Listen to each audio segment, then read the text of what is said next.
Hi, I'm Dave Ward from the University of Edinburgh, and welcome to the first lecture of our philosophy MOOC.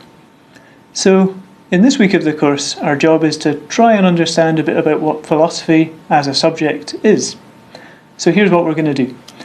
I'm going to tell you what I think philosophy is, and then I'm going to try and illustrate that conception of philosophy by talking a bit about how that relates it to some other subjects. Then we're going to move on to thinking about how some other features of philosophy follow from that definition of philosophy that I'll have given you. Then we're going to move on to thinking about how we actually go about doing philosophy, and we're going to do that by looking at our first couple of examples of philosophical arguments and thinking about how we should understand them and criticise them. Then finally, we're going to finish by thinking about what it might mean to look for the best way or the right way of thinking about something. And we're going to look at the views of a couple of great philosophers from history who are going to help us think about that question. So let's get started. What is philosophy? Well, it's a difficult question to answer. And I think the best answer that we can give is a very simple one. Philosophy is just the activity that philosophers get up to.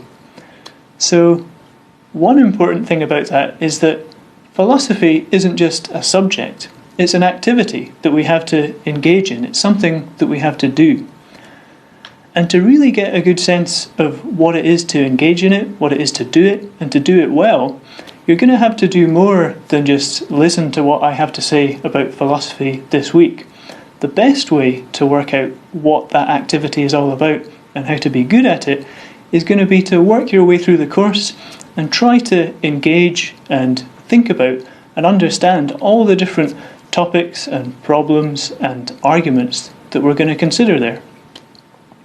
So by doing that, you'll hopefully get a much better sense of what philosophy is all about than I'm going to be able to give you this week.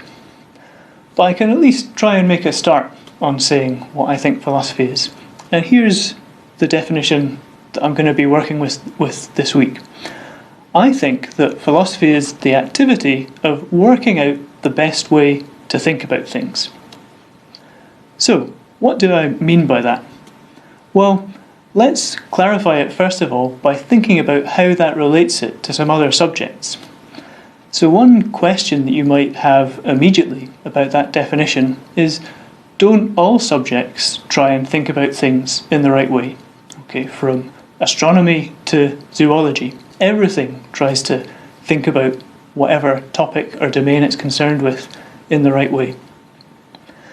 And I think that that's true, but I think that what the philosopher needs to say in response to it is to distinguish between the activity of getting on with thinking in a particular way and the activity of stepping back from that way of thinking and working out the right way to think about things.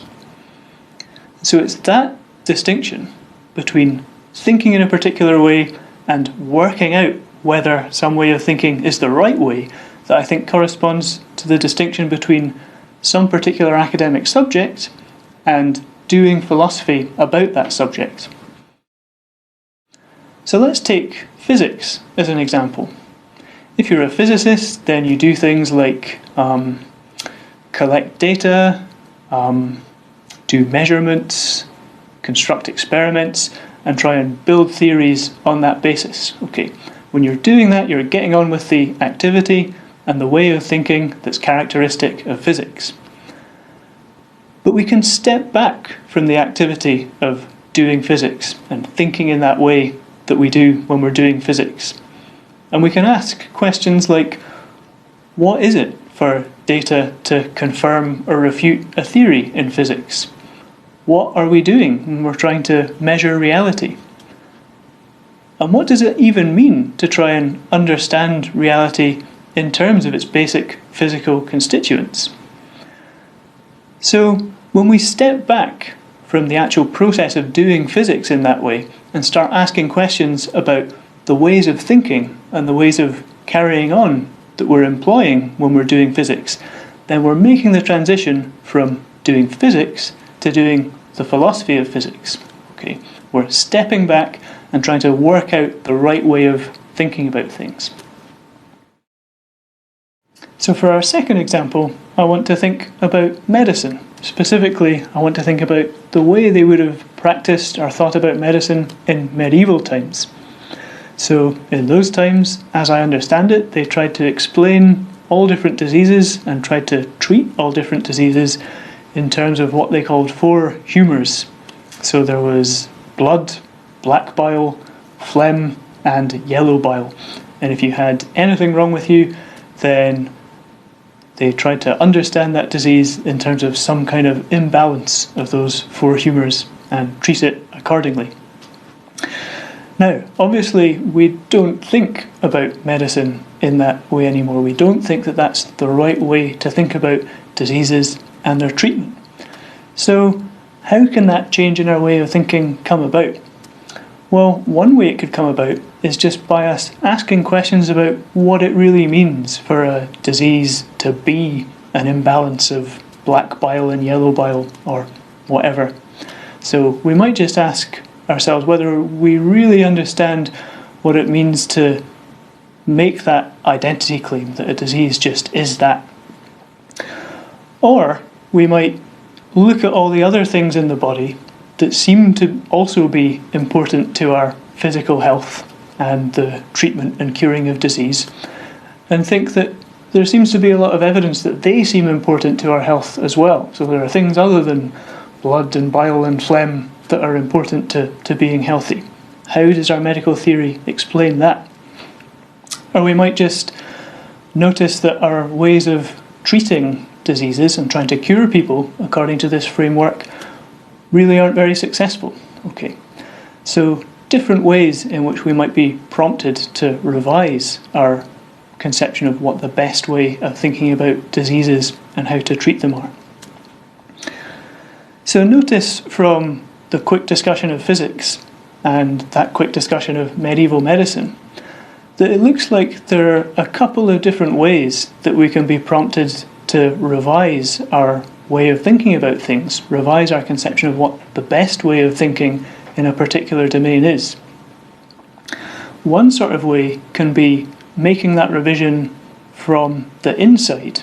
So making that revision from just thinking about the subject. So when I was talking about philosophy of physics, I was talking about asking questions such as, what is it for data to confirm or to refute a theory?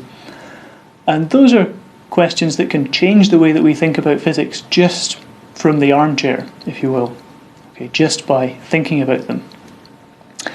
In the case of medicine, I suggested that one way that we might be prompted to revise our medical framework was by thinking about whether or not we really understand what it means for a disease to be an imbalance of different humours.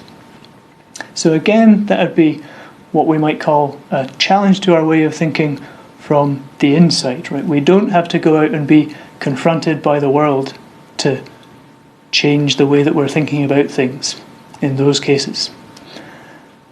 But another way that we might be prompted to change the way that we're thinking about things is from the outside. So this is probably particularly clear with the example of medieval medicine. So presumably one of the reasons why we don't subscribe to that way of thinking about diseases and their treatment anymore is because we just noticed that it wasn't very successful. Okay, when we try and understand diseases and treat diseases by thinking about them and acting towards them in that way, just a lot of people seem to die and we don't seem to do very well. We might think that we can think about similar examples in physics. So perhaps the sorts of discoveries that were made in quantum mechanics at the start of the 20th century might give us examples here. One way you might think about those discoveries is that they appeared to give us results just by looking at the world and doing experiments on it and observing what we found there that seemed to show that we had to really change quite fundamentally some of our notions about how we understand the world. So you might think that some of the results from quantum mechanics put pressure on basic intuitions that we have about what it is for one thing to be able to cause another. So there might be results in quantum mechanics that suggest that one thing can instantaneously affect another thing that's very far away from it and that doesn't seem to have any connection to it. There might also be some results from quantum mechanics that suggest that a thing can be like a wave in some respects, but like a particle in some other respects, whereas it seems that according to our common sense conception of reality, a thing can be either a wave or a particle, but not both. So that's a very quick and crude characterization of some stuff about quantum mechanics, but it's just by way of example to suggest how the world can throw up reasons for us to change our way of thinking about things just as surely as we can get reasons just by thinking about it from our armchair. And so it's that feature of philosophy, the feature that by taking our ways of thinking about things out into the world and testing them against the world, we can be prompted to change and revise them. That means philosophy has this really close relationship with a lot of other subjects. So in our two examples, we've seen how it can have a close relationship with physics and with medicine. By getting on with the business of doing physics and doing medicine, we can be given reason to step back and think about or rethink what we think are our best ways of understanding the world. And this goes for a whole lot of other subjects as well. So for example, in a future week of the course, we're going to be thinking about some issues in the philosophy of mind, and we're going to see how developments in artificial intelligence and computer science led to people stepping back and trying to think about new ways to think about what it actually is to have a mind. So in this section, I've suggested that philosophy is the activity of stepping back and working out the right way of thinking about things. And I started off by saying that philosophy, in an important sense, was an activity, not just a subject. So far I've tried to say a little bit about what that activity is and illustrated it with a couple of examples.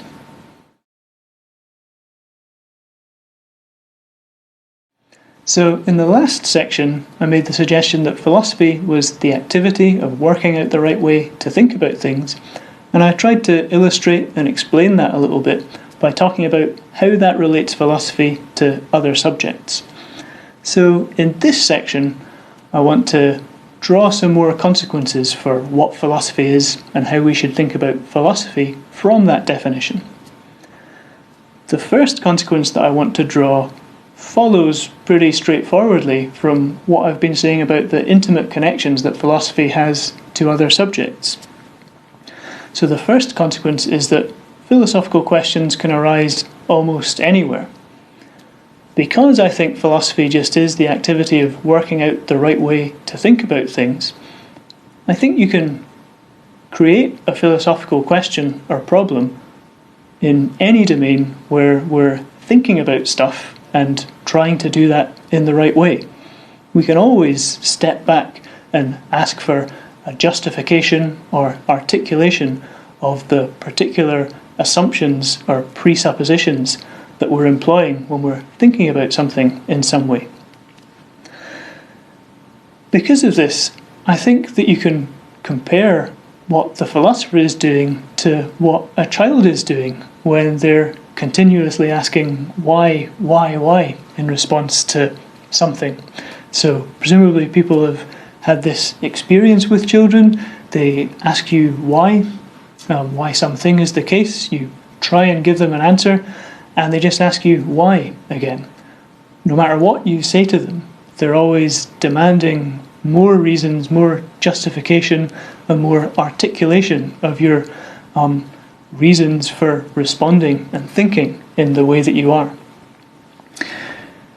So the philosopher is a bit like the child who's always asking more and more questions, always demanding that we step back further and further, but they're also in the position of the person who's trying to talk to the child and trying to explain things to the child.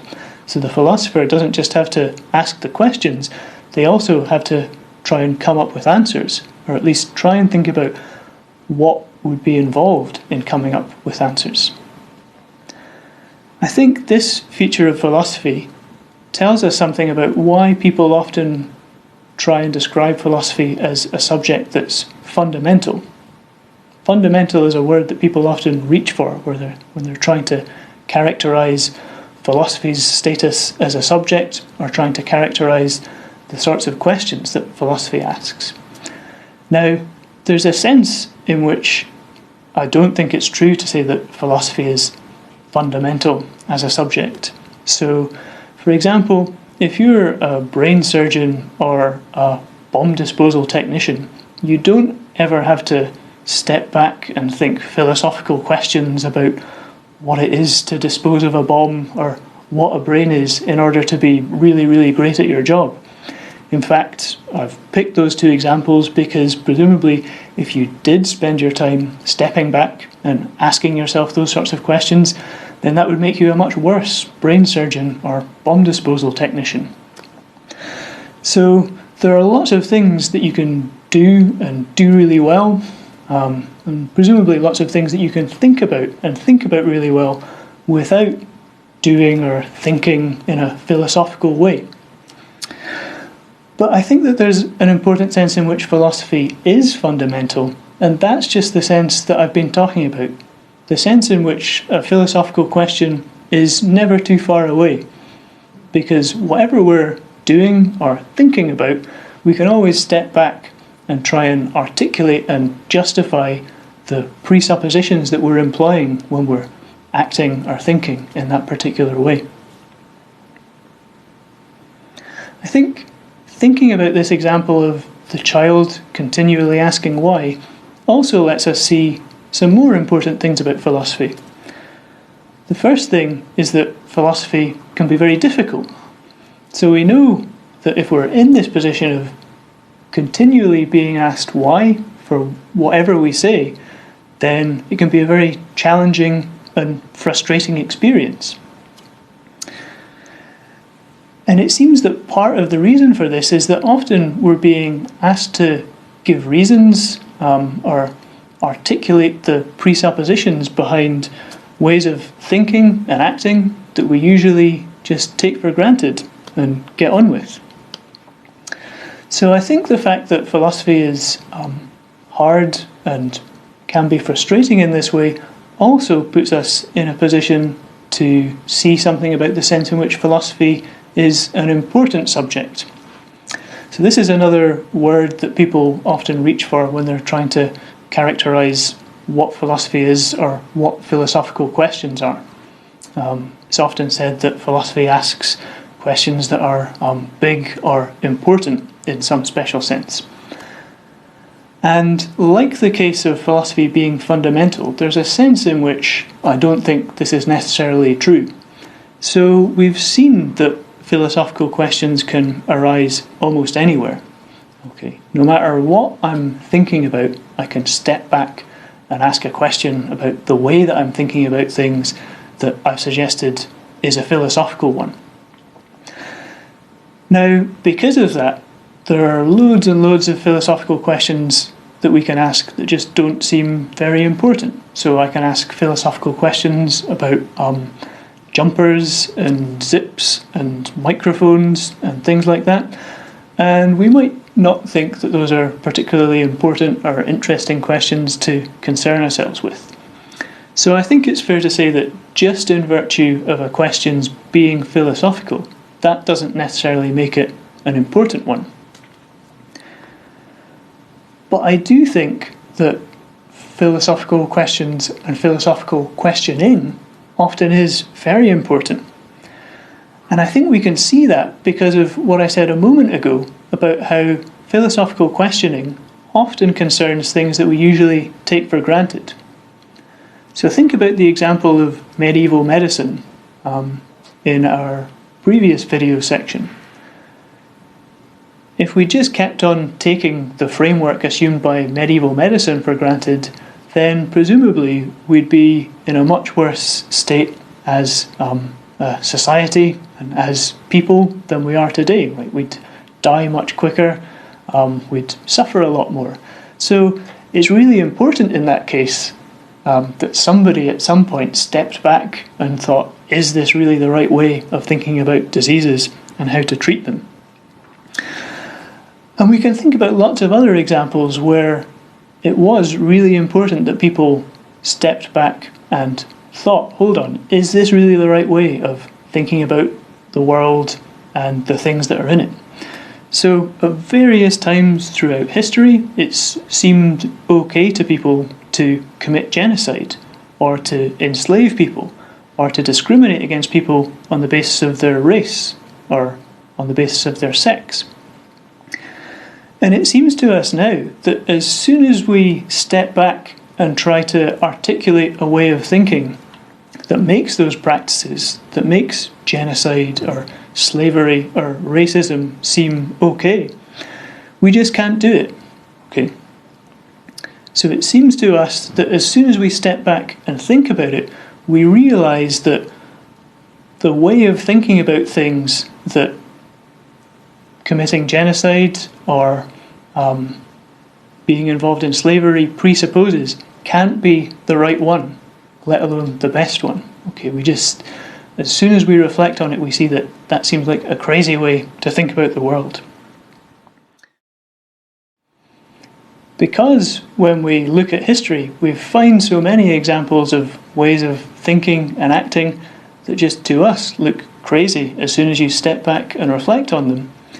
It seems that we should wonder whether or not any of our ways of thinking about the world or acting in the world are going to look equally crazy and indefensible to future generations. So examples of this might be our practices of farming animals for food, or our attitudes towards our responsibilities to the planet, or the suffering of people in distant countries or cultures. But the point is that it's hard for us to know which of these beliefs or practices might look that way to future generations until we actually do the job of stepping back and reflecting on them and scrutinising them. So that's the sense in which I think looking at the bad ways of thinking and behaving that people have used in the past can show us why stepping back and reflecting on those ways can be a really, really important thing to do. So in this part, I've been trying to articulate some more things about philosophy that result from thinking of philosophy as the activity of working out the best way to think about things.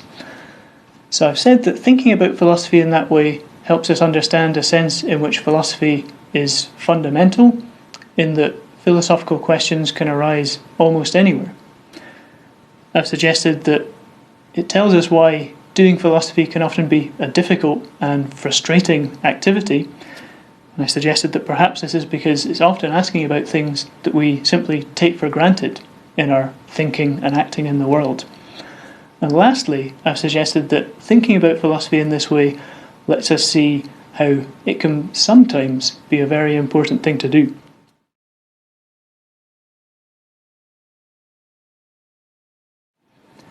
In the last couple of sections, I've tried to say something about what I think philosophy is.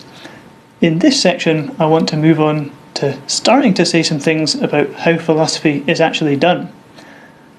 Now, here I want to go back to something that I said at the very start of this week's videos, which was that the best way to get a sense of what philosophy is all about and how it's done is going to be to work your way through this course and try and engage with the arguments and topics and problems that you find there.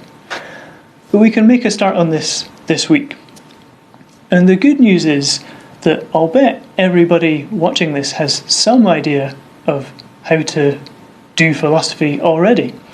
And that's because we've all in our day-to-day lives tried to work out the best way of thinking about something at some point. It's something that we do all the time. So for example, suppose I'm trying to decide whether or not I should go to the cinema tonight. How do I do this? Well, I look around for evidence, either that I should or that I shouldn't. I think about what the evidence I find gives me reason to do, and then I try and come to a conclusion on the basis of what I've decided about that evidence. So suppose in thinking about whether or not I should go to the cinema, I say this to myself. I say, they have good hot dogs at the cinema, I like hot dogs, therefore I should go to the cinema. So what I've just done is given a very simple argument that I should go to the cinema. Now, first thing to note here is that argument in this context doesn't have to be something that is bad-tempered or confrontational. When we talk about argument or arguments in the context of philosophy, we just mean evidence and chains of reasoning that try to demonstrate the truth of some conclusion or other. In this case, the conclusion, I should go to the cinema. To introduce quickly some jargon, in this argument we've got two premises. The first one, they have hot dogs at the cinema. The second one, I like hot dogs. And these premises are the claims that the argument makes in order to support its conclusion. So we've got those two premises in support of the conclusion, and then we've got the conclusion that I should go to the cinema. Now, does this argument show that I should go to the cinema tonight? Well, if after thinking about it you have some doubts about whether it does show that, then that shows that you already know something about how to do philosophy. So let's think about the ways that we can question that argument. We can question the way that the conclusion follows from the premises. So maybe just the fact that they have hot dogs at the cinema and that I like hot dogs doesn't mean that I should go to the cinema. And we can see that, right? Perhaps I'm trying to become a vegetarian, or perhaps I'm trying to save money or to lose weight. So we can think of all sorts of reasons why it might not follow from the fact that I like hot dogs and there are hot dogs at the cinema that I should go to the cinema. When the conclusion of an argument follows from its premises, that means when the conclusion has to be true if the premises are true, then the argument is valid.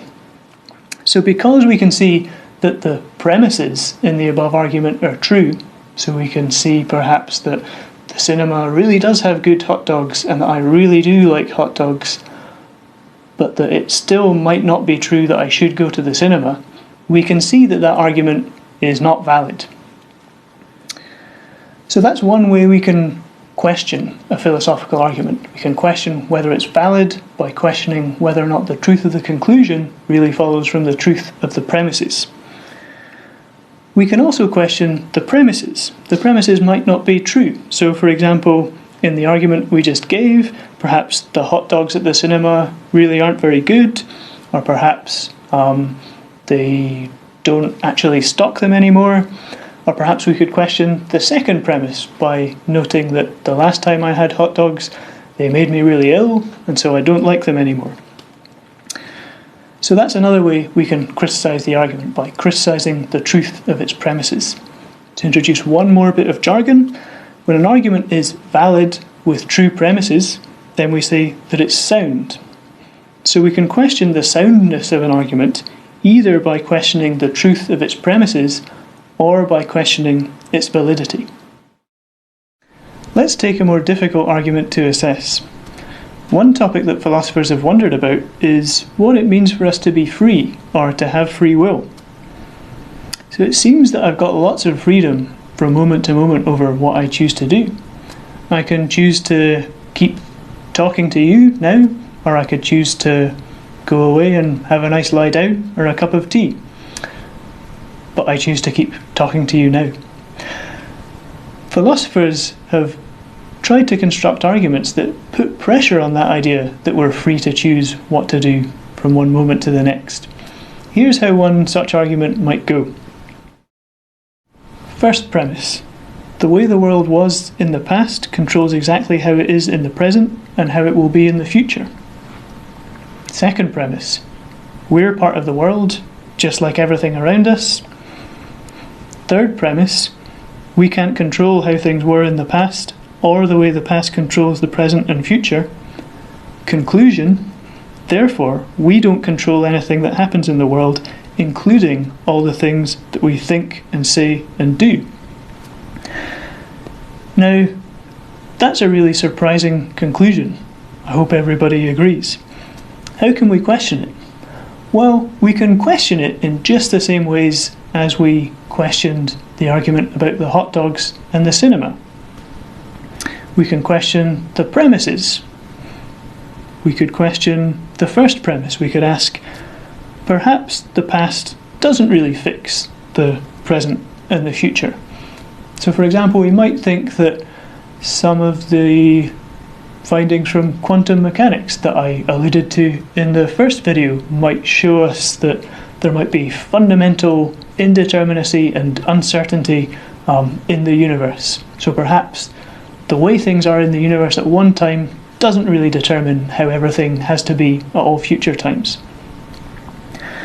We could question the second premise. So perhaps we aren't really parts of the world just like everything else. Perhaps there's something very special about us. So some people have thought that we might have immaterial and immortal souls that makes us a very different sort of thing from all the things around us. Perhaps we could even question the third premise. So perhaps we can control how things were in the past, or how the past controls the present and the future. And I don't really know how you would do that, but perhaps you can. Perhaps some clever person can come up with an argument that that is right.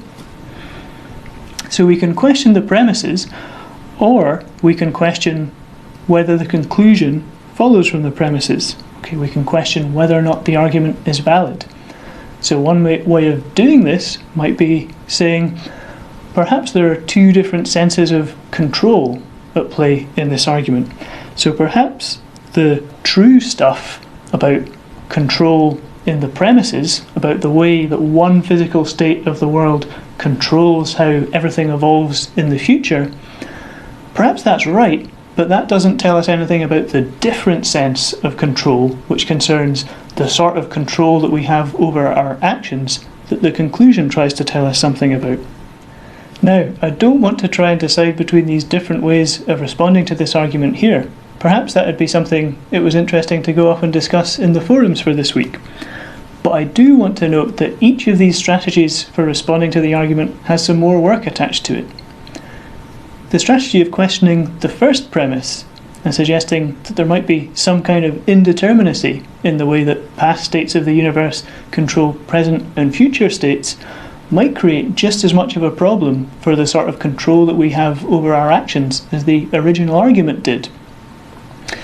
The strategy of questioning the second premise and saying that there's something special or different about us with respect to the rest of the universe faces the challenge of saying what that special property is and how exactly we're related to the rest of the universe. In fact, we're going to see some of the problems and costs associated with that in a future week of the course when we think about dualism in the philosophy of mind. And if you go with the strategy of suggesting that the conclusion doesn't follow from the premises because there are two different senses of control in play, then you owe us a story about what those different senses of control are and why the sense of control that is at issue when we're talking about the control that we have over our actions is so very different from the sense of control that the premises are talking about. We just looked at an argument that was trying to help us think about the sense in which we might be free or in control of our actions. And this shows us that in philosophy, often what we're doing is trying to work out the right way of thinking about things with the help of engaging with arguments and positions that other people, other philosophers, have put forward. And so again, I want to come back to this idea that this is how you're going to get the most out of this course, by going through all the different arguments and positions that you're going to encounter there and really trying to critically engage with them and work out what you think about them. Now, in this section, we've been talking about how to actually do philosophy, and I've been talking about looking at arguments, identifying their premises, trying to work out whether they're valid, and this is a really crucial part of what it is to do philosophy. But I want to make two little qualifications about what I've said in this section. So first of all, the arguments that we've looked at have been quite simple ones. So we looked at the one about going to the cinema that had 2 premises, and then we looked at the one about free will that had 3 premises. But we saw, even in thinking about the argument from free will, that it opened up a host of other issues. That was what we saw when we considered the different ways we might try and question the argument, and the different things that we'd have to do if we were going to make any of those ways of questioning the argument work. So often in philosophy, what we're thinking about and how we're thinking about it is so complex that it's very, very hard to try and boil down our thinking to a straightforward series of premises and conclusions. But that doesn't mean that it's not usually a good idea to try and do that, and to try and make our thinking as clear and precise to ourselves as we possibly can. The second qualification is that I think there's something important that gets lost if we think of philosophy just in terms of trying to give clever arguments where a clearly stated conclusion follows from clearly stated premises. Sometimes the things that we're thinking about and how we're thinking about them just are too rich and complex for us to be able to just do that. There's a quote from the philosopher Hilary Putnam that I think sums this up really well. He says, "Philosophy needs vision and argument. There's something disappointing about a philosophical work that contains arguments, however good, which are not inspired by some genuine vision, and something disappointing about a philosophical work that contains a vision, however inspiring, which is unsupported by arguments. Speculation about how things hang together requires the ability to draw out conceptual distinctions and connections and the ability to argue. But speculative views, however interesting or well supported by arguments or insightful, are not all we need. We also need what the philosopher Miles Burney called vision, and I take that to mean vision as to how to live our lives and how to order our societies." Now, I think this is a great quote, and I want to mention 2 aspects of the appeal to vision that Putnam is making here. One aspect of the quote is just that I think it suggests that we need to keep in mind the big picture when we're putting forward or criticising philosophical arguments. So an example of failing to do this might be just being really impressed by how clever and nice and neat the argument against us having free control over our actions that we saw earlier looks, and concluding, okay, so I simply don't have any free will, I don't have any control over my actions. It seems to me, at least, that if you accept that conclusion on the basis of the argument, you're accepting something that is so crazy that it can't really correspond to the way that you see and understand yourselves and the world around you. So it seems to me that that would be a case of paying too much attention to the details of the argument and not enough attention to the big picture that the argument is supposed to be illuminating for us.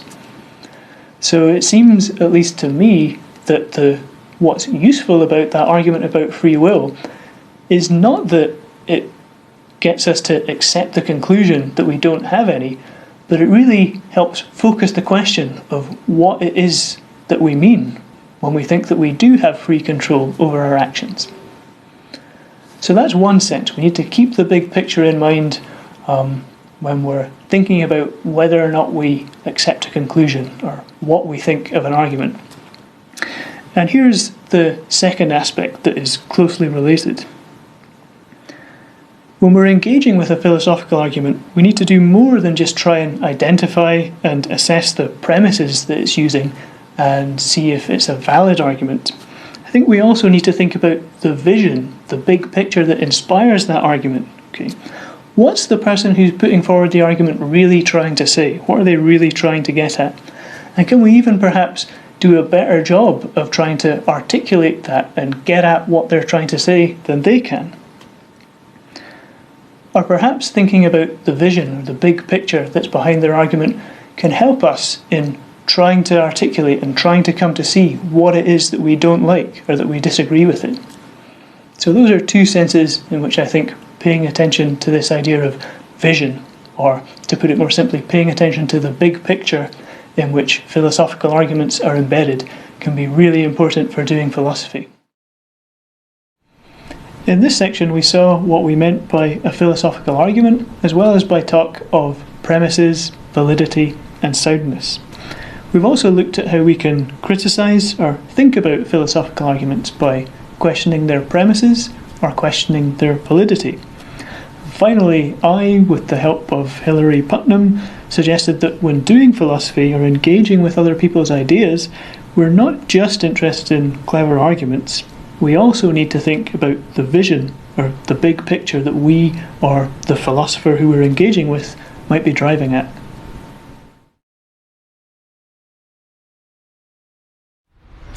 I've been suggesting that philosophy is the activity of working out the right way of thinking about things, and I've been trying to explain what I mean by that and something about how we do that activity. Now, one question that you might have about that is about this notion of the right way of thinking about things. For example, how do we know in any given case that there is a right way of thinking about things? Also, how do we know that finding the right way of thinking about things is something that we can do by doing philosophy, by constructing and critically evaluating arguments? Now, these are really important questions for philosophy, and I don't want to try and answer them now, but I do want to consider what a couple of famous, influential philosophers have said about those questions, and that's why I'm here at Old Calton Cemetery outside the David Hume Monument. David Hume was a famous Edinburgh-based philosopher, and he thought that a sceptical attitude towards philosophy's capacity to find out the truth about the world was entirely appropriate. One way of understanding Hume's reasons for thinking this was that he thought that the most important thing for philosophy was that it stay true to our experience of the world. For example, we think that we experience the world in terms of causally connected events, in terms of one thing causing another to happen. But Hume argued that causation was something that we could never really know to be a property of the world in itself, but rather was something extra that our mind is prone to add to the impressions that we get from the world. His famous example to illustrate this was of two billiard balls knocking into each other.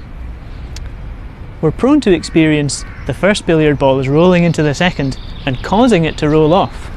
But Hume suggested that all we really experience is a series of impressions of billiard balls at various times and places, and we never experience anything extra that connects those two billiard balls that we can call causation. Hume argued this about all sorts of different things. For example, he thought that we're not justified in thinking that there is some self that connects all our different experiences and thoughts and beliefs, because all we ever really experience about us and our own minds is those thoughts and experiences and beliefs. Most famously and controversially, Hume argued that we weren't entitled, on the basis of our experience, to believe in an omnipotent and omniscient God. That's why, after he was buried here, they had to post armed guards outside his tomb for several days. So for Hume, by doing philosophy, we can learn all about the various habits that we have of associating impressions and ideas, and the various propensities that we have to draw conclusions about the world on the basis of those impressions. But we can never really know whether those habits of association are the right ones, or whether those conclusions that we're drawing are really putting us in touch with the way that the world is. So this led Hume to conclude that the observation of human blindness and weakness is the result of all philosophy and meets us at every turn, in spite of our endeavours to elude or avoid it. We've just seen that Hume had a very sceptical view about the power of philosophy to put us in touch with facts about the way that the world is. Now, it was that sceptical view that the German philosopher Immanuel Kant famously said awoke him from his dogmatic slumbers. I'm outside my office at the University of Edinburgh in front of a portrait of Professor Norman Kemp Smith, a former professor at the university, who was famous for translating Kant's most important book, his Critique of Pure Reason. Now, in that book, Kant tried to say what he meant by being awoken from his dogmatic slumbers, and also what he was going to do about it. Now, what he meant was that he thought that prior to reading Hume, he had just assumed that philosophy could put us in touch with facts about how the world was. And in fact, he thought that all philosophers prior to Hume had just assumed that. But after reading Hume, Kant realised that we couldn't just assume that, we need to prove it. And in the Critique of Pure Reason, Kant tried to do that. Now, the way that he did that was very complicated, but the basic idea is that he tried to show that the idea of a world that doesn't correspond to the rules that govern our mind is just nonsensical. So he thought that Hume was exactly right in thinking that he'd shown that there are certain ways that we just can't avoid experiencing the world. We have to experience the world as laid out in space, as unfolding over time, and as containing causally connected events. But where Kant differed from Hume was that he thought that these weren't just facts about the way that our mind worked. He thought that these were also facts about the way that the world had to work. In fact, he thought that these were facts about what it was for there to be a world there at all. So Kant argued that if we try and imagine a world that doesn't have these features of space and time and causality, then we just have no reason to think of what we're imagining as a world at all. We just can't get a grip on what that would mean for a world to lack these things. And so in that way, Kant tried to argue that the rules that govern the way that our mind works are also the rules that govern the way the world has to work. And that was how Kant thought that he could respond to Hume's skeptical challenge for philosophy. So this week I've been trying to explain to you what I think philosophy is. And we've even started to do some philosophy, when we've been trying to assess arguments about whether or not I should go to the cinema, whether or not we have free will, or what it really means to try and work out the right way of thinking about something.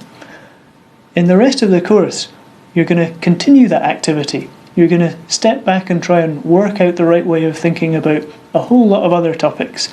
What it is to have a mind, what it is to know about the world, and what it is to gain knowledge through scientific inquiry are just some of the topics that we're going to look at. So I really hope you enjoy it, and thanks very much for watching.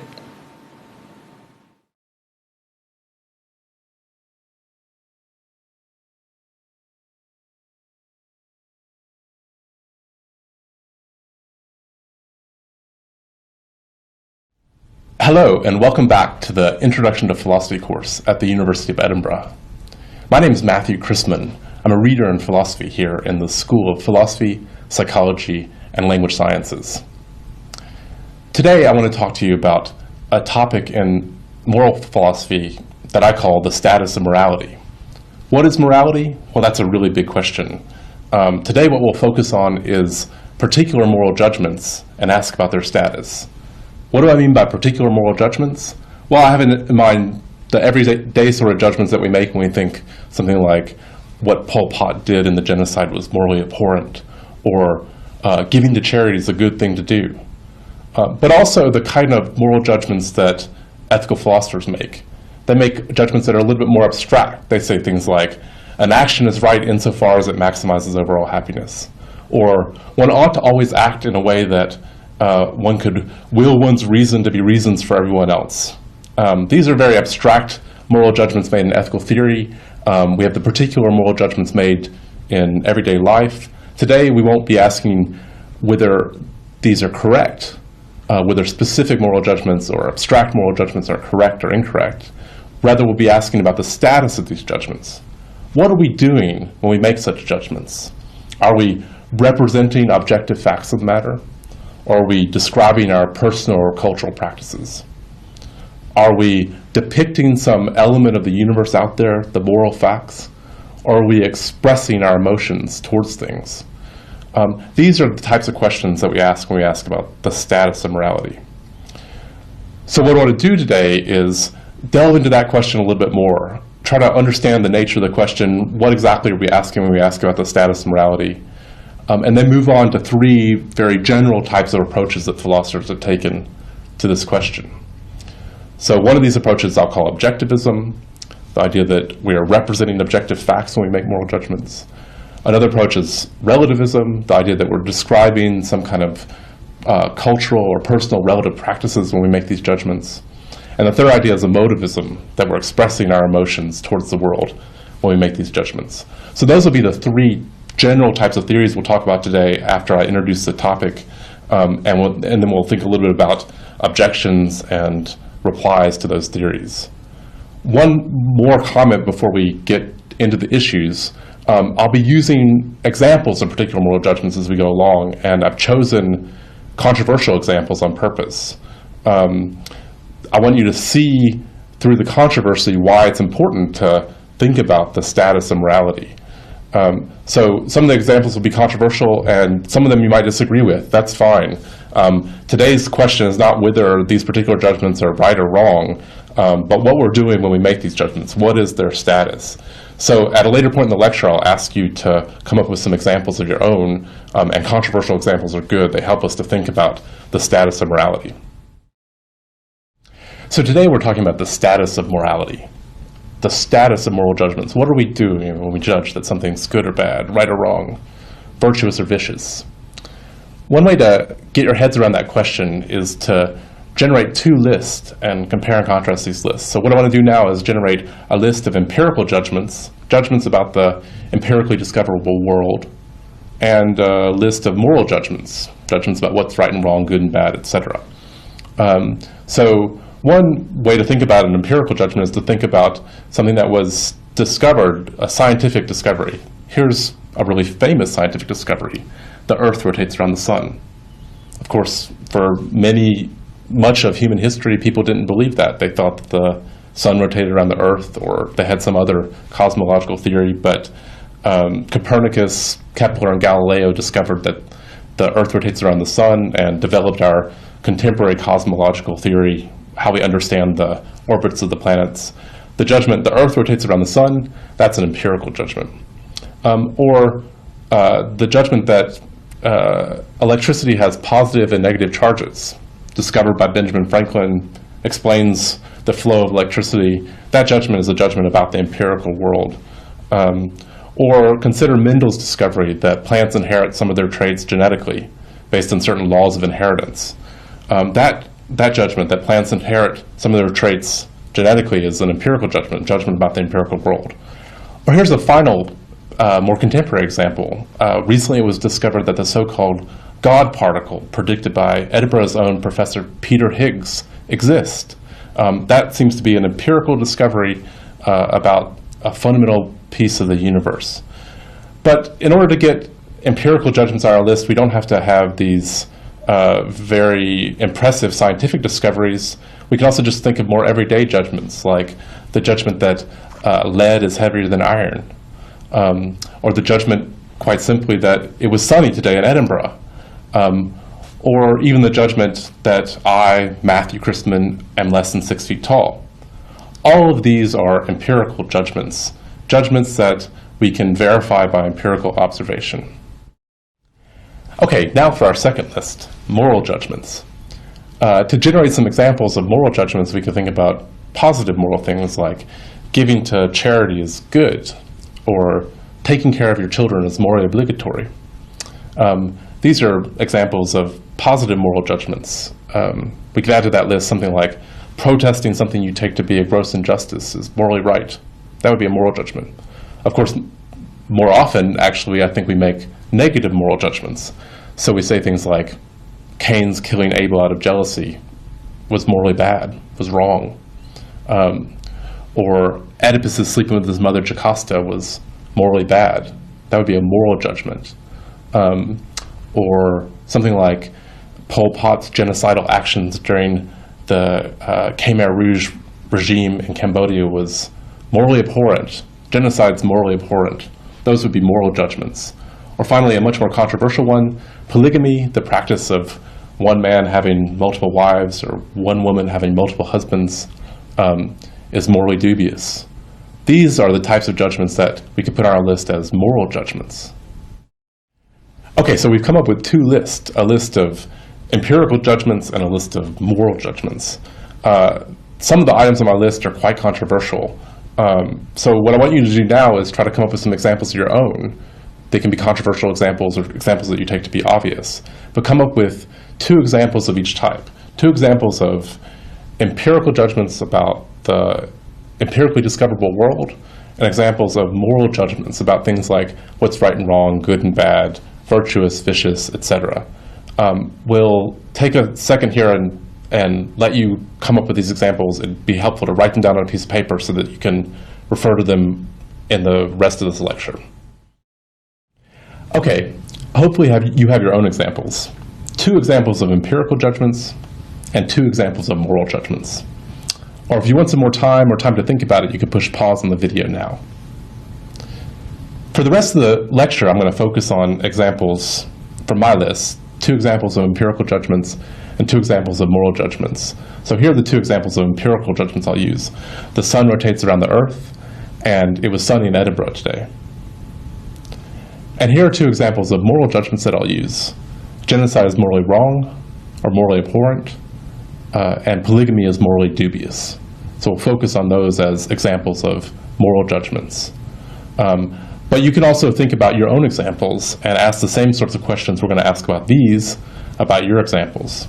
So now, what we've been doing is coming up with these examples in order to better understand the question about the status of morality.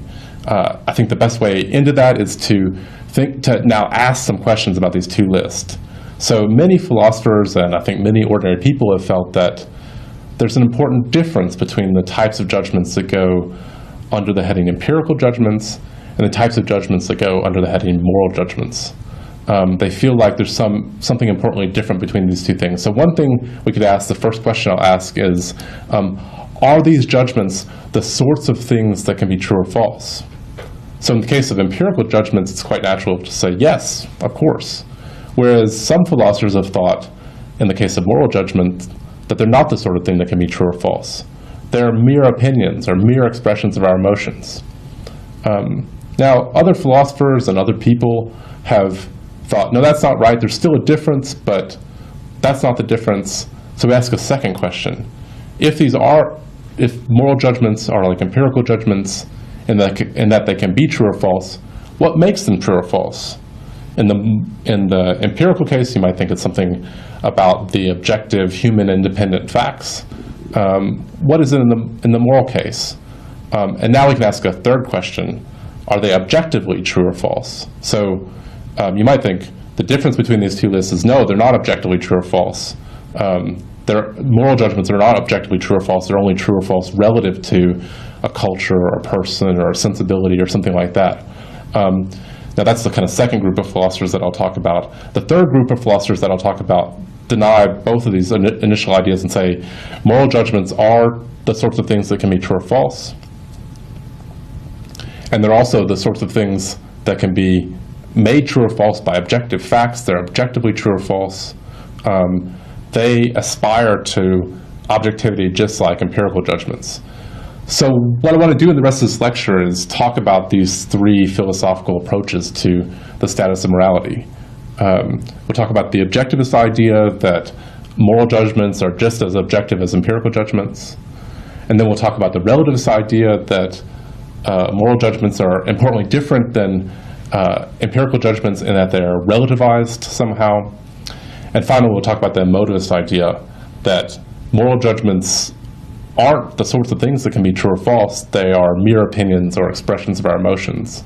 We'll explore some of the advantages and disadvantages of each of these theories and consider some of the objections that proponents of one or another theory levy against the other theories. That's the plan for the rest of the lecture.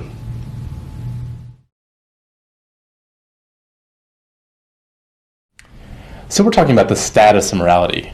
That is the status of judgments like genocide is morally abhorrent or polygamy is morally dubious. What are we doing when we make judgments like this? And to think about that question, I've put forward 3 questions that we can think about. First, are these judgments the sorts of things that can be true or false? Or are they mere opinion? If they are the sorts of things that can be true or false, what makes them true? And finally, if they are true, are they objectively true? These 3 questions are questions about the status of morality. And what I want to do next is to consider 3 theories or broad approaches that philosophers have taken to these questions. So the first theory that I want to talk about is objectivism. So the basic idea in objectivism is that our moral judgments are the sorts of things that can be true or false.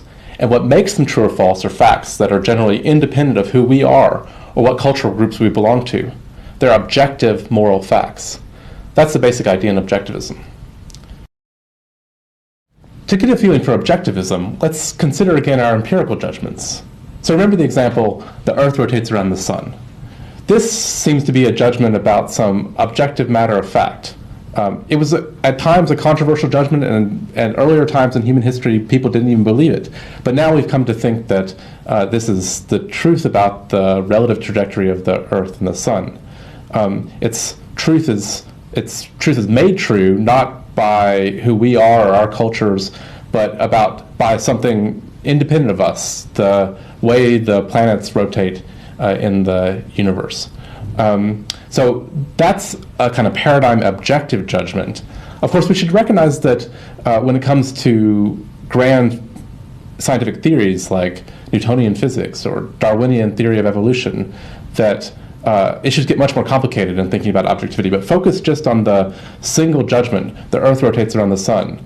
If someone thought, no, the Earth doesn't rotate around the Sun, we're quite happy to say, oh, they're just wrong. We might be able to explain why they think that, but their judgment's wrong. The judgment that the Earth does rotate around the Sun is right, and it's made right by the relative trajectory of the Earth and the Sun, which are things completely independent of human practice or taste or anything like that.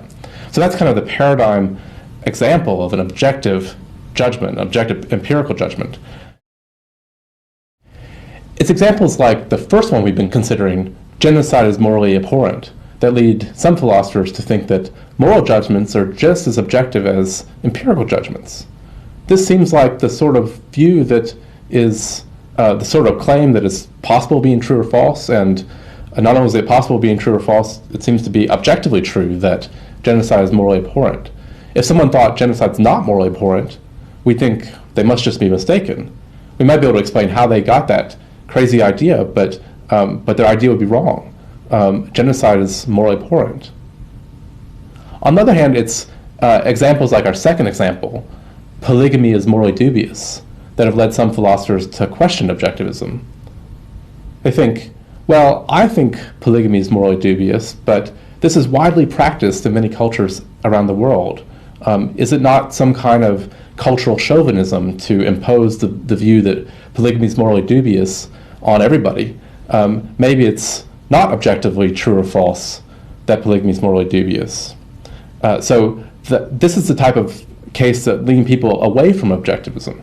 So objectivists, they say, well, we can explain very well how it's possible that people disagree about moral matters. There's some objective matter of fact. When one person says it's this way and another person says no, it's the other way, then there's something they're objectively disagreeing about. But they have a hard time explaining these kind of cases where we sometimes think, well, maybe there isn't an objective matter of fact. So the two cases, genocide's morally abhorrent and polygamy is morally dubious, provide two kind of good test case on either side of the for and against objectivism. The second view I want to talk about, or approach to the status of morality, is called relativism. So the basic idea behind relativism is that our moral judgments are indeed the sorts of things that can be true or false, but they're only true or false relative to something that varies from person to person or culture to culture.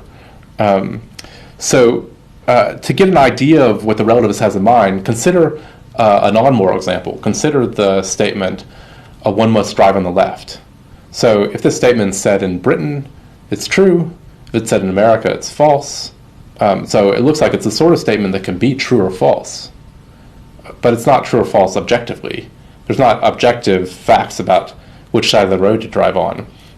There's a driving law in Britain that says drive on the left, and there's driving law in America which says drive on the right. And these are two non-overlapping jurisdictions. So you could say that the statement, one must drive on the left, is true relative to British driving customs or law, and false relative to American driving customs or law. So that's the kind of model that the relativist uses. But now go back to our moral examples. So think about the judgment, polygamy is morally dubious. What's the relativist going to say about this? They're going to say, yes, this is the sort of thing that can be true or false, but it's not objectively true or false. It might be true relative to one person or culture and false relative to another person or culture. What do you think? Do you think polygamy is morally dubious? Or consider a different example. Consider the example of Oedipus sleeping with his mother Jocasta. So I said, I thought that was morally bad. Of course, Oedipus didn't know that that's what he was doing. Are all cases of incest, even if the person doesn't know it's incest, morally dubious or morally bad?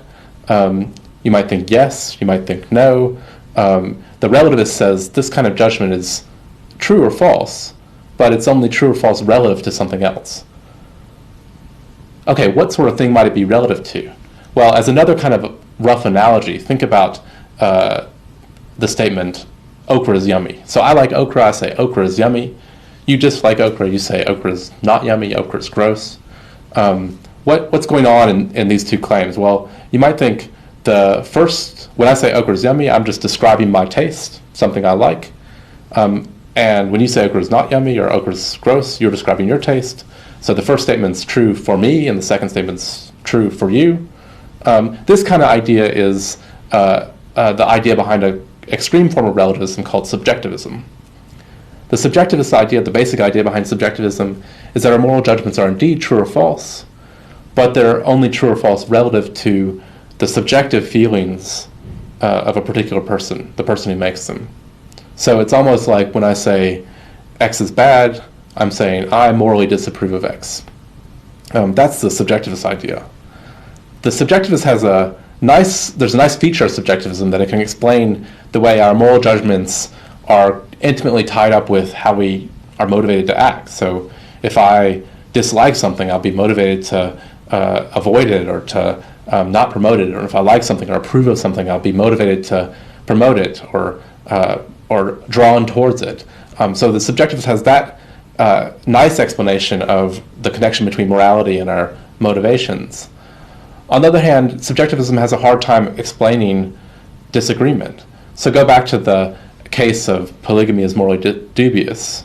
There it doesn't seem like it's merely a description of different people's taste. When two cultures come into contact, one of which practices polygamy and the other one doesn't, there seems to be a real issue, disagreement, between those who think it is morally dubious and those who think it's not. And the subjectivist has a hard time explaining that. This is what leads to a less aggressive form of relativism called cultural relativism. So the basic idea behind cultural relativism is that our moral judgments are indeed true or false, but they're only true or false relative to the culture of the person who makes them. So a judgment like X is bad, morally wrong, might be thought of as almost like I'm saying X is disapproved of or forbidden by my culture. And so you could see how one person's saying polygamy is morally dubious. It could be true for him because in his culture it is morally dubious, whereas another person saying polygamy is morally dubious, it's false for him because it's not morally dubious in his culture. So that's the basic idea behind cultural relativism, which is a less aggressive or less strong form of relativism. But so subjectivism and cultural relativism are both forms of relativism, and the basic idea behind relativism is that unlike the objectivist, the relativist thinks our moral judgments are the sorts of things that can be true or false. But unlike the objectivist, the relativist thinks that the truth or falsity of our moral judgments is only relative to something that can vary from person to person. The third approach to these questions about the status and morality that I want to discuss is called emotivism. So the basic idea in emotivism is that our moral judgments are not the sorts of things that can be true or false, neither objectively true or false, nor true or false relative to some person's feelings or some culture. They're the direct expression of our emotive reactions to the world. So to get the basic idea of why somebody might endorse emotivism, remember our example of okra. Someone says, okra is gross. You might think, well, they're not actually describing their feelings, they're just expressing their feelings. So the emotivist thinks something similar about the example of, or moral judgments quite generally, but for example, polygamy is morally dubious. So they think when I say polygamy is morally dubious, I'm expressing my negative feelings towards polygamy. It's almost as if I said, boo for polygamy. Or if someone said charity is morally good, it's as if they're saying, hooray for charity. So in these direct expressions of our emotions, we're not describing some objective matter of fact or describing some feeling or cultural practice. We're directly expressing our emotions. That's the idea behind emotivism. Now, the emotivist, like the subjectivist, can explain the tight connection between some moral judgments and our motivations to action, because we're often motivated to act based on the way we feel about things. But the subjectivists have the problem of it not being able to explain very well disagreement. If when I say polygamy is morally dubious, it's just describing my feelings, and when you say it's not morally dubious, you're just describing your feelings. It's not clear that there's any disagreement. The emotivist also thinks there's no factual disagreement. There's no belief that we both disagree about, but there could be disagreement in attitudes. We are expressing disagreeing attitudes, is the emotivist's idea. Of course, we might worry that we often call moral judgments true or false. So I say polygamy is morally dubious, and you might agree with me by saying what Matthew said was true. Now, the emotivist doesn't deny that we do this, but they'll have to say that this is a loose sense of true or false. And strictly speaking, moral judgments aren't the sort of thing that can be true or false, because they're the direct expression of emotions. That's the emotivist idea.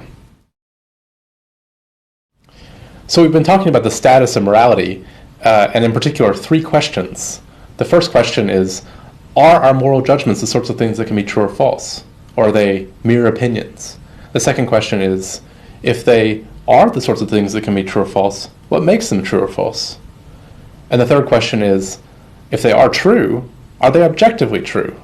We've discussed 3 views about these questions, or about the status of morality. The first view is objectivism. So the objectivist says, yes, moral judgments are the sorts of things that can be true or false, and indeed they're objectively true because they're made true by objective moral facts, by the wrongness of genocide or the goodness of charity. The second view I've discussed is relativism.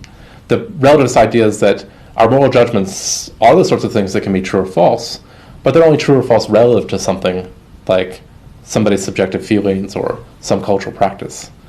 The final view I've discussed is emotivism. The idea behind emotivism is that no, our moral judgments are not the sorts of things that can be true or false. They're the direct expressions of our emotions, or our emotive reactions to the way we take the world to be. So those are the 3 views, or 3 broad approaches to the status of morality that I wanted to introduce.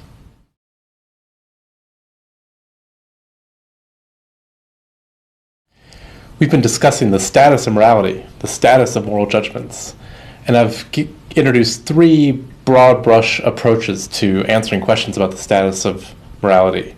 The first approach is objectivism, so the idea that our moral judgments are about objective matters of fact. So as a comparison, think about our empirical judgments about the observable world around us, or the world as it's discovered by science. So those seem to be, the empirical judgments seem to be objective. The objectivism about morality says that moral judgments are also objective in a similar way. The second view is relativism. So the relativist idea is that our moral judgments are true or false, but only relative to something like our culture, our feelings. So as a rough analogy, think again about our statements of law, like our traffic laws. One must drive on the left is true relative to one country, false relative to another country.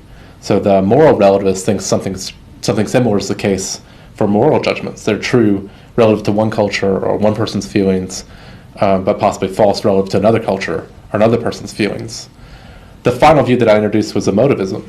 So this was the idea that our moral judgments aren't the expression of beliefs about objective or relative facts, but rather the expression of our moral emotions, the expression of our approval or disapproval about something. Which of these views is right? Which one do you think is right? This is a really large question, one we're not going to settle today. It's the foundational question of an area of moral philosophy called metaethics, the area of philosophy that I work most on. And in the contemporary discussion, we see all sorts of different theories that pick up on one or another strand from these 3 basic approaches. So today we're not going to settle the huge question of which one's the right one, and maybe these 3, none of them is the right one, but we need some refined, more nuanced view that overlaps one or more of these views, one or more of these basic approaches. But what we can do today is think about one main objection to each theory. And by thinking about one main objection to each theory, we can refine our views towards these theories. Are they a good starting point to work out further, or are they the beginning of a dead end that is going to go nowhere? So it's good philosophical methodology to think about your preferred view about something, and then whatever you take to be the best objection, is it possible to overcome that objection? So what I want to do in the rest of this lecture is to introduce one main objection to each of these theories and think a little bit about whether that objection undermines the theory. Okay, so here's an objection to objectivism. Remember, the objectivist thinks that our moral judgments are the sorts of things that can be true or false, and when they're true, they're objectively true, like the empirical judgments made in science are objectively true. But you might think, well, there's an important disanalogy between our moral judgments and our empirical judgments. When somebody disagrees with us about some empirical matter, there's a method that we can use to go out and verify the right opinion. We can observe reality and determine whether it was indeed sunny in Edinburgh today, for example, or whether the Earth indeed does rotate around the sun. These sorts of judgments look like they admit of empirical verification through some sort of observational method. The same doesn't seem to be true in the case of morality. With a moral judgment like genocide is morally abhorrent or polygamy is morally dubious, if somebody disagrees with you, it seems difficult to know what method we would use to settle the issue. How do we figure out who's right about the issue? It doesn't look like we can observe the world and find the moral facts in the same way that we can with the empirical facts. So this basic disanalogy is the challenge to objectivism. Can the objectivist explain this basic disanalogy? The second objection I want to talk about is an objection to relativism. Remember that the relativist thinks that our moral judgments are true or false, but they're only true or false relative to somebody's culture or someone's individual subjective moral feelings. But if that's right, it seems like it's hard to make sense of moral progress. So we think that humanity gets better at being moral in certain ways. So for example, in the past, people thought that slavery was perfectly fine. But now we think slavery is morally abhorrent. That seems like a piece of moral progress. We've gone from a bad view to a good view. But if the relativist view is right, somebody in the past who said slavery is morally okay, that could be true relative to that culture. Whereas somebody now who says slavery is morally wrong, that could be true relative to our culture. And there's sort of difference in opinion, but there's no progress in opinion. So the basic challenge here for the relativist is to explain the possibility of moral progress. The final objection I want to discuss is an objection to emotivism. Remember that emotivism is the idea that our moral judgments aren't beliefs about matters of fact, either objective or relative. They're expressions of our emotions, our emotive reactions to things. They're like saying boo for polygamy or hooray for charity. The challenge this view faces is that it looks like we sometimes reason our way to our moral views, our moral opinions. But if emotivism's right, then our moral opinions are just emotive reactions. They're not reasoned responses to questions about morality. So think about that example of Oedipus sleeping with his mother Jocasta was morally bad.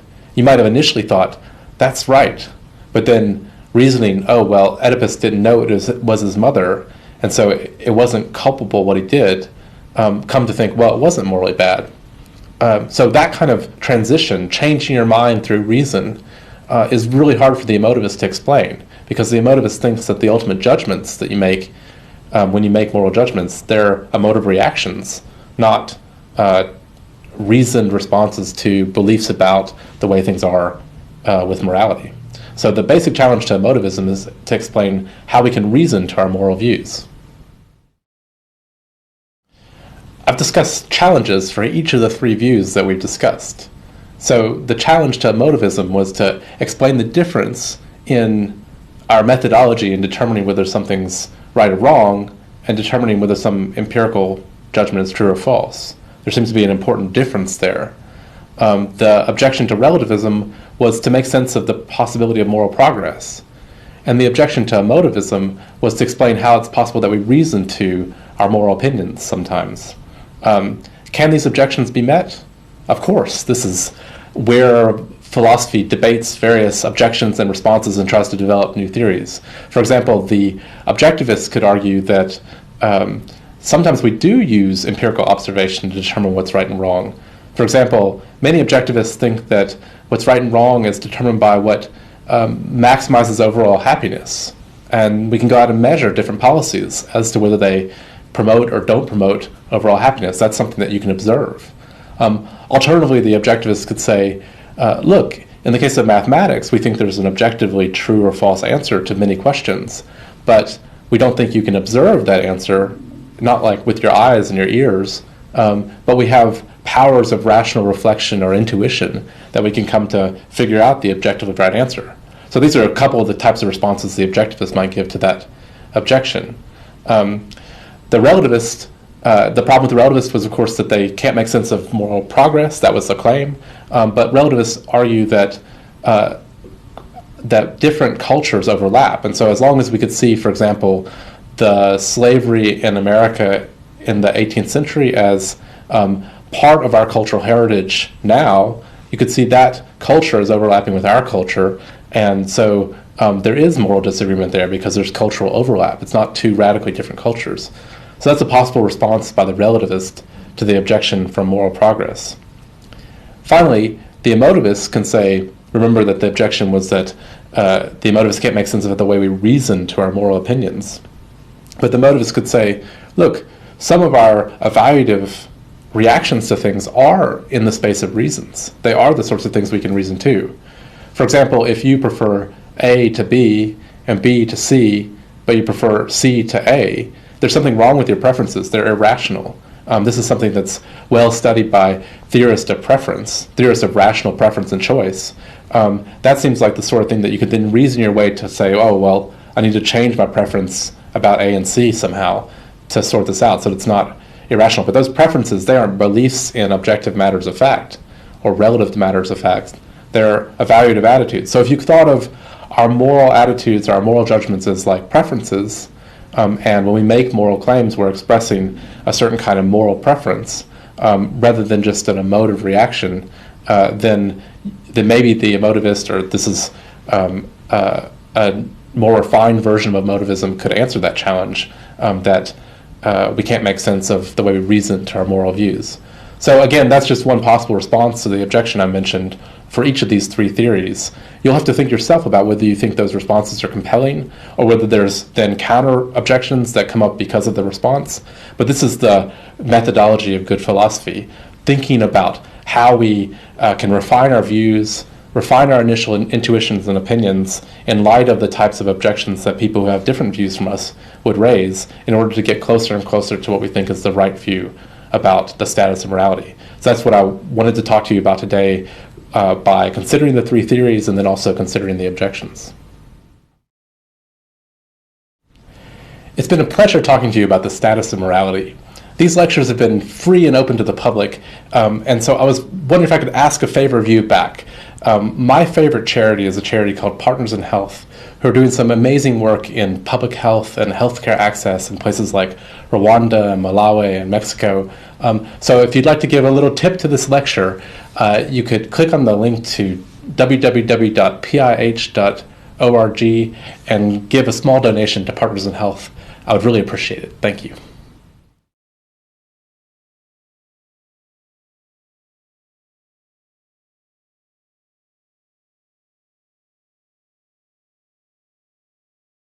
Hi, my name is Duncan Pritchard. I'm a professor of philosophy at the University of Edinburgh.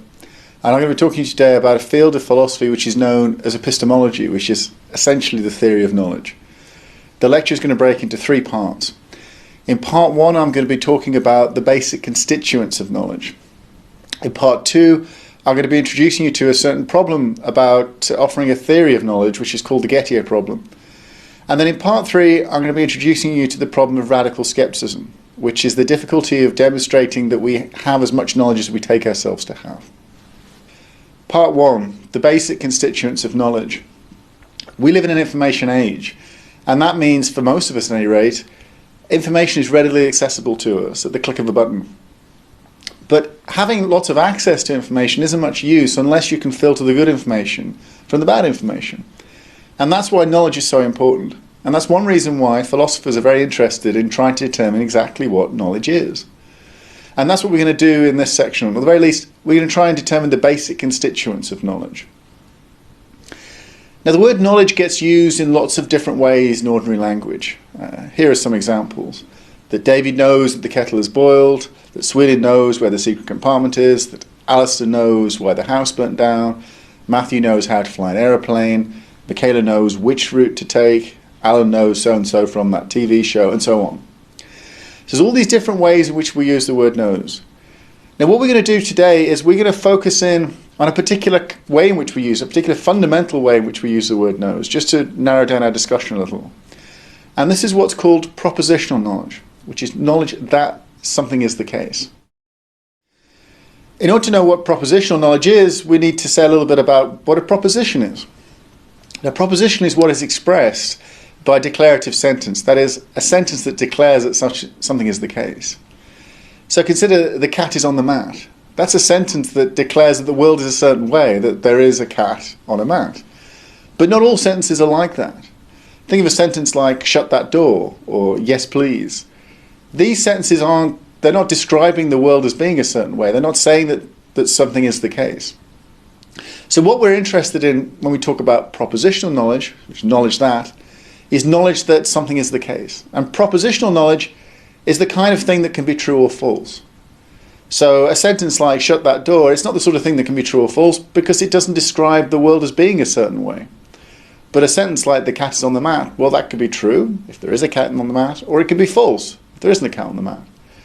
And if you have propositional knowledge of this proposition, then you know that the cat is on the mat. One way of getting a handle on what propositional knowledge involves is to contrast it to another kind of knowledge called know-how or ability knowledge. Knowing that Paris is the capital of France is a very different thing to knowing how to ride a bicycle.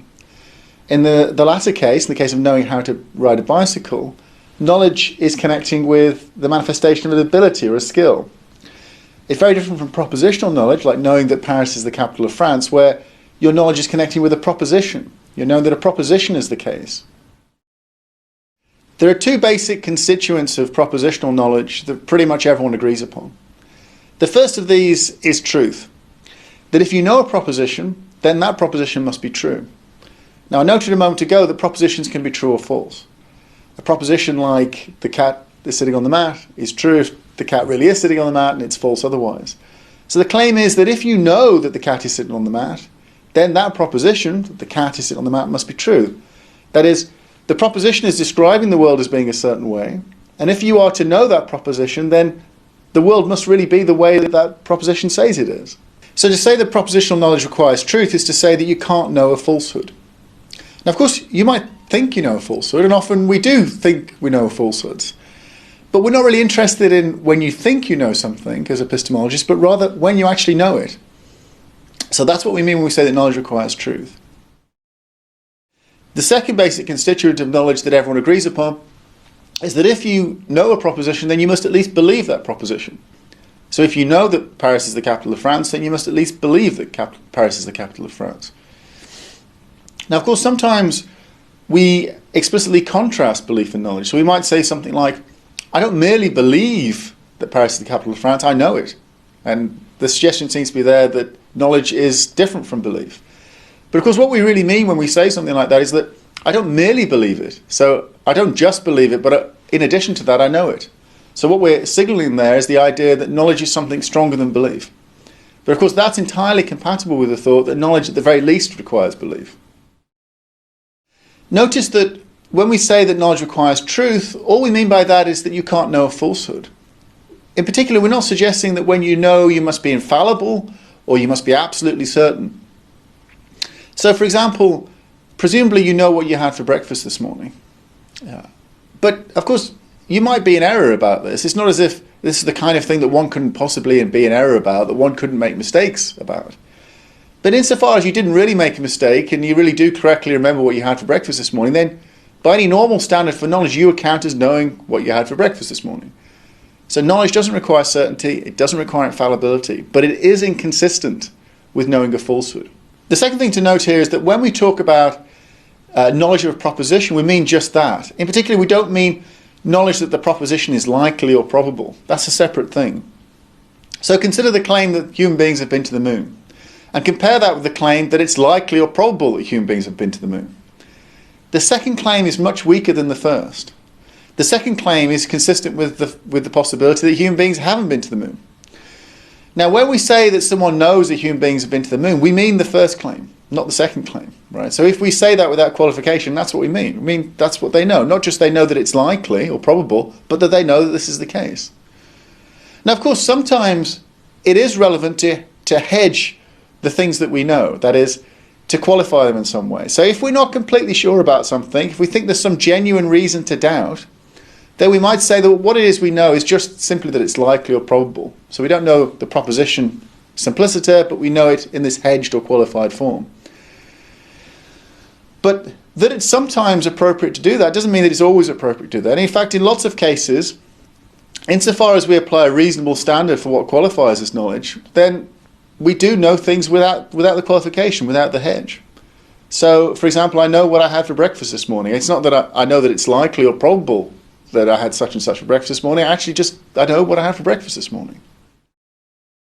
So knowledge requires truth, and it requires belief. It requires true belief. That means that knowledge requires getting it right. If you don't get it right, if you don't have a true belief, then you're not even in the market for knowledge. Is there more, though, to knowing than simply getting it right? Well, I think a moment's reflection reveals that there must be. Because there are all kinds of ways that one can get it right, i.e. have a true belief, but where one wouldn't count as knowing. So think of this kind of example. Imagine a juror in a criminal trial. And let's suppose that they believe the defendant's guilty, but not because they've been listening to the evidence. Let's say they haven't been paying attention to the evidence at all. They form their judgment that the defendant is guilty simply out of prejudice, let's say. So they've just formed a snap judgment based on prejudice that the defendant is guilty. Now, it could well be that the defendant is guilty, so they've ended up with a true belief. They've got it right. But clearly you wouldn't count as knowing that the defendant is guilty simply by forming a snap judgment on the basis of prejudice. Compare this juror who forms their belief about the guilt of the defendant simply through prejudice with a different kind of juror who carefully attends to the evidence and thinks through the issues, listens to the testimony from both sides, listens to the directions of the judge and so forth, and forms a judgment that the defendant is guilty. So they both jurors end up with the same judgment. And of course they both get it right. But the first juror who makes their decision simply on the basis of prejudice, this person doesn't know. But the second juror who sifts through the evidence and carefully weighs it up, it seems they do know. So this raises an interesting question for epistemologists. Knowledge requires more than mere true belief, more than just getting it right. It requires doing the kinds of things that this second juror is doing. Attending to the evidence, thinking things through, coming to a correct judgment. But what is it in general that marks the difference between knowing and merely getting it right? And this is what we're going to talk about in the second part of this lecture. There are two basic intuitions that govern our thinking about knowledge, and in particular which govern our thinking about what knowledge requires over and above mere true belief, over and above merely getting it right. The first is sometimes called the anti-luck intuition. And what this means is that when you know you're getting it right, your true belief isn't just a matter of luck. So think about the juror who forms their belief through prejudice. Although they've got it right, although they've ended up with a true belief, the way in which they form their belief is not generally a good way of getting to the truth. And so insofar as they've got a true belief, it's just a matter of luck that their belief is true. It's just lucky that they've formed a belief through prejudice and it's happened to be true. In contrast, the juror who's carefully sifted through the evidence and thought things through, insofar as they've got a true belief, it seems it's not a matter of luck that their belief is true because they've formed their belief in a way which is a good route to the truth. So this is the anti-luck intuition. So when you know, your true belief is not merely a matter of luck. The second fundamental intuition about knowing is sometimes called the ability intuition. And this is the idea that when you know, your knowing is down to you in some important way, and the exercise of your cognitive abilities, that is, your abilities which are relevant to the formation of true beliefs. So take the juror who forms their belief through prejudice. Forming beliefs through prejudice, that's not a cognitive ability, that's not a route to truth. In fact, it's actually a route to falsehood. If you want to form false beliefs, that's a very good way of forming false beliefs, but if you want to form true beliefs, it's a terrible way of forming true beliefs. In contrast, the juror who carefully attends to the evidence and thinks things through, they're using their cognitive abilities.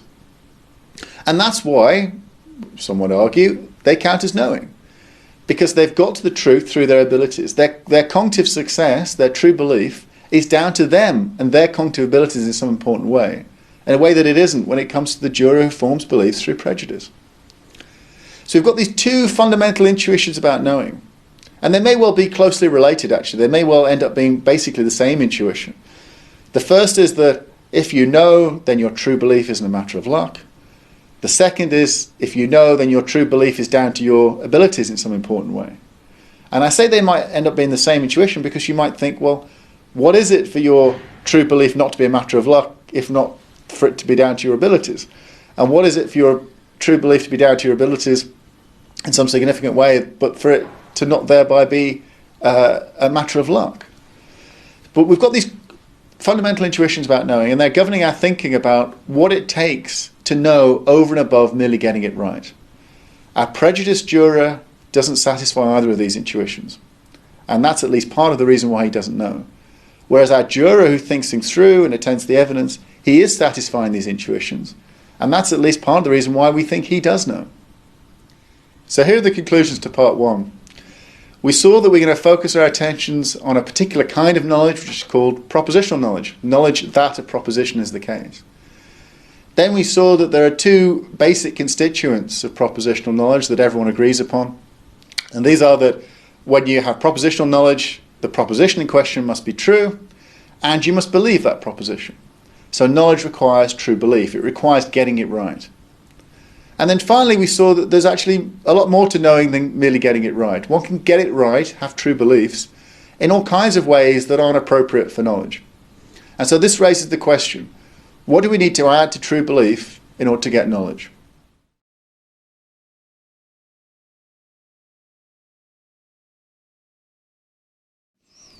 So we saw in part one that knowledge requires true belief, that is, it requires getting it right. But we also saw that knowledge actually requires a lot more than mere true belief. And the question then became, well, what do we need to add to true belief in order to know? Well, there's been one very influential account of what it takes to turn true belief into knowledge, which has been, until quite recently, the dominant view in the theory of knowledge. And this is known as the classical account of knowledge. The classical account of knowledge has been defended right back into antiquity. There's a version of this position in Plato, for example. Until quite recently, it was just the standard view about the nature of knowledge. Here's what it says. It says knowledge is true belief, that is, knowledge requires truth, it requires belief, and that it also requires a third condition, which is usually called a justification condition. So what is the difference on this view between knowledge and mere true belief, merely getting it right? Well, the difference is that when one knows, one has a justification for what one believes, where that means one has good reasons that one can offer in support of what one believes. So go back to our example from part one of the juror forming their beliefs through prejudice, as opposed to the juror forming their belief through carefully attending to the evidence that's offered and thinking their way through that evidence and the directions they've been given. In the one case, the case of the person believing through prejudice, although they get it right, although they end up with a true belief, they can't offer good reasons in favour of what they believe. I mean, the best they can say is that they believe what they do because of prejudice. But of course, that's a terrible reason for believing a proposition in this case. Because, I mean, aside from anything else, prejudice isn't a good way of forming true beliefs about whether or not someone's guilty. In contrast, the juror who carefully attends to the evidence and thinks things through, when asked why they believe what they do, they can offer a justification for what they do. They can offer good reasons in support of their belief. So it seems then the difference between knowing as opposed to merely getting it right is the possession of a justification. It's the possession of good reasons in support of why you believe what you do. And think again about those two intuitions that we encountered at the end of part one, the anti-luck intuition and the ability intuition. Well, take the anti-luck intuition first. That says that if you know, then your true belief is not simply a matter of luck. Well, if you've got good reasons in support of your belief, well, then it isn't a matter of luck, is it? It's obviously, if you've got good reasons, that means that you got to the truth because you formed your belief in the right kind of way. And similarly, the ability intuition, the claim that if you know, then your true belief is down to your cognitive abilities in some important way. Well, if you can offer good reasons, well, where did those reasons come from if they weren't derived from you using your cognitive abilities? Just like our juror who knows uses their cognitive abilities to attend to the evidence and think their way through the evidence in order to form a correct judgment. So the classical account looks very plausible. The difference between knowing as opposed to merely getting it right is that one has a justification. So the classical account was very dominant for a long time, and that's because it just looks so incredibly plausible. Knowledge is justified true belief. The view is often called a tripartite analysis of knowledge because it has three parts to it. It's very simple: truth, belief, justification. That's all that's required for knowing. Unfortunately, the classical account of knowledge doesn't work.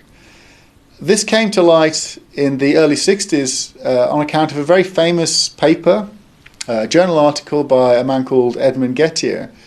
Now, this paper is the stuff of legend in philosophy. It's just 2.5 pages long, but it completely demolishes the classical account of knowledge.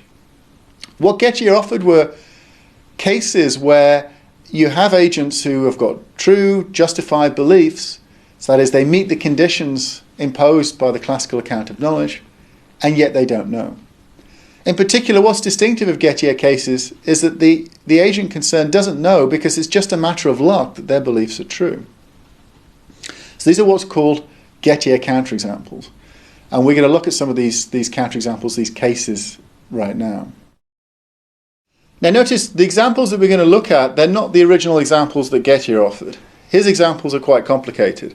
But we don't need to use Gettier's complicated examples to make the point that he wanted to make. There are much simpler examples that can make this point. The first one we're going to look at is the famous stop clock case. So this was first offered by Bertrand Russell, though at the time he didn't realize it was a Gettier case. He used this example to illustrate a different point. But imagine that someone came downstairs one morning and they formed their belief about what the time is by looking at the clock in their hall. And let's suppose that this clock has been very reliable up until now, and there's no reason to think there's anything wrong with it today. The time it's telling looks plausible, it's roughly correct, and so on. So you know it's roughly what time it is in the morning, and what the clock says pretty much corresponds to that. So you formed a belief about what the time is by looking at the clock. And now let's stipulate that the belief that you formed is true. So you formed a true belief by looking at this clock. Now, the belief is clearly justified because you've got good reasons for believing what you do. The clock is a reliable clock. You've got independent reasons for thinking that what the clock says is broadly correct. You've no reason to doubt that the clock is giving you a wrong answer, and so on. So you've got a justified true belief. Here's the twist in the tale, though. Suppose the clock has stopped. Suppose it stopped 12 hours ago, or 24 hours ago if you're using a 24-hour clock. So what you're looking at right now is a stop clock. However, you just so happen to be looking at the stop clock in the one time in the day, or two times in the day, depending on whether it's 12 or a 24-hour clock, when it's showing you the correct time. Here's the crux of the matter. You can't come to know what the time is by looking at a stop clock, even if you happen to get a true belief about what the time is, as has happened in this case. And part of the reason for that is that getting a true belief about the time by looking at a stop clock is just too lucky. If you've got a true belief, it's just a matter of luck that your belief is true. And so we're offending here against the anti-luck intuition on knowledge, which we saw in part 1. So it seems what we've got is justified true belief. So we've got a belief that satisfies the condition of the classical account of knowledge. And yet we haven't got knowledge. And in particular, we haven't got knowledge because we've got a true belief where it's just a matter of luck that the belief is true. Here's a second Gettier-style case, this time due to Roderick Chisholm, who was an American philosopher. Imagine a farmer looking into a field and seeing in clear daylight and so forth what looks very much like a sheep in the field. And so on this basis, they form the belief that there's a sheep in the field. Now imagine this belief is true, there really is a sheep in the field. So they've got a true belief.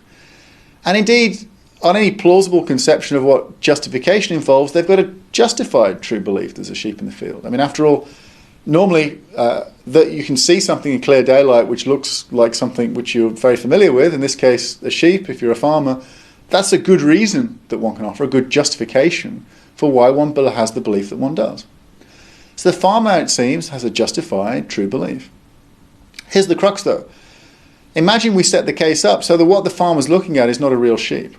What they're looking at is some sheep-shaped object. Let's suppose it's a big hairy dog or a sheep-shaped rock or something like that. So something that looks like a sheep, but which isn't in fact a sheep. But now imagine that there really is a sheep in the field. It's hidden from view behind the thing that the farmer's looking at. So what the farmer's got is a true belief and a justified true belief. But intuitively he doesn't know there's a sheep in the field because what he's looking at isn't a sheep. And again, the moral of this seems to be that he doesn't know because his belief is just lucky. He's got a true belief that could very easily have been false. And the reason why it could very easily have been false is because what he's looking at isn't a sheep, but just a sheep-shaped object. If there hadn't, by chance, been a sheep hidden from view behind the sheep-shaped object he's looking at, then his belief wouldn't have been true. So again, we've got a Gettier case. Justified, true belief, which doesn't amount to knowledge. And it doesn't amount to knowledge because even though the belief is true and justified, it's just a matter of luck that that belief is true. Now, one way of responding to Gettier cases is to try and criticize the cases themselves.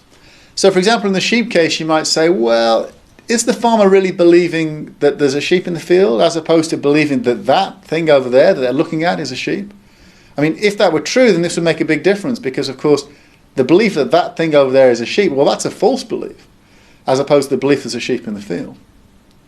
And in general, with Gettier cases, there's usually a bit of fancy footwork that one can do to try and get out of the problem by fiddling about with the case.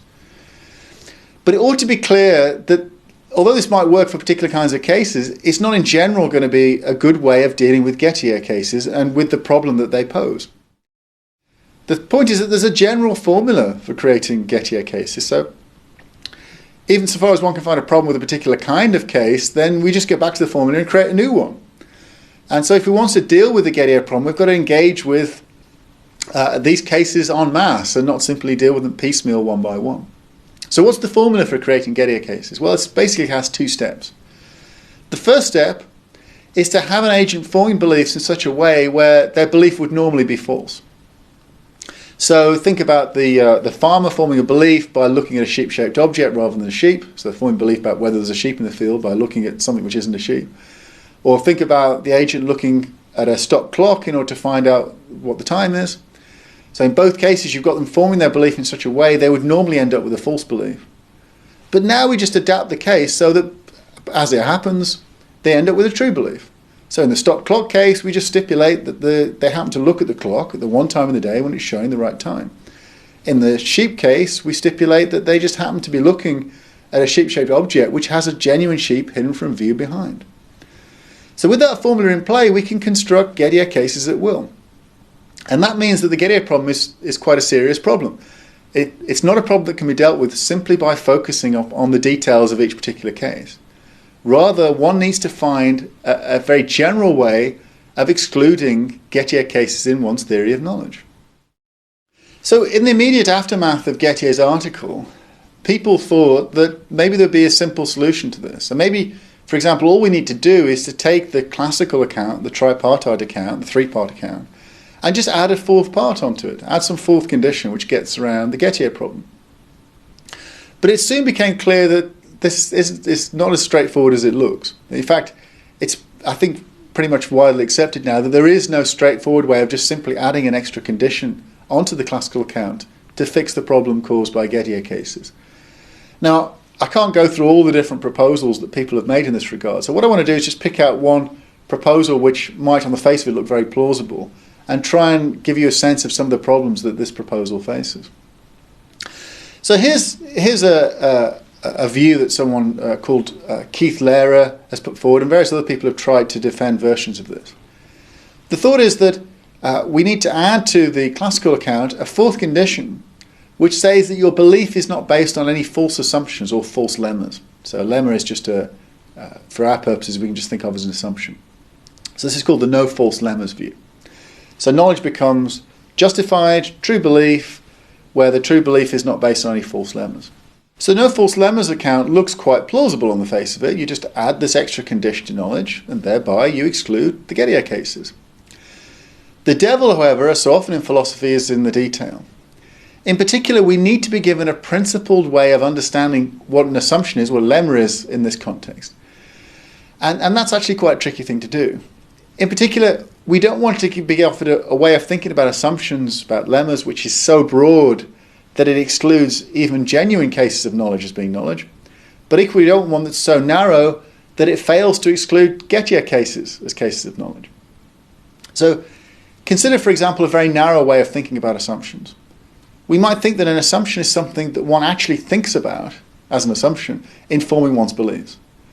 So in the stop clock case, for example, we might imagine that in forming the belief about the time by consulting the clock, our agent actually thinks to themselves, I'm assuming here that the clock is working, or something like that. Of course, the problem with that is that it seems psychologically implausible. When we form beliefs about the time, we seem quite properly to just simply directly form the belief. We don't think to ourselves, start to list in our minds what assumptions we're making in forming the beliefs that we do. I mean, remember, the subject has no reason to think that the clock isn't working. So they might go through this process if they've got a reason for thinking the clock isn't working. But insofar as that what they're faced with is a working clock, it seems the right thing to do is just form your belief about the time. So this conception, this narrow conception of what an assumption is, doesn't seem to do the work that it's meant to do. It doesn't exclude Gettier cases. But now imagine a broad conception of assumption.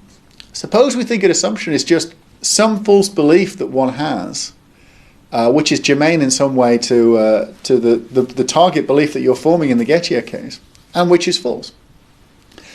So here we get the right result in the Gettier cases. So it probably is true in the case of the stop clock, for example, that our subject believes, falsely as it turns out, that the clock is working.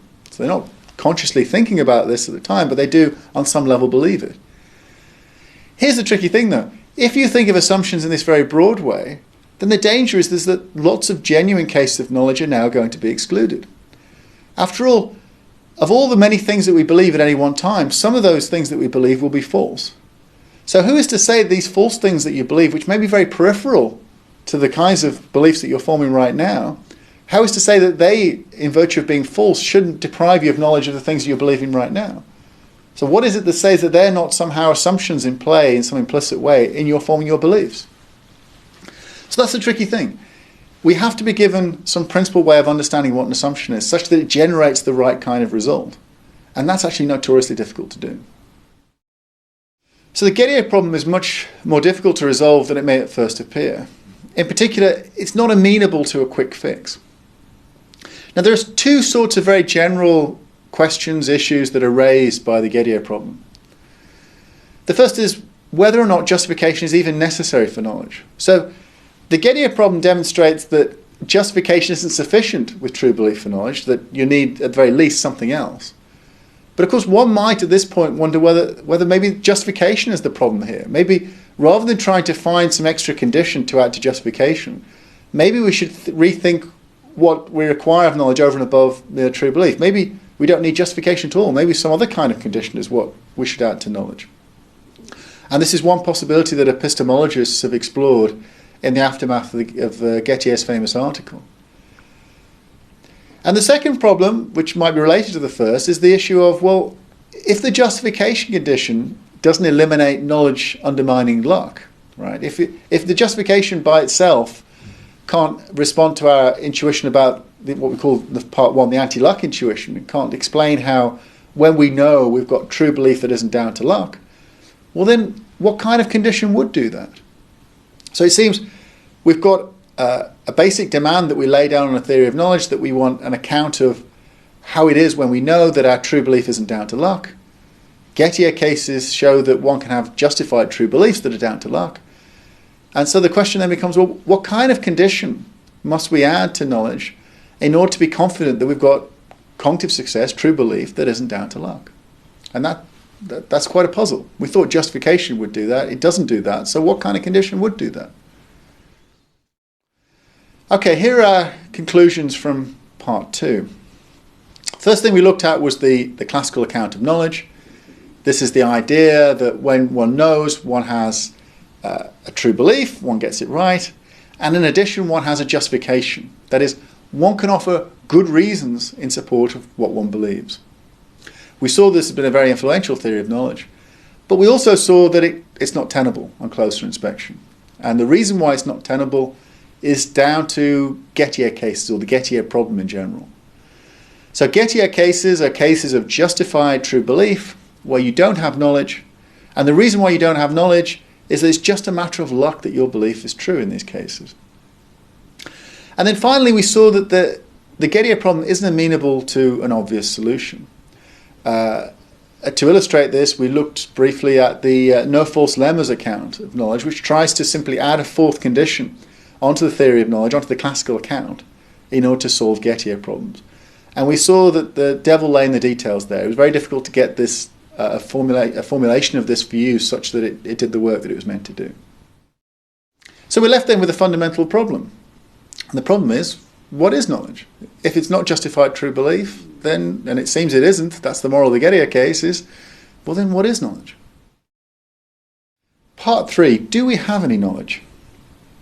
In this part we're going to be looking at the problem of radical skepticism. Now this is the problem of demonstrating that we have as much knowledge as we take ourselves to have. In particular, there is this challenge, it's called the skeptical challenge, which says that we don't know very much. And in fact, in its strongest form, skepticism, radical skepticism, says that knowledge is impossible. So we think we know lots of things, but in fact, actually, we know next to nothing, perhaps even nothing. Now, there's a very influential form of radical skepticism, which goes back at least to Descartes. On certain views, it goes back right even to the ancients, which makes appeal to skeptical hypotheses. So these are scenarios that are completely indistinguishable from normal life, but where one is radically deceived. And what the radical skeptic does is say, well, you can't know that these skeptical hypotheses don't obtain, and insofar as you don't know that they obtain, you can't possibly know anything. At least you can't know anything about a world that's external to you anyway. So a good way of thinking through what's going on here is to take a particular kind of skeptical argument and unpack it. So what we'll do is we'll look at a specific sort of skeptical hypothesis, which is known as the brain of art hypothesis. So this is the idea that although we think right now that we're causally interacting with others in the context of a shared world and that we're embodied people, that perhaps we're not. Perhaps our brains have been harvested. They've been taken outside of our bodies and they're floating somewhere in a vat of nutrients being fed fake experiences. So this is the brain of art skeptical hypothesis. If you've seen the film The Matrix, by the way, this is roughly the kind of scenario that's depicted there. Here is the question. Do we know that we're not brains in vats? Do we know we're not the victim of this skeptical hypothesis?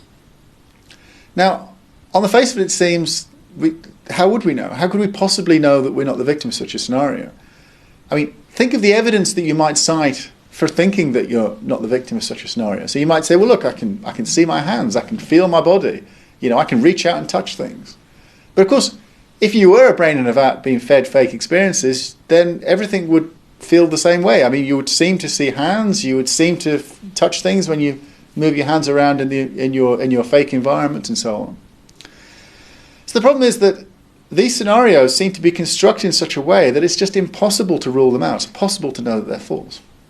So I can't know that I'm not a brain in a vat. And in general, I can't know the denials of skeptical hypotheses. They're constructed in such a way that there's nothing that I could bring to bear which could exclude them.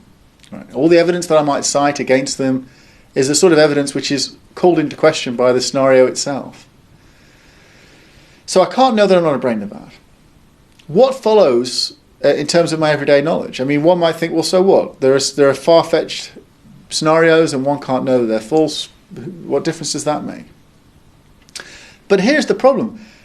Insofar as I can't know that I'm not a brain in a vat, well, how then can I know, for example, that I've got two hands right now? I mean, think, for example, of the basis I have for thinking that I've got two hands, which presumably I can feel my hands, I can see my hands, and so on. Of course, the problem is that the brain in a vat can see and feel hands too, even though they don't have hands. Having hands is inconsistent with being a brain in a vat.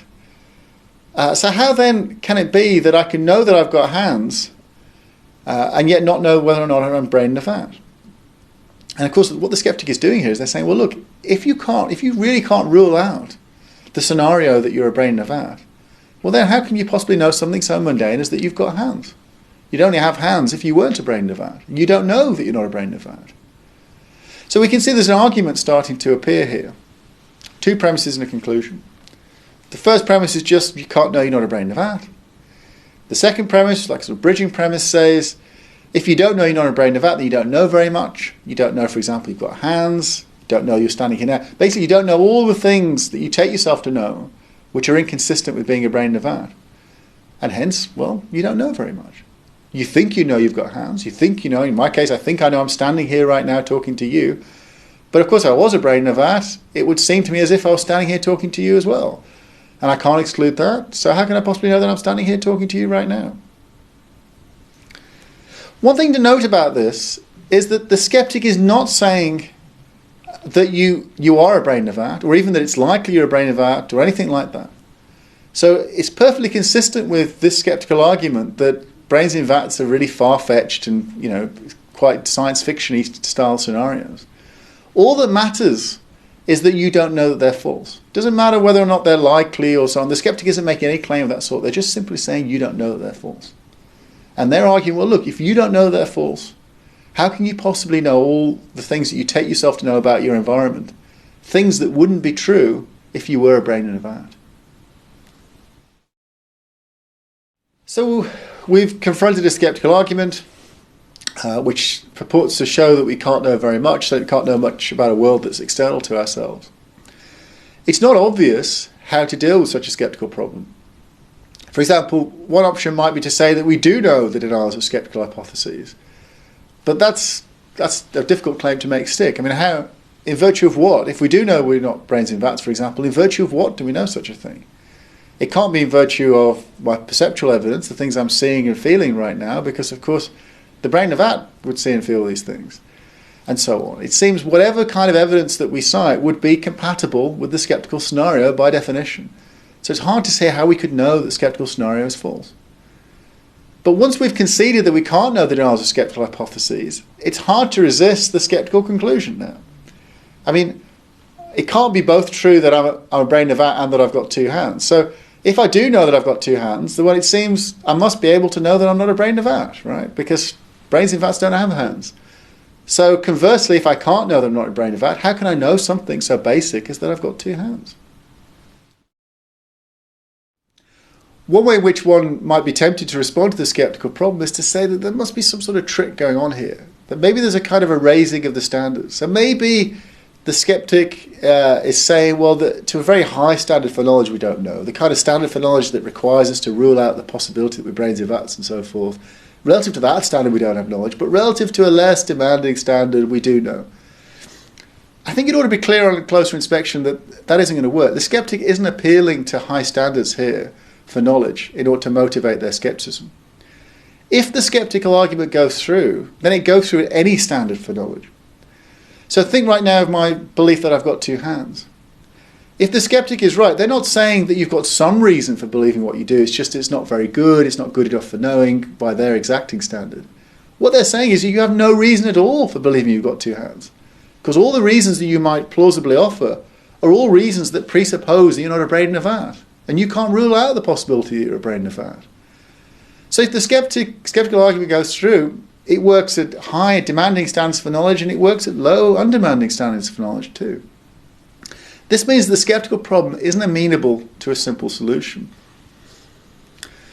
Now there are various ways that people have offered for dealing with skepticism, but one possibility of course is that the skeptic is onto something.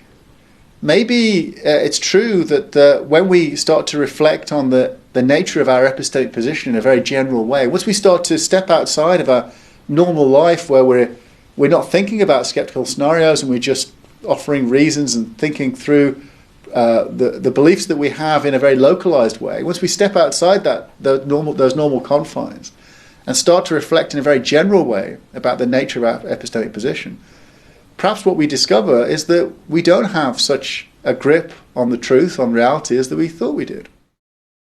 We might think of this as a kind of epistemic vertigo, that as one starts to step back from our normal everyday lives and starts to reflect on one's epistemic position, once one starts to sort of, as it were, reflectively ascend and start to think about one's beliefs as a whole and what their connection is to reality, we may well discover that perhaps we don't know as much as we thought we do. Indeed, we might even discover that we don't know anything. Okay, part 3, conclusions. Radical skepticism is the view that we know very little. In particular, we know very little, if anything, about a world that's external to us. We noted that radical skepticism makes use of skeptical hypotheses. So these are scenarios which are indistinguishable from normal life, but where one is radically in error. So one of these scenarios that we looked at was a brain-of-vat hypothesis, which is the scenario that one is not, causally interacting with an environment in the usual sort of way that one thinks one is, but rather one's brain has been taken out of one's head and is floating somewhere in a vat of nutrients, being fed fake experiences. We noted that because skeptical hypotheses are indistinguishable from normal life, that it seems that there's no way for us to know that they're false, no way that we could rule them out. And from that conclusion, the skeptic seems able to motivate the thought that, well, we don't know anything then very much about the world around us. In particular, given that if I have got two hands, well, I must not be a brain in a vat, because brains in vats don't have hands. It seems if I can't know that I'm not a brain in a vat, I can't know that I've got two hands. And if I don't know that, then what is it that I do know? That's the problem of radical skepticism.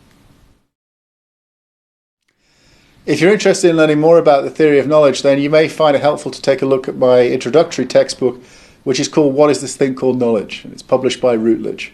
Thank you for listening.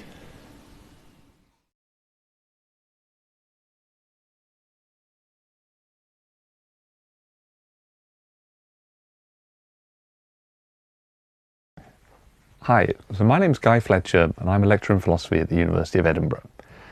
In this lecture we're going to think about the question of whether you have an obligation to obey the law. Political philosophy is the part of philosophy that examines philosophical questions about the relations between states and between states and their citizens.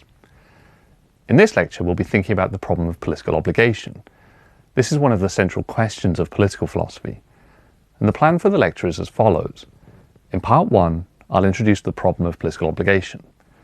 In part 2, I'll examine some possible solutions to that problem. And in part 3, I'll explain what the consequences would be if that problem can't be solved. Okay, so part 1, the problem of political obligation. So states make demands upon us every day. They make demands upon us to pay taxes, to provide certain kinds of information, to do jury duty sometimes, and very occasionally to fight in wars. They impose these burdens through the laws that they enact and that they enforce. This gives rise to an important question. Do citizens have an obligation to obey the state and to obey its laws? The problem of political obligation is the attempt to answer precisely this question. Even more precisely, we can describe the problem of political obligation as follows. It's the attempt to find an explanation of why we have an obligation to obey the state and its laws. Before we go any further, we need to understand the elements of the problem of political obligation. So first, we need to understand what it is to obey something and what it is to obey the law. And secondly, we need to understand the grounds of political obligation. Okay, so first, obeying the law. Obeying the law is not the same as complying with the law. Having an obligation to obey the law is not the same as having an obligation to comply with the law. Here's how we can see the difference. Suppose the law tells you to pay your income tax. If your income tax gets paid, then that's enough to count as complying with the law. The law told you to do something, and you did it. Acting in accordance with the law is sufficient to comply with the law. By contrast, to obey the law, you must act in accordance with it because it is the law.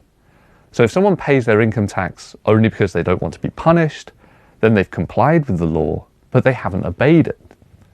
So obeying the law and complying with the law are importantly different. The difference between an obligation to comply with the law and an obligation to obey the law is important here because it's easy to have obligations to comply with the law, but it's not so clear that we have obligations to obey the law. We have obligations to comply with the law because of the effects of breaking those laws. So if our income taxes are used to support vital services, then we have a moral obligation to pay our income tax. And similarly, if our family requires us to provide for them, then we have an obligation to comply with the law because we need to stay out of prison and to provide for our families. These are clear cases where we have an obligation, but an obligation to comply with the law. Another way of seeing why obligations to comply with the law and obligations to obey the law are importantly different is to think about problematic states, so states such as Nazi Germany. People living within those states typically have obligations to comply with the law.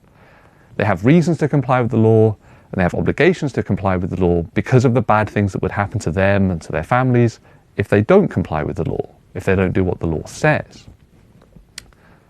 But in the case of a problematic state, it's not the case that the laws that it makes are legitimate, And so perhaps the citizens don't have obligations to obey those laws.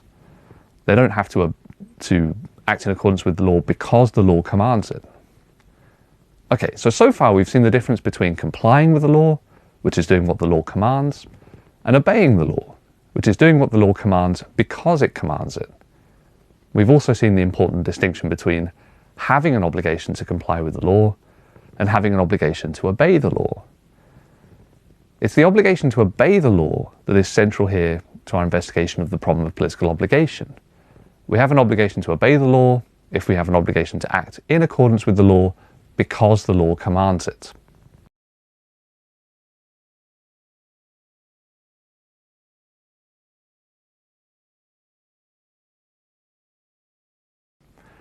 Earlier, I said that a solution to the problem of political obligation would be an explanation of why we have an obligation to obey the state and its laws.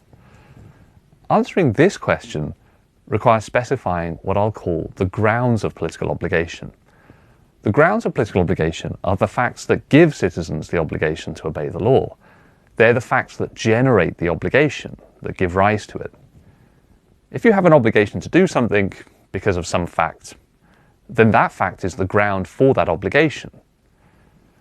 So for the rest of this part of the lecture, I'm going to introduce and assess some possible grounds of political obligation, some possible ways in which political obligation could arise. But before we get to that, let me give you an example that I think helps to dramatize the problem of political obligation. So suppose you're driving through a remote stretch of desert. You see a stop sign at a junction up ahead. You're driving slowly and you can clearly see that there are no other vehicles or any other people for miles around. Nevertheless, the law requires that you stop your vehicle, and now you're deciding what you ought to do. In this situation, you've no self-interested reasons or moral obligations to stop at the sign. After all, you won't be in any danger if you don't stop, nor will your passenger, and you know that there are no other vehicles for miles around. There's no chance of your being punished for not stopping. There are thus no self-interested reasons or other kinds of obligations to comply with the law. Despite thinking this and knowing it, you nevertheless stop your car. Your passenger asks why you stopped, and you give your answer. The law requires me to stop, and I ought to obey the law. In giving that answer, you take a stand on the question that we started with, whether we have an obligation to obey the law. You think that the answer is yes. Suppose that your fellow passenger asks why you have an obligation to obey the law. Now you're being asked for a solution to the problem of political obligation, a ground for the obligation to obey the law. Okay, now let me make one final point before moving on to the possible grounds for political obligation. Even if we have an obligation to obey the law, that doesn't mean that the obligation is necessarily decisive. It doesn't mean that it's necessarily what we must do. Rather, it just means that we have an obligation to obey the law. So showing that the problem of political obligation can be solved isn't showing that we ought to always obey the law. It would be enough to show that we have an obligation to obey the law. Okay, so even if the obligation to obey the law doesn't always outweigh all other obligations, it could still be the case that the problem of political obligation is solved.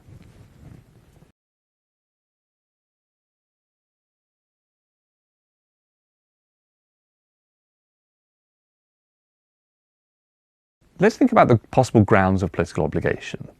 Remember first that if the problem of political obligation is to be solved, we need to find a ground for the obligation to obey the law.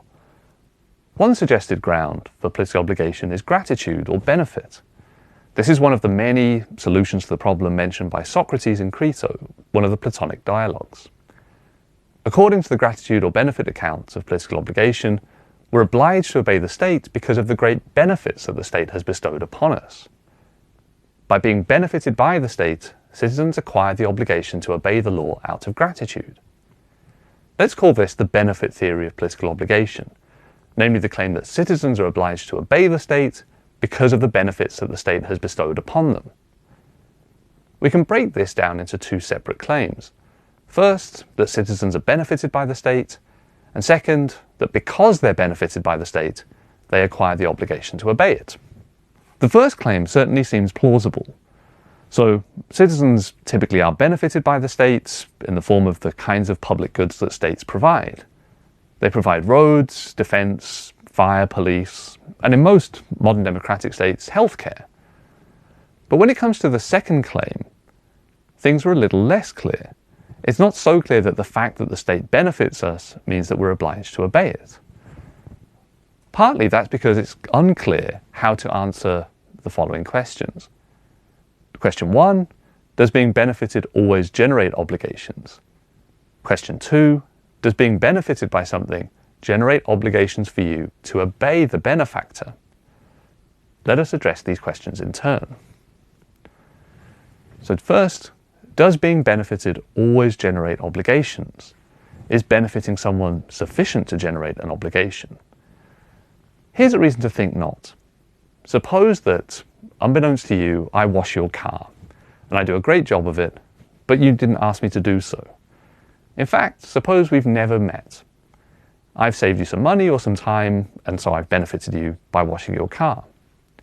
Does this give you an obligation? It's not obvious that you now have an obligation. After all, you didn't ask me to do this, you don't in fact know of my existence, and I just cleaned your car without your permission. Perhaps you have some obligation, perhaps an obligation to say thank you, although even that much isn't clear. But bestowing any benefit on someone isn't enough to give the other person an obligation to obey you. Maybe the other person has an obligation to express gratitude, but it doesn't give them an obligation to obey you. So this brings us to the second question. What the obligation that stems from being benefited by somebody gives you an obligation to do? Does being benefited by something generate obligations for you to obey the benefactor? Seemingly not. Here's another example. Suppose we have lunch and I pay for it. It seems pretty clear that you have an obligation to say thank you. But do you have an obligation to obey me? Certainly not. You don't have an obligation to obey me just because I've benefited you. So how is this relevant to the benefit theory of political obligation? Remember that the second part of the benefit theory was the claim that because citizens are benefited by the state, they acquire an obligation to obey the state. The objection is that we can see that this claim is false because, as in the case where I buy you lunch or I wash your car, benefiting someone doesn't generate an obligation to obey the benefactor. It seems that at most it generates obligations to feel or express gratitude, not obligations to obey. So if we have an obligation to obey the law, it must have some ground other than just being benefited by the state.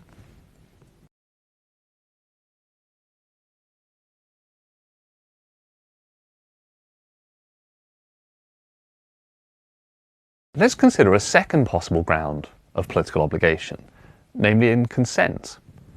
We're looking for a ground for the obligation to obey the law. And a natural suggestion, one closely associated with Thomas Hobbes and John Locke, is that it's the consent of the governed that generates an obligation to obey the law.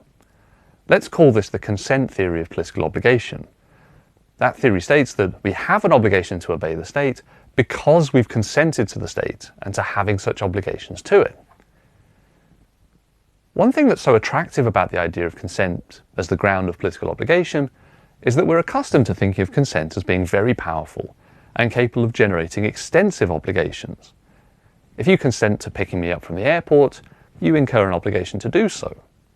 When you consent to taking part in medical research, you incur various, often onerous obligations, such as the obligation to refrain from eating and drinking for certain periods. Finally, if you join a religious order and consent to having certain obligations as part of that, then you acquire those obligations.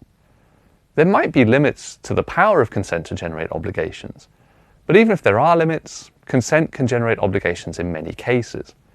So consent seems like the right kind of thing to be a ground for political obligation. So why might one doubt the consent theory? Here are three problems that it seems to face. First problem, insufficient people have given consent.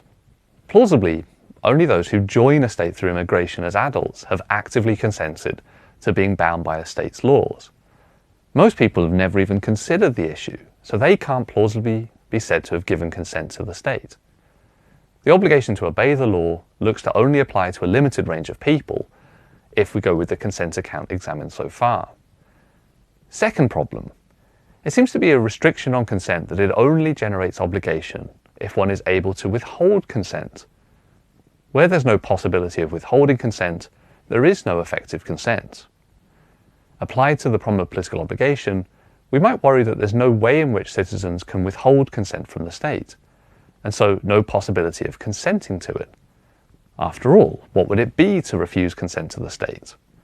One can't just send a letter to the government refusing consent to being governed. So if we have no ability to refuse or to withdraw consent, then arguably we can't consent to the state. We can't be said to have consented to the state given that we have no effective alternative. Third problem. Suppose that citizens can withhold or revoke consent. Then the consent theory of political obligation faces a different problem. If consent is the ground of political obligation and we can revoke or withhold consent, then it seems very easy to escape or avoid the obligation to obey the law by simply refusing consent or by withdrawing it. It seems like it would be a hollow victory if we solved the problem of political obligation only by establishing an obligation that one can so easily shrug off. Okay, so how might a consent theorist reply to these problems? So how might someone who thought that consent was the ground of political obligation reply to these apparent problems for the view? Their first reply is that one way of responding to the problem of insufficient people having given consent is to distinguish between two kinds of consent: expressed consent and tacit consent. The difference between them lies in how that consent is communicated. Expressed consent is given openly and directly by explicitly saying that one consents to something. By contrast, tacit consent is given by doing something else within a context where it's understood that that constitutes giving consent. For example, if you're told that going into the classroom is to consent to being filmed within the classroom, then if you go into the classroom, you've given consent. So how will this distinction between tacit consent and express consent help with the problem? The first problem was that too few people had actually consented. Well, that's what it looked like, at least. But if one can tacitly consent to being governed by the state and acquire the obligation to obey the law, then perhaps enough people have in fact consented. It may be true that most of us have not explicitly consented to the state.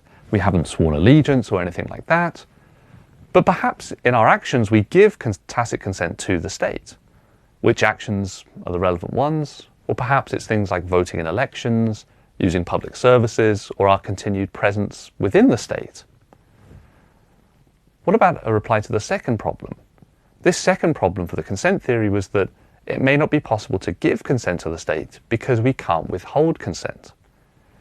This might also be alleviated by the distinction between expressed and tacit consent. If consent is given by performing the actions of, for example, voting in elections and using public services, then perhaps one can revoke consent by just simply refraining from those actions. Now for the third problem, this was that if it's possible to withdraw consent by simply reporting a lack of consent, then it would be too easy to escape the obligation to obey the law. One could simply revoke consent and escape the obligation to obey the state. And this might also be alleviated by the distinction between expressed and tacit consent. If consent is given by voting in elections or remaining within a territory, then it isn't easy to revoke your consent. Few, if any, would easily be able to escape the obligation to obey the state. The distinction between expressed and tacit consent seems like it might provide a way for the consent theory to avoid the problems that we've considered. However, to fully assess the suggestion, we need to know how tacit consent might be given to states. What might constitute tacit consent to the state? So far we've considered participation in elections, using public services, or remaining within the state. But each of these faces problems.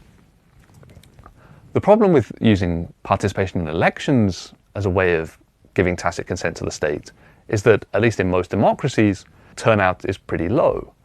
So everyone who doesn't vote in the election would no longer have tacitly consented to the state. And in those states that have very high turnout, they're typically compulsory democracies. And so, in virtue of the fact that people can't withhold consent, then plausibly they're not really giving tacit consent. So, if we adopted this tacit consent version of the consent theory, and we thought that the relevant kind of tacit consent came from participating in elections, we'd face the problem of the theory delivering an obligation only for a very small proportion of its citizens. If tacit consent isn't given by voting, What about citizens' use of public services as the mean by which they tacitly consent to the state? Here we face the problem that whilst most of us make use of public services, we face little real choice as to whether we do so. One can't easily avoid making use of the roads, for example. It's thus hard to treat the use of state-provided public services as an act of giving consent to the state, given that such actions can't be avoided in most cases. What about remaining within the state? Is that action a form of tacit consent to being governed by the state? Well, here we get a similar problem as in the case of public services. Many people have no effective alternative to remaining within their state. That might be due to financial restrictions, because they lack the money to leave, or other strong ties to their current state. And even if someone can leave their current state, they have little or no alternative to being within some state. Thus, the action of remaining within one state doesn't look like a plausible contender for a form of tacit consent to being governed. In this section, we've examined the consent theory of political obligation. This is the claim that it's the consent to being governed that generates the obligation to obey the law. We found a number of problems with the view, problems that didn't seem to be avoided by distinguishing between expressed and tacit consent. Let's move on now to consider a third and final candidate ground for political obligation, namely in fairness.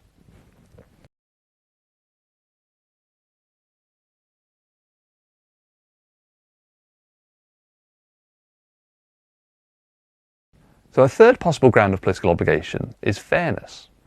This kind of theory attempts to ground political obligation in something about fairness. We can provide a precise statement of such a theory as follows. Citizens are a part of cooperative enterprises that are mutually beneficial and fair. Because they're part of such schemes, such enterprises, they have an obligation to obey the rules of those schemes or enterprises.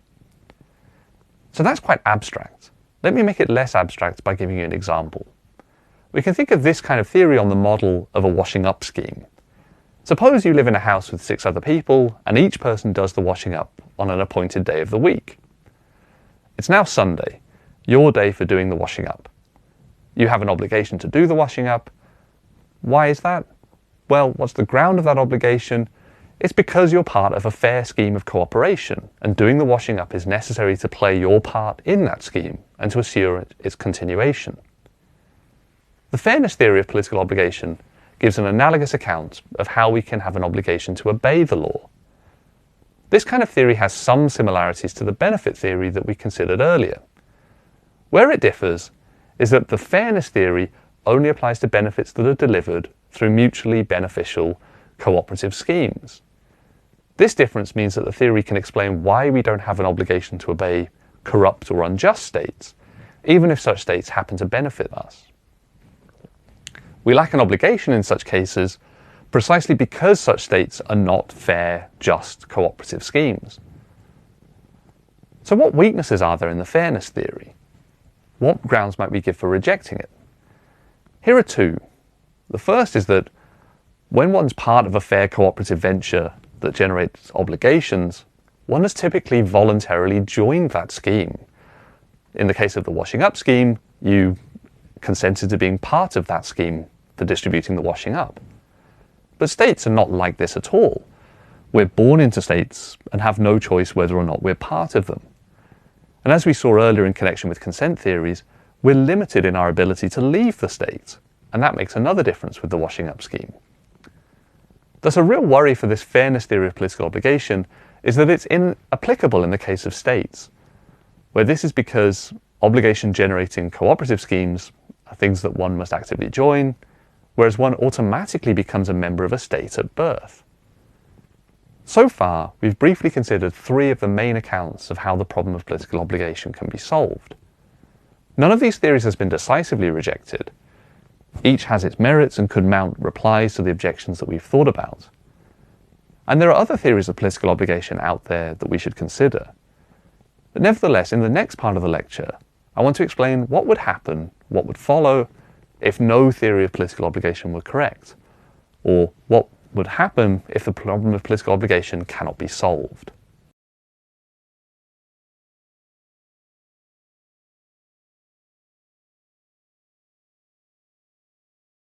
What if the problem of political obligation can't be solved? To check that we fully understand the problem of political obligation, it's helpful to think about the consequences of it being unsolvable.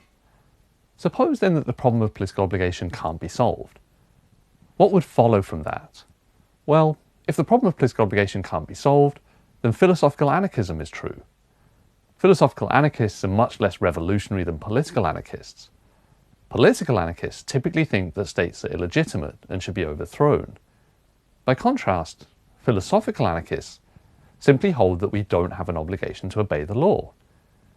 They needn't have a view about whether we ought to resist or overthrow the state, and they typically grant that we might have very good reasons to comply with the law, reasons such as the cost to ourselves and to other people if we break it. Philosophical anarchists hold that we don't have an obligation to obey the law. We don't have an obligation to do what the law commands because the law commands it. One question on which philosophical anarchists are divided is whether we ever could have an obligation to obey the law. Is it merely true as things currently are that we have no obligation to obey the law, or could we never have an obligation to obey the law under any circumstances? This is an interesting issue because it takes us back to the question of what states are like. Is it somehow in the nature of what a state is that we can't have an obligation to obey the law? Could there ever be a group of citizens who established a state and have an obligation to obey its laws?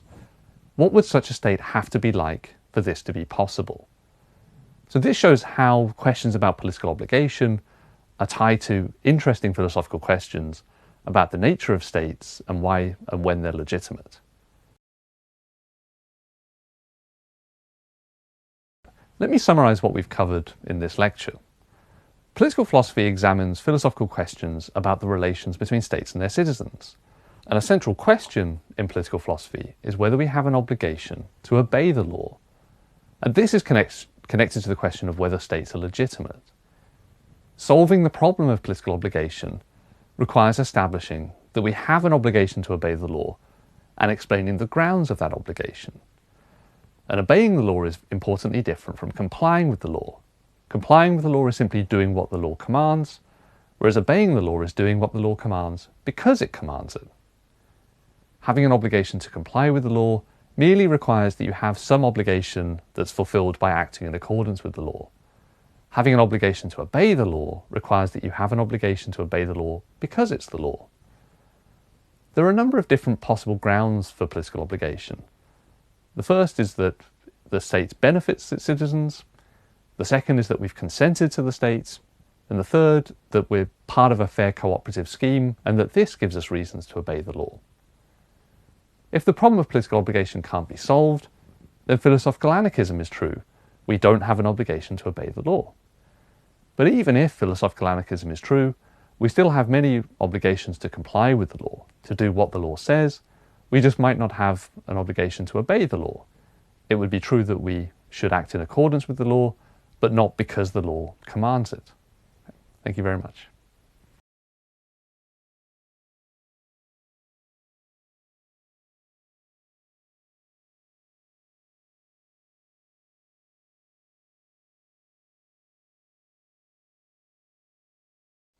Hi, so my name is Alan Hazlett, and this week we're going to be talking about testimony and the question of whether and in what circumstances you can believe what other people tell you. And we're going to talk about this, the way people were talking about this issue during the Enlightenment. So the Enlightenment's a term that historians use to refer to a period in European intellectual history roughly 1700 to 1800.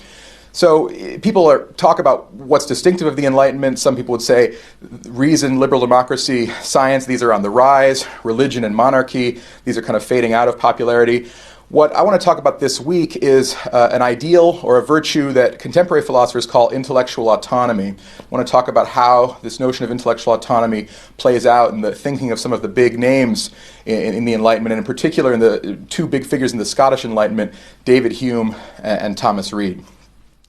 So Hume lived and worked in Edinburgh, Scotland, most of his life.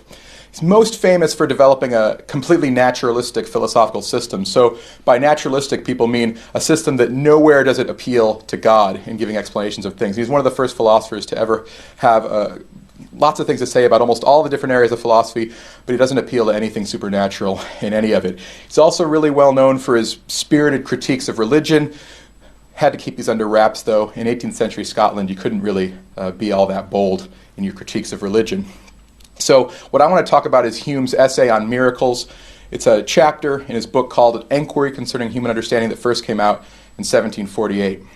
So Hume's conclusion in the section on miracles is that you should never believe that miracles occurred on the basis of testimony. So to figure out why he drew that conclusion, you need to figure out two things. What does he mean by testimony? What does he mean by a miracle? So let's take that first part first. What is testimony? So philosophers use the word testimony to refer to any situation in which you believe something on the basis of what someone else asserts, either verbally or in writing. So someone else tells you something and you believe it, or you read something that someone else wrote down and you believe what they say. Those are all instances of testimony. So Hume and other philosophers who write about testimony are really keen to point out that a ton of what we believe is based on the testimony of other people. So in the essay on miracles, Hume had this to say: so there's no species of reasoning more common, more useful, and even necessary to human life than that which is derived from the testimony of men. Just to get a feel for what Hume's talking about, think of some city you've never visited before, some city you've never actually been to. You've got a lot of beliefs about that city, beliefs about who lives there, population size, what it's like. And all those beliefs are based on testimony. They're based on believing what people tell you who've been there. They're based on believing what you read in the newspaper about what's going on in that city, based on reading the Wikipedia article about that city, stuff like that. So all those beliefs are based on testimony. So Hume and other philosophers writing about testimony are going to point out, first thing, testimony is a really important source of beliefs for creatures like us. So now, the big assumption that Hume makes about testimony in his essay on miracles is that to believe testimony, you have to have evidence that the person who's speaking or writing is likely to be right. So you have to have evidence of the reliability of the person who's testifying to you. He thinks that this assumption follows from a maybe innocuous-sounding assumption that philosophers call evidentialism. A wise man proportions his belief to the evidence. So Hume thinks, well, this applies when it comes to trusting someone else's testimony just as much as it applies in any other situation. So one thing he assumes is that if you're going to trust someone's testimony, you need evidence that they're likely to be right or that they're reliable. And that if you're going to trust people's testimony in general, you need some evidence that people in general are likely to be right when they assert things, or that they're generally reliable. You can see why this evidentialist principle is true if you think about cases where someone testifies to something unusual. So he says that the credit that we give testimony, quote, admits of a diminution, greater or less, in proportion as the fact is more or less unusual. So imagine that you go into a cafe and you order a cup of coffee, and the waiter says, sorry, we don't have any coffee. The coffee machines broke down last night. So in that case, you're likely to believe what the waiter says and trust his testimony. But now imagine, same situation. You walk into the cafe, order a cup of coffee. The waiter says, we don't have any coffee. Aliens broke in and stole all our coffee last night. So in that case, you're not likely to believe, at least not as readily believe, what the waiter says. Likely to be doubtful or skeptical that the waiter's telling the truth. Or maybe the waiter's being sincere, but has gotten it wrong for some reason. So there's all kinds of ways in which someone can get their testimony wrong, and this is likely one of those times. So that's what Hume says about testimony. So now, what does he say about miracles? What's a miracle? So he defines a miracle as, quote, a violation of the laws of nature. It's something that's never happened in what he calls the common course of nature. So a miracle is an exception to a previously exceptionless regularity. It's something that's never happened before. So to take an example of this, someone rising from the dead, right? This is something that's never happened before. That's a paradigm example for Hume of a miracle. With this definition of a miracle in place, and with that assumption about testimony, we can now start to see why Hume concludes that you should never believe that a miracle's occurred on the basis of testimony. Here's how he articulates the argument in the essay on miracles. He says, no testimony is sufficient to establish a miracle unless the testimony be of such a kind that its falsehood would be more miraculous than the fact which it endeavors to establish. This is just another way of putting that assumption that you should only trust testimony when you've got evidence that the testifier is likely to be right. It's just another way of putting that assumption that the more unusual the event testified to is, the less trusting you should be of the testimony. So think again of that case of the cafe waiter. The reason you'd be inclined not to believe the story is because it's more likely that the cafe waiter's wrong about the aliens stealing the coffee than that the aliens really did steal the coffee. So now imagine that someone asserts that a miracle has occurred. For example, they say someone rose from the dead. So Hume thinks treat this just like any other case and ask, what's more likely, that this person is wrong for whatever reason, or that someone really did rise from the dead? The way he puts it, what's more miraculous, that someone really did rise from the dead, or that this person, in this case, is wrong for whatever reason? Well, recall the definition of a miracle that Hume gives us. A miracle is an exception to a previously exceptionless regularity. So we've got all kinds of evidence. In every case of a miracle, we've got all kinds of evidence this event is very unlikely. Case of rising from the dead, it's never happened before, so it's a very unlikely event because we've got all kinds of experimental evidence that it's not likely to happen. But now we need one more premise to see how Hume gets to his conclusion, and it's a pretty innocuous assumption. People are often wrong when they testify, so people often assert things that are false. They assert things that are false because they sincerely say something they believe, but they're wrong, and they assert things that are false sometimes intentionally, as when people are lying or joking, or for various other kinds of reasons. So we've got lots of evidence that a miracle is very unlikely, but we actually don't have very much evidence that false testimony is unlikely. We've actually got evidence that false testimony happens all the time.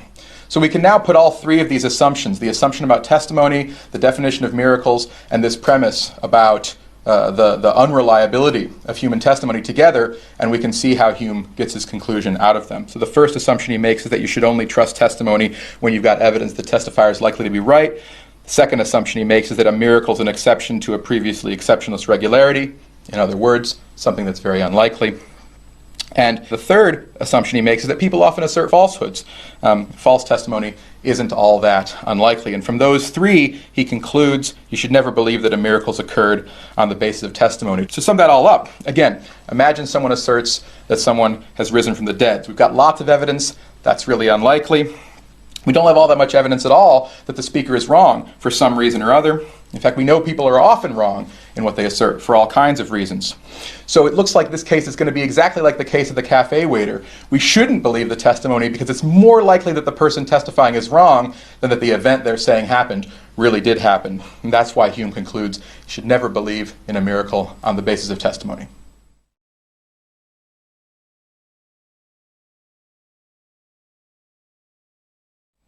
Okay, so in the last segment we talked about David Hume's argument that you should never believe that a miracle's occurred on the basis of testimony. Lots of ways you could challenge Hume's argument. One way you could challenge it, you could challenge his definition of a miracle. You could say he's got that wrong. But I think there's a really another interesting way to challenge the argument. Challenge the assumption you should only trust testimony when you've got evidence the testifier is likely to be right. And that's the premise of Hume's argument that his most important contemporary critic, Thomas Reid, took issue with. So Reid was a minister in the Church of Scotland and a professor at universities of Aberdeen and Glasgow, and he challenged this assumption of Hume's in a book called Inquiry into the Human Mind on the Principles of Common Sense, which was first published in 1764. And the challenge comes in a section that Reid entitled, Of the Analogy Between Perception and the Credit We Give Human Testimony. So Reid argued that trusting testimony is just like trusting your senses, trusting what you see around you. So believing something on the basis of what someone else says is just like believing something on the basis of seeing it with your own eyes, Reid thought. So here's the interesting thing. We don't only trust our senses when we've got evidence that they're likely to be right. Hume and Reid, one of the sort of few things they agreed on was that we don't have any kind of good evidence that our senses are likely to be right.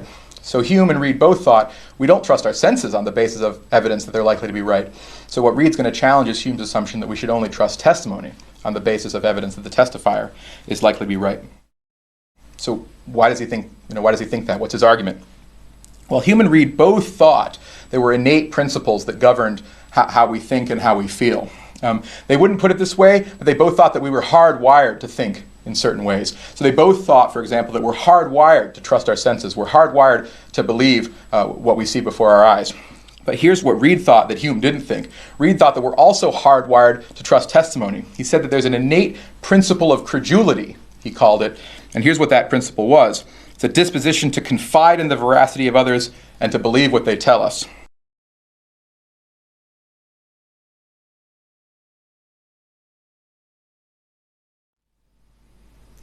So we can now see that Hume and Reid had really completely different pictures of how human testimony works. So for Reid, there's an innate, hardwired principle that makes us trust other people. But for Hume, we have to have evidence that other people are likely to be right before we can trust them. So we've got innate trust in testimony on Reid's side. We've got to have independent evidence that the person testifying is likely to be right on Hume's side. So which of these two pictures is right? Which one should we accept? Here's why Reid thought his picture was the right one. He asks us to imagine small children and think about the extent to which they trust the testimony of other people. And he points out that it looks like the principle of credulity is strongest in small children. They're very much disposed to trust the testimony of other people. They'll believe whatever you tell them. And Reid thought this is incompatible with Hume's picture of testimony. So here's what Reid said. If credulity were the effect of reasoning and experience, as Hume claims, it must grow up and gather strength in the same proportion as reason and experience do. But if it's the gift of nature, it'll be strongest in children and limited and restrained by experience. And the most superficial view of human life shows that the last is really the case and not the first. So in other words, if Hume's picture were right, the principle of credulity would be weakest in children because they don't yet have any experience of the reliability of other people's testimony. But in fact, the principle of credulity is strongest in children who have no experience at all of the reliability of other people. They're the most trusting, whereas adults are more skeptical and less trusting. This is the opposite of what you'd expect if Hume's picture were right. So rather than being based on experience, Reid concludes our trust must be based on a gift of nature, as he puts it. Here's a way of setting out his argument. We'll look at what the main assumptions involved are. First, he assumes the principle of credulity is strongest in children. Second, he points out that if our trust and testimony were based on experience, as Hume claims it is, it'd be weakest in children. And on that basis, he concludes the principle of credulity is innate and not based on experience. Now, there's a bit of a wrinkle here. You might have noticed this because it looks like Reid is talking about what children in fact do. He's talking about the fact that they do trust other people's testimony, whereas it looks like Hume is talking about what people ought to do. They ought not trust testimony without evidence that other people are likely to be right. But I think we can appreciate Reid's point here if we take him to be saying, look, children trust other people's testimony. They don't have any evidence that other people are likely to be right.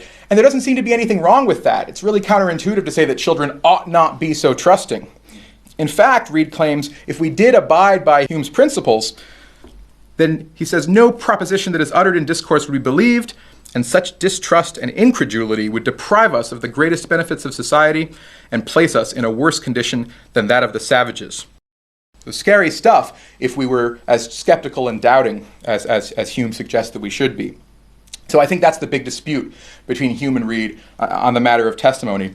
Is trusting other people something innate, as Reid argues, or do we need evidence of the reliability of testimony before we're going to trust it, as Hume claims?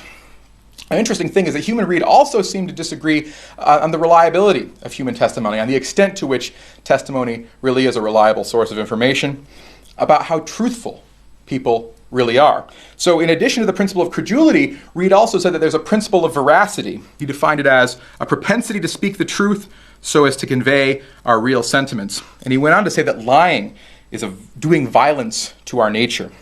So just as we're naturally trusting creatures, Reid says, we're also naturally honest creatures. So Hume would have challenged this.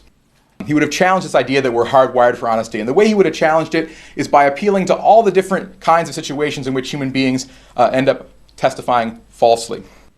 3 kinds of examples that you can find in his essay on miracles. So he first points out that people often have a motive to lie when they have an interest in what they affirm, because there are advantages, he says, to starting an imposture among an ignorant people. So think here of the kind of lies that politicians tell. Second, he says, human beings are prone to believe the tales of travelers because human beings generally find the feelings of surprise and wonder agreeable. So when someone tells you this crazy story from some faraway land, you enjoy that feeling of surprise and wonder, and it inclines you towards believing what they're saying. And in Hume's day, there's surprising stories coming into Europe from all over the world, a lot of them completely inaccurate. Third, Hume says that human beings are prone to testify to assert things regardless of whether they have good evidence for what they're saying because of, quote, the pleasure of telling a piece of news so interesting, of propagating it, and of being the first reporters of it. Gossip and rumor, this is how they spread. We enjoy telling other people news, even when we don't have very good evidence for it. So what we can see is that Hume and Reid have very different pictures of how we relate to one another when it comes to our beliefs and opinions, and how we ought to relate to one another when it comes to our beliefs and opinions. So for Reid, there's this innate hardwired principle of credulity and this innate hardwired principle of veracity. It means that we're naturally trusting and naturally honest creatures. testimony of others is a natural and an indispensable source of information, whereas for Hume the picture is much more problematic. Testimony isn't always reliable, and we can only trust testimony we've got evidence that the person testifying is likely to be right. So in a really important sense for Hume, we're always left on our own when it comes to forming beliefs and opinions.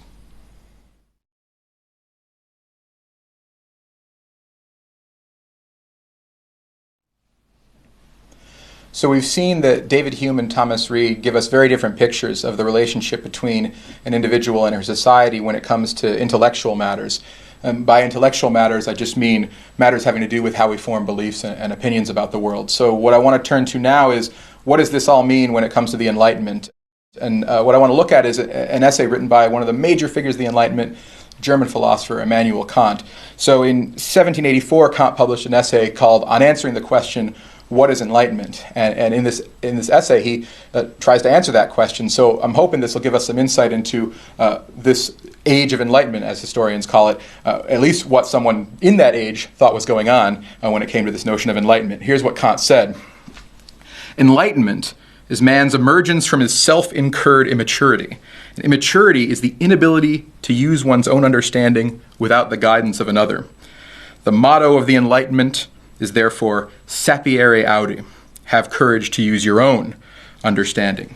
So that Latin motto means dare to be wise. More on that in a second. And what Kant's talking about here, among other things, is the extent to which we trust the testimony of other people. To trust someone else's testimony on some matter is to allow your own understanding to be guided by that other person.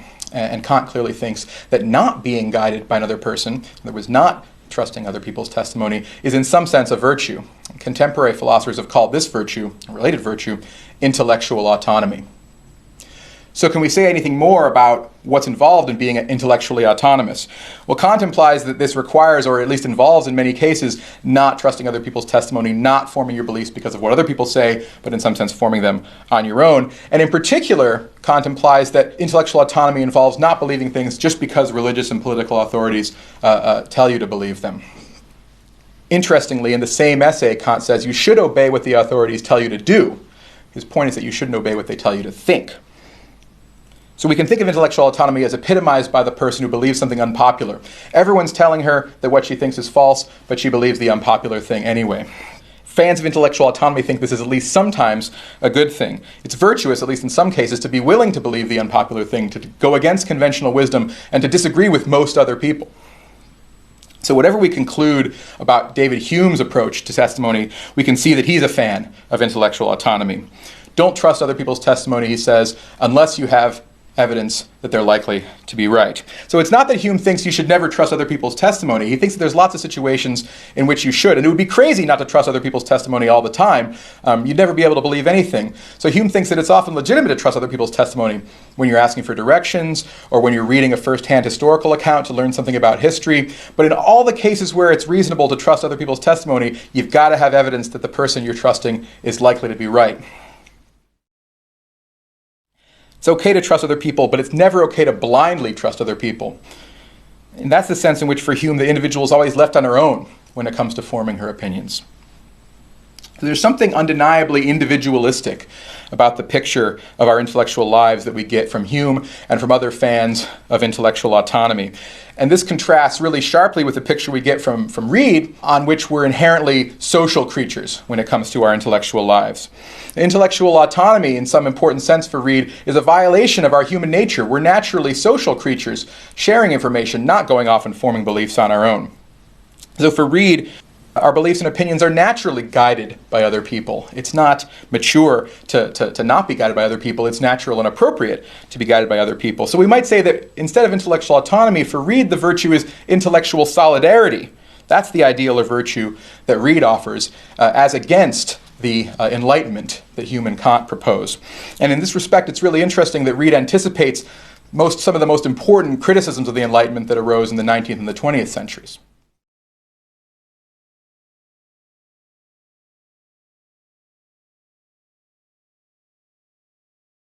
So who's got the right picture?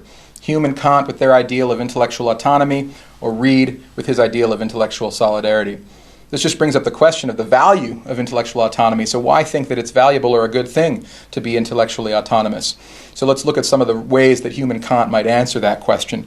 Two interesting things they might say. The first is based on that Latin motto that Kant appeals to, sapere aude, which means literally dare to be wise, but a little bit less literally you could translate it dare to know. So if we follow that slightly less literal translation, Kant's suggestion is that the person whose beliefs and opinions are based on testimony doesn't really have knowledge. She doesn't really know the stuff that she bases on testimony. So when he asks us to dare to know, he's saying dare to base our beliefs on something other than testimony, because that's the only way we're ever going to have knowledge. So you might think that sounds completely wrong. Obviously, you can know stuff on the basis of testimony. So imagine an old friend calls you up and says that she's in town for the weekend. You now know that she's in town for the weekend. So there's obviously a sense in which you can get knowledge through testimony. There's a philosophical tradition that goes back to Plato on which genuine or real knowledge requires something more. It requires what Plato called the ability to give an account. So the ability to explain or to situate that knowledge in some broader body of information.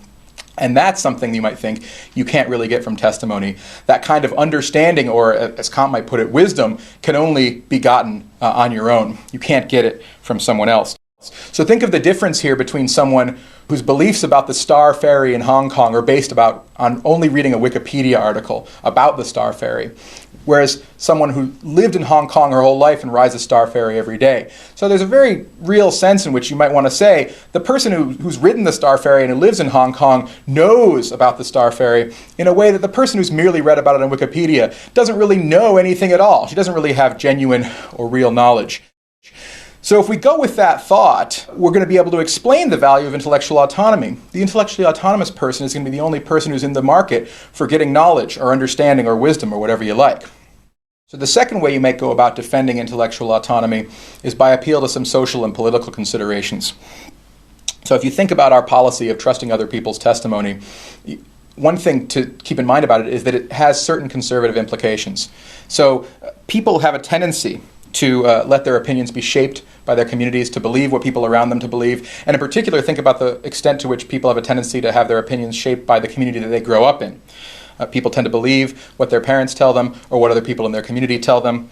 And this means that we tend to inherit our religious and our political and our moral views from previous generations or from people around us. So one way of putting the question about the value of intellectual autonomy is to ask about the value of this tendency. Are we fans of this tendency? Do we like it? Or are we more skeptical of it?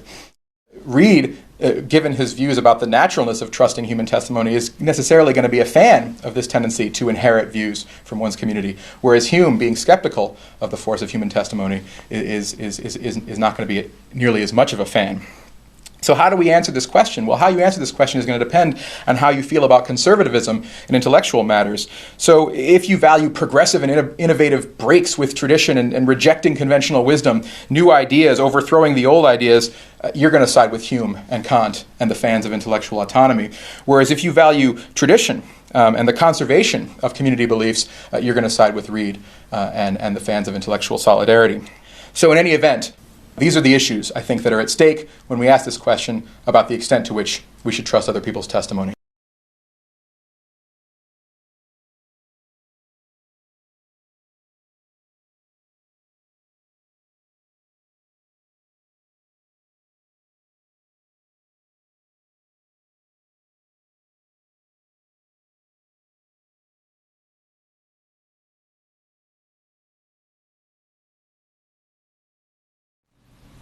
Hi, my name's Dr. Swelin Lavelle, and today I'd like to talk you through some of the core issues in philosophy of mind. Unfortunately, we're not going to be able to answer a lot of the questions that we pose, because that's the nature of philosophy. We're looking at questions and we're trying to work out what good questions there are to ask.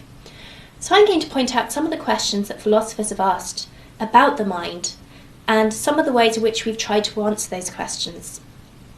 In particular, I want to focus on why philosophers and psychologists often talk about the mind using the metaphor of a computer. Why has this so gripped the imagination? But first of all, what is it to have a mind? Okay, well, one philosophical technique that people use when you're trying to find out more about a particular property is that you look at something which definitely doesn't have that property. So here's a tennis ball. What happens to a tennis ball in an average day? Well, if it's my tennis ball, it gets thrown about, it gets bounced on the floor, and it annoys the people in the flat below me. Then I'll take it out into the garden, chuck it around a bit, leave it on the ground. The dog will come, pick it up. Maybe it will get rained on, it'll get slightly eroded, it will get soggy. Maybe the rubber will contract and expand a bit. And that's it for the tennis ball. Tennis balls don't have a very interesting existence. They get beaten about, things happen to them, but they don't really instigate things happening in the world. The second example is a dog. Now, what kind of day does a dog have?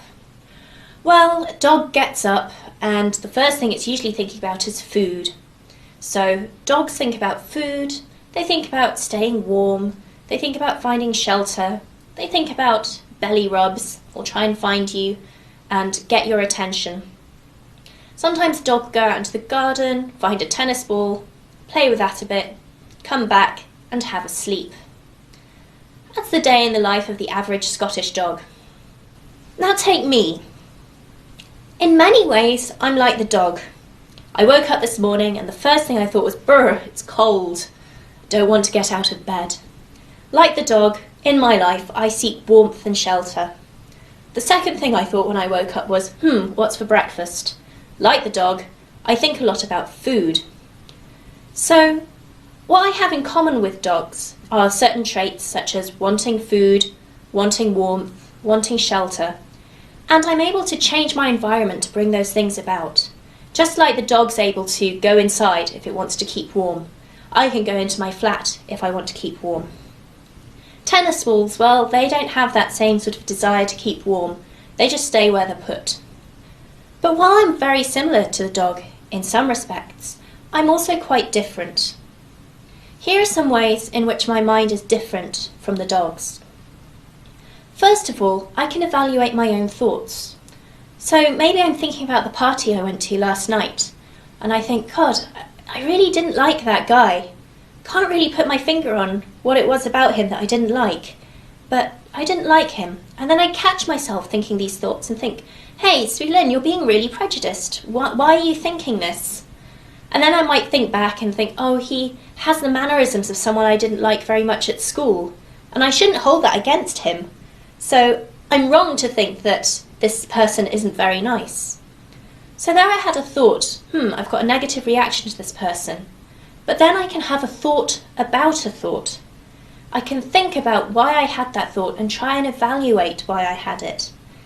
And to be honest, a lot of human gossip is centred around thinking about our thoughts. It's one of our favourite things to do when we go for coffee with people is, I thought this and I thought, why did I think that? The second thing about human minds, which is interesting, is that we can think about things. So I've just said that we can think about thoughts. But thoughts aren't the only things we can think about. We can make plans for the future. I can think about states of the world that don't actually exist yet. I can think about what I might be like when I'm 60 and whether I'm going to wear purple. I can think about what it would be like if I owned a 5-legged, fire-breathing unicorn. 5-legged, fire-breathing unicorns don't exist as far as I'm aware, but that doesn't preclude me thinking about it. So as humans, we're able to think about not only things that are immediate and around us in our environment that we can see, but we can also think about things like 5-legged, fire-breathing unicorns that don't exist. And this is a very tricky aspect of human thought. It comes to us so naturally that we can think about things. I can think about a 5-legged, fire-breathing unicorn. I could think about what I want for my lunch later on. I can think about non-actual things, or I can think about things here in the room, like the tennis ball that's on the floor. But what is it that makes thoughts about things? If we're going to give a description of a thought, how are we going to capture that aboutness, that this thought is about a tennis ball, that right now I'm thinking about my holiday in Paris? How can we capture that aboutness? That's one of the big questions in philosophy of mind. The other way in which I'm slightly different from the dog is that I have conscious awareness. Philosophers like to call this the what it is like.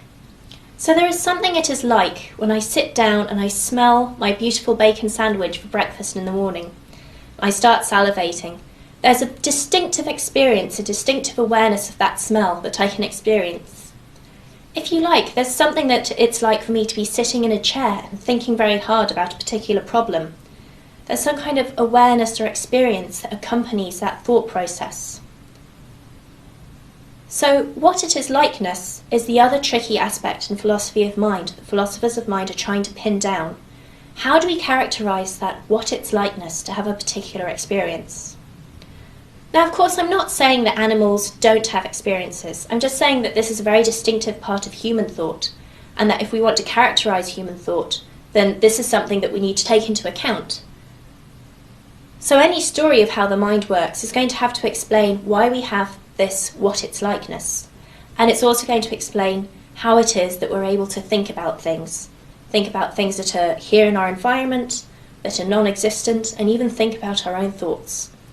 So those are the core issues in contemporary philosophy of mind. Perhaps the most iconic philosopher of mind is a 17th century philosopher, René Descartes. Now, Descartes was very famous for putting forward a particular view of how the mind worked. Descartes believed that minds had to be made of fundamentally very different stuff from physical bodies. So he thought that there were two types of substance in the world. There's physical stuff that our bodies are made out of, stuff that trees are made out of, irons, metals, things in the world. But then there was this other fundamentally different substance, which was immaterial. It couldn't be studied by science, it couldn't be tracked by any of our best scientific instruments. It was an immaterial substance, and that was what our minds were. So Descartes thought that for every human being, there were two bits of stuff, if you like. Each human being has a physical form, which is your kind of average compounds of H2O, other chemicals, hormones that make up the human body. And in addition to this, there was this immaterial stuff, and that was the mind. Now, this view is often known as substance dualism. Dual because it poses two things, and substance because it's posing two different substances. Material substances, which worldly things are made out of, including human bodies, and immaterial substances, which minds are made out of. It's also known as Cartesian dualism. Now, there are some significant problems with Descartes' view, including problems with the argument that he uses to argue for why minds and bodies have to be made out of fundamentally different things. And if you'd like to find more about that particular argument, you can look it up on the supplementary materials. However, the problem I'd like to draw your attention to is the problem of causation. Now, the problem of causation was brought forward to Descartes by Elizabeth of Bohemia. Now, she was one of Descartes' pupils, and a very bright pupil she was as well. And she wrote to Descartes, asking, if we have this immaterial substance, then how does it affect changes in the physical body? So she says, look, in order for physical things to move, they have to be moved by another physical thing.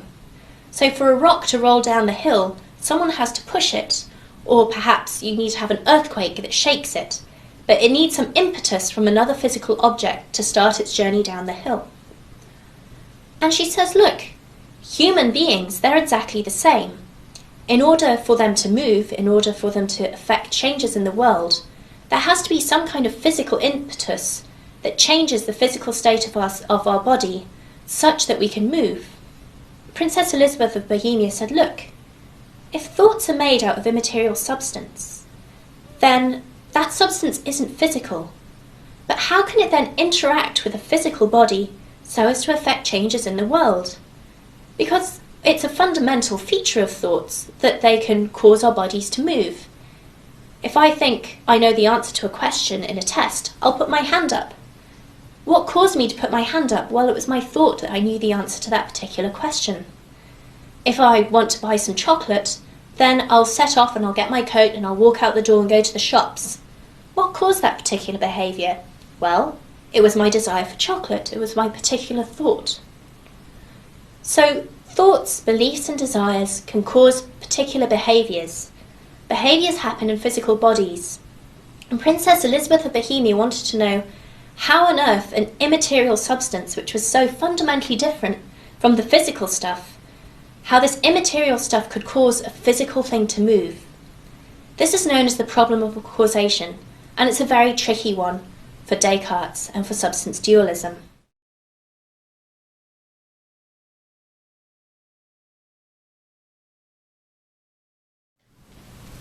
So, substance dualism posited two types of stuff, immaterial stuff and physical stuff. And the problem of causation says, well, how can this immaterial stuff interact with physical stuff? As I said, there are other problems with substance dualism, but this is a particularly pressing one. Now, perhaps the easiest way to get around this problem is to get rid of the immaterial stuff. Just say, there's only physical stuff in the world. This is the view that is known as physicalism or materialism. Physicalism is the view that minds and bodies are made of exactly the same thing.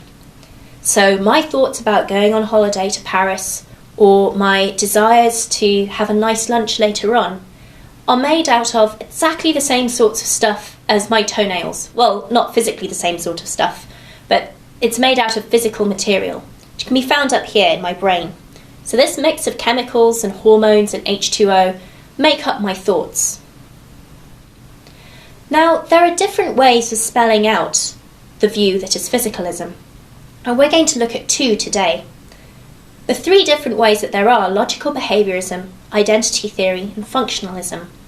We won't be looking at logical behaviourism today, but I'll put some references on the handout so that you can look it up if you're interested. The first view I'd like to look at today is identity theory. Now, the clue's in the name here. Identity theory says that thoughts, such as my thought that I'm going to go to Paris next week, is identical with a particular physical state of my body and brain. So that physical state can accommodate all the different molecular changes that are going on in me at the time. But if we could freeze those molecular changes at a particular point, that point at which I'm thinking I'm going to go to Paris next week, then what we have there is what's known as the physical realisation of my thought that I'm going to go to Paris next week. Now, physicalism says that if you have two organisms that are physically identical, so imagine you have two organisms and you can't tell them apart just looking by their physical features. They have exactly the same amount of hormones, they're in exactly the same molecular structure, identical all the way down, then those two organisms will be in exactly the same psychological state. That is a commitment that the physicalist has to make, because if she's saying that mental states just are physical states, then she has to say that if two things are physically indiscernible, then they're going to be psychologically indiscernible. Identity theory is also a reductionist view. It's reducing the psychological thoughts that we have to the physical. It's saying that if we think very carefully, the thought that I'm going to go to Paris next week can be redescribed in purely physical terms, can be redescribed in terms of a mix of chemistry and hormones and atomic structures that are going on in my body right now. Now, there are different ways of spelling out the identity relation between our psychological thoughts and the physical structures that realise them, that make them up. This is quite a tricky area of philosophy, and I put some work on the handout to talk you through some of the relations that there might be. But here are the two that are important. If you're an identity theorist, if you want to say that psychological states, like thoughts that I'm going to Paris, are identical with particular physical states of the body, then I could be making one of two claims. To understand this, let's take a brief detour. Imagine that you said to me, how many dogs were there at Crufts last year? There are two ways I could take that question. I could mean you to say, how many individual dogs were there at Crufts? So I might say, 30,000. Or I might take you to be asking me how many species of dogs there were at Crufts, in which case I might say 300. If I was asking about how many individual dogs there were at Crufts, I'm asking about what philosophers call tokens. I'm asking about tokens of dogs, each individual dog. But if the question was about how many species of dogs there were at Crufts, then I'd be asking about types. I'd be being asked about how many types of dogs there were at Crufts. This is known as a type relation. Okay, let's zoom back to our discussion about the identity theory. How does this fit in? Well, if we're saying that psychological states are identical with physical states, then we're going to have to explain whether we mean token identity or type identity. Token identity would be something like this. We could say that for every psychological state that a human being is in, there is a corresponding physical state for it. So, for example, you could say that I had a pain in my tummy at 2 o'clock yesterday. Pain is a psychological state. Token identity says that the pain that I had in my tummy yesterday at 2 o'clock was identical to a particular physical state that my body was in at the time. Type identity is making a stronger claim. Type identity is saying that particular types of psychological states, say pains, are identical with particular types of physical states. So, for example, the neural realization of pains might be, as philosophers often refer to, C fibers firing. I realise that this probably isn't the neural realization of pain, but that's what it said in philosophy textbooks. So, when we're talking about type identity, we're saying that a type of psychological state, pains, are identical with types of physical states that bodies can be in, C fibers being stimulated. So that all human beings, when their C fibers are stimulated, we can say that they're in pain. There's a type of psychological state, and that's identical with a type of physical state. Now, this is a much stronger claim than token identity, because token identity is just saying, well, for any psychological state, there will be a corresponding realizing physical state. Type identity gives us a research program. If you're committed to type identity, to types of mental states being identical with types of physical states, then you can try and find out more about, say, pains in general by looking at the neural realizers. So just to review, identity theory is a physicalist or materialist thesis. It's saying that there's no immaterial substance in the world. That's crazy talk. All we have is physical stuff. It's a reductionist view. It's saying that psychological states, thoughts, feelings, sensations, pains, for example, can be reduced to particular physical states in the body. And there are two ways of spelling out the way in which psychological states are identical to physical states in the body. There's token identity and type identity. Now these are quite tricky, so if you need to pause the video and go back to the handout and look through, that's totally fine. But if you'd like to carry on and come back to it later, then that will be okay as well. On the face of it, identity theory seems to be very persuasive. It sticks with stuff that we know about in the world. It's not positing any extra things like immaterial souls or immaterial minds. It seems to provide us with a good scientific research program. If we look at brains and we look at bodies, then we'll find out more about psychological states. However, the philosopher Hilary Putnam, in an iconic paper, 1967, pointed out some problems with identity theory. The main problem is that he thought that it was too chauvinistic. It's too narrow. Let's think about it in this way. Think about an octopus. Octopuses, octopi, are very different from humans. Their brains are probably made up of slightly different chemicals to human brains. And yet, we don't want to say that octopuses can't feel pain. That seems a very odd claim to make. Just because your brain isn't like my brain doesn't mean that you can't feel the same things that I feel. Why is this a problem for identity theory? Well, identity theory is saying that each type of psychological state can be reduced to a particular brain state. So we're saying that pain just is the stimulation of C fibers. But that can't be right, because we want to say that octopuses can feel pain, but octopi don't have the same sorts of C fibers as human beings.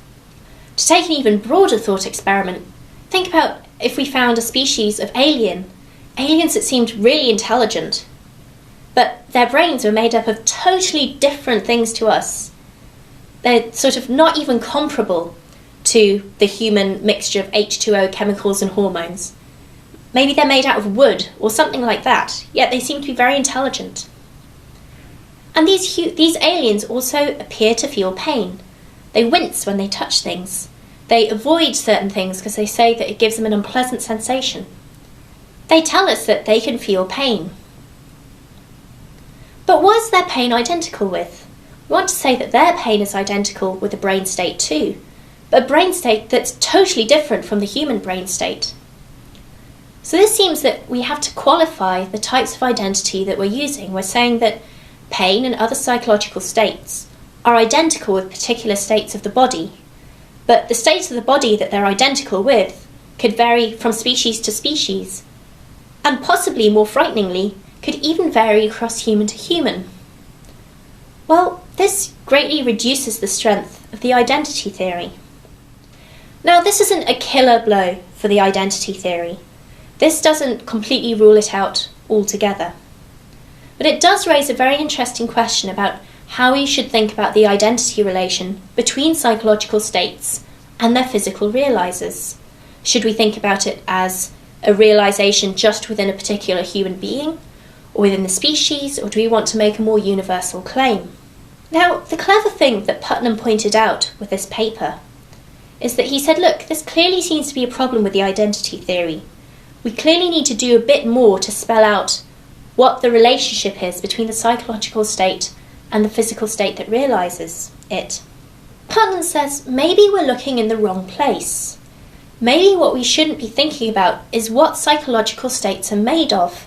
Maybe it's just wrong to look at brain structures to try and work out what particular psychological states are, because those brain structures vary so dramatically across species.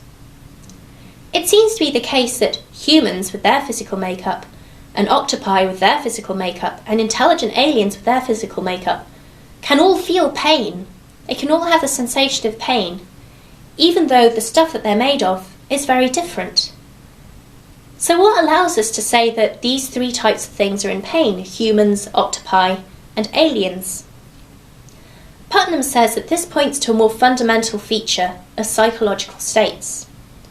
When we're thinking about psychological states, we should think about what they do and not what they're made of. This is the second view that we'll be looking at, and that's known as functionalism. So the problem that Hilary Putnam was pointing out with identity theory is sometimes known as the issue of multiple realizability. What Putnam was saying is that a particular psychological state, like pain, can have different physical realizers, can be made of different physical stuff, dependent on whether you're a human, whether you're an octopus, or whether you're an alien. We want to say that humans, octopuses, and these aliens can still all feel pains, even though the stuff that makes up those pains, the stuff that the identity theorist says the pain is identical with, is completely different.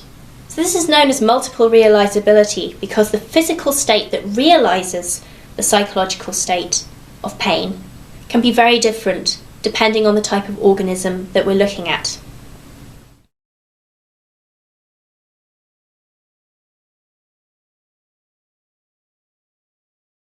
So what Putnam was pointing to was that instead of thinking about what psychological states are made of, whether they're made of human brain stuff or alien brain stuff, we should be thinking about what psychological states do.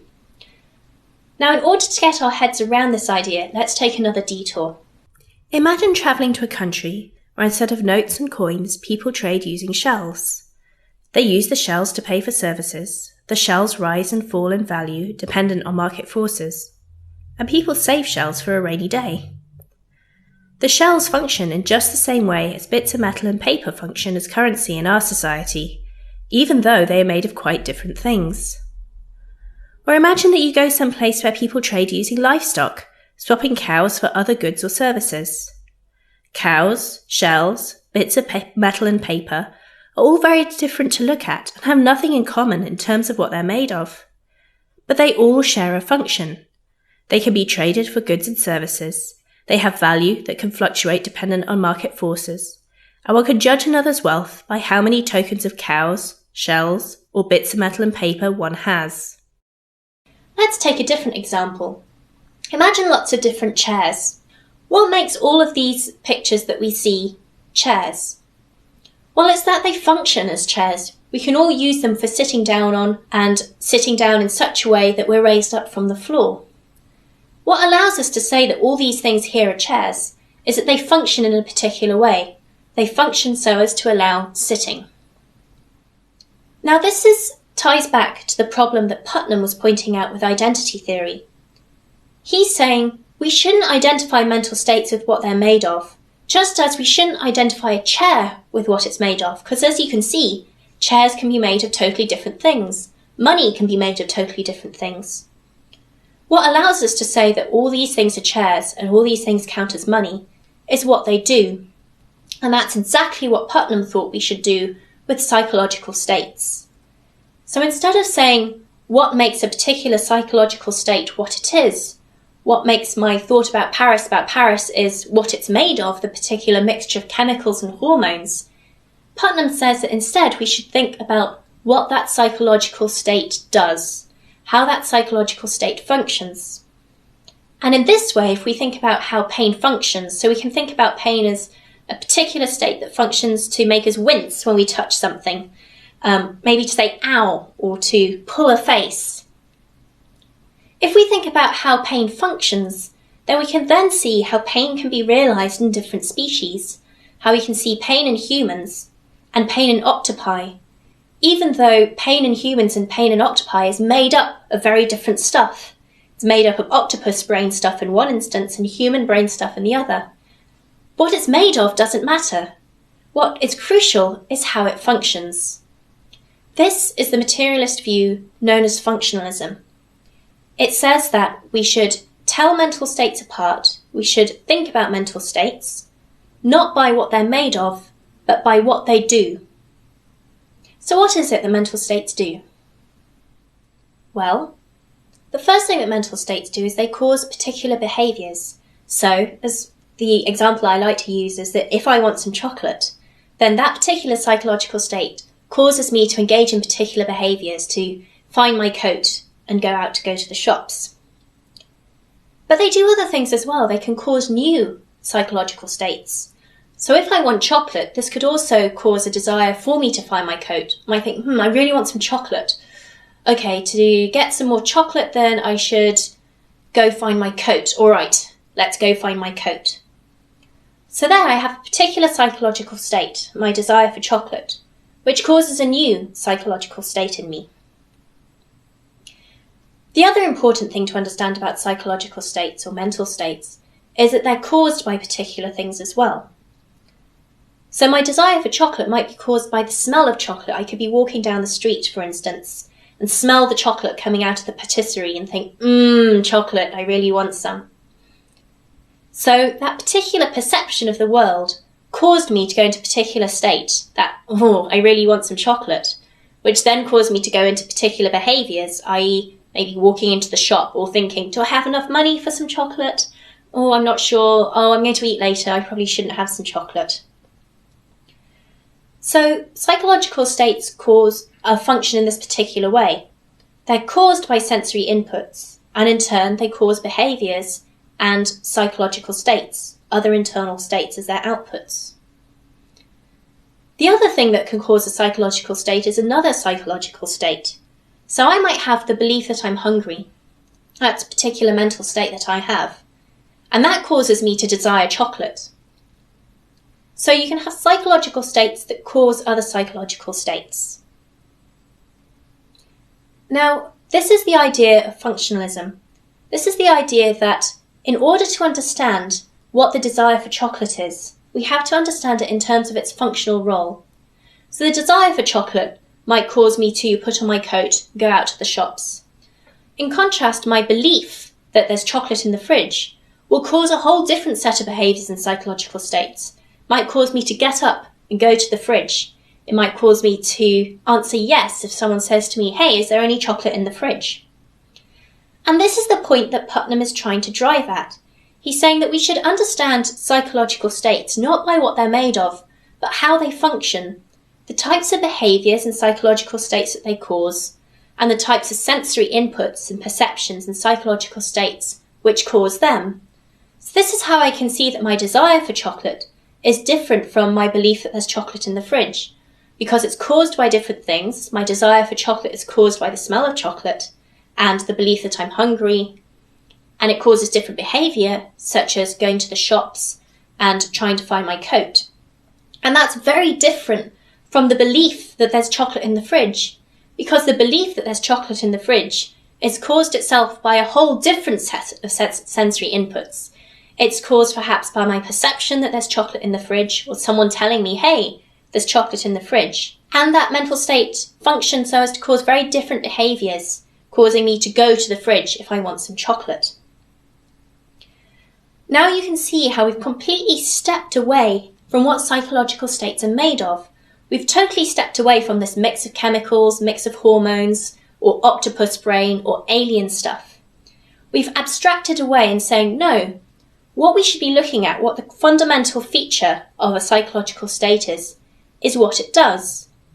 And what allows us to attribute a state like pain to an octopus is if that octopus functions in such a way that we can say it's in the state of having pain.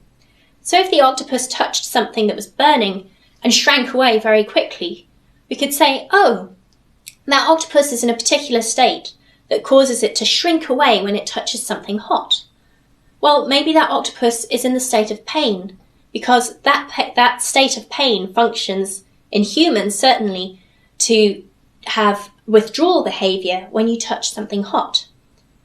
So if you see the same types of behaviours in an octopus, then that would suggest that the octopus can also have pain, because it's in a state that's functioning in exactly the same way as human pain. So again, we've stepped away from what it's made of, and we're looking at what the states do.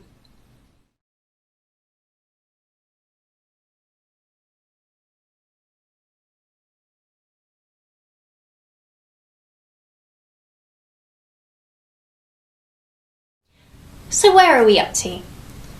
Well, we've introduced the idea of physicalism, the idea that minds are made of the same sorts of stuff as bodies.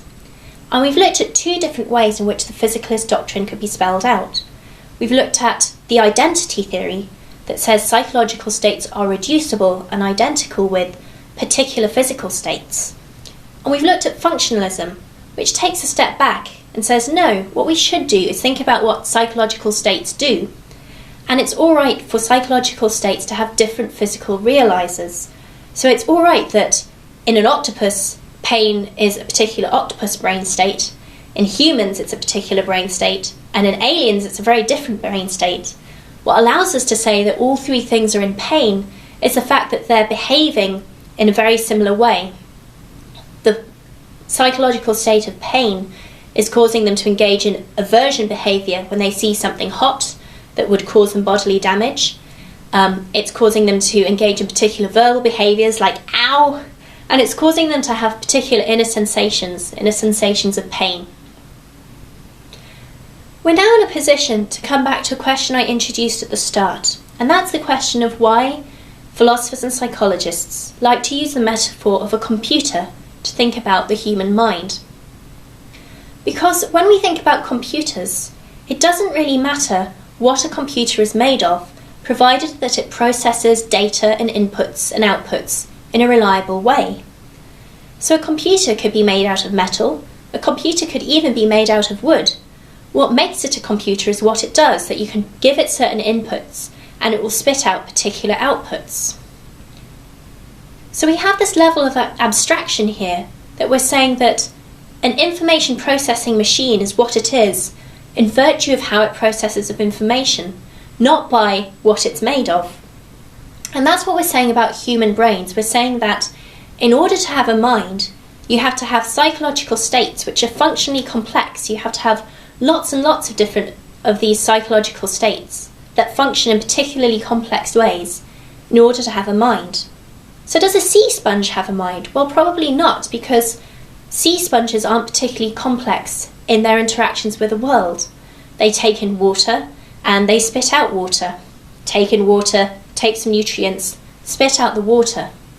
Yes, there's a functional analysis of what a sea sponge does, but it's a very basic functional analysis. Take a human, for example, and the types of functions that their psychological states have will be very different depending on the environment that they're in. I could smell chocolate and that could cause me to really want some chocolate because I'm hungry. So if I'm already in the psychological state of hunger and I smell some chocolate, that's going to cause me to go into the new psychological state of wanting some chocolate. But if I'm really full, I've just had a huge dinner and I smell some chocolate, then smelling the chocolate won't necessarily cause me to desire chocolate. It will function in a different role. It will function to make me think, oh, I can't eat another thing, please take that smell away from me. So functionalism is about abstracting away from what psychological states are made from and looking at what they do. And functionalism answers the question of what it is to have a mind by saying that what it is to have a mind is to have a certain level of functional complexity, to have a certain level of psychological states that function in very complex ways dependent on perceptions of the environment. And the more complex, once we've reached the level of complexity of a human, then we have a mind. So what is the level of complexity that one needs to have a mind? That's the question that we'll turn to next.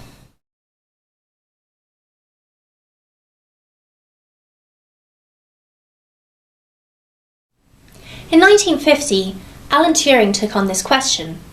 He thought to himself that the question, can machines think, is just hopelessly vague. It's really difficult for us to get our head around. And maybe a better question to ask was, when can a machine be mistaken for a real thinking person? So Turing proposed the following thought experiment. He says, imagine that you're in a room and you're facing a barrier.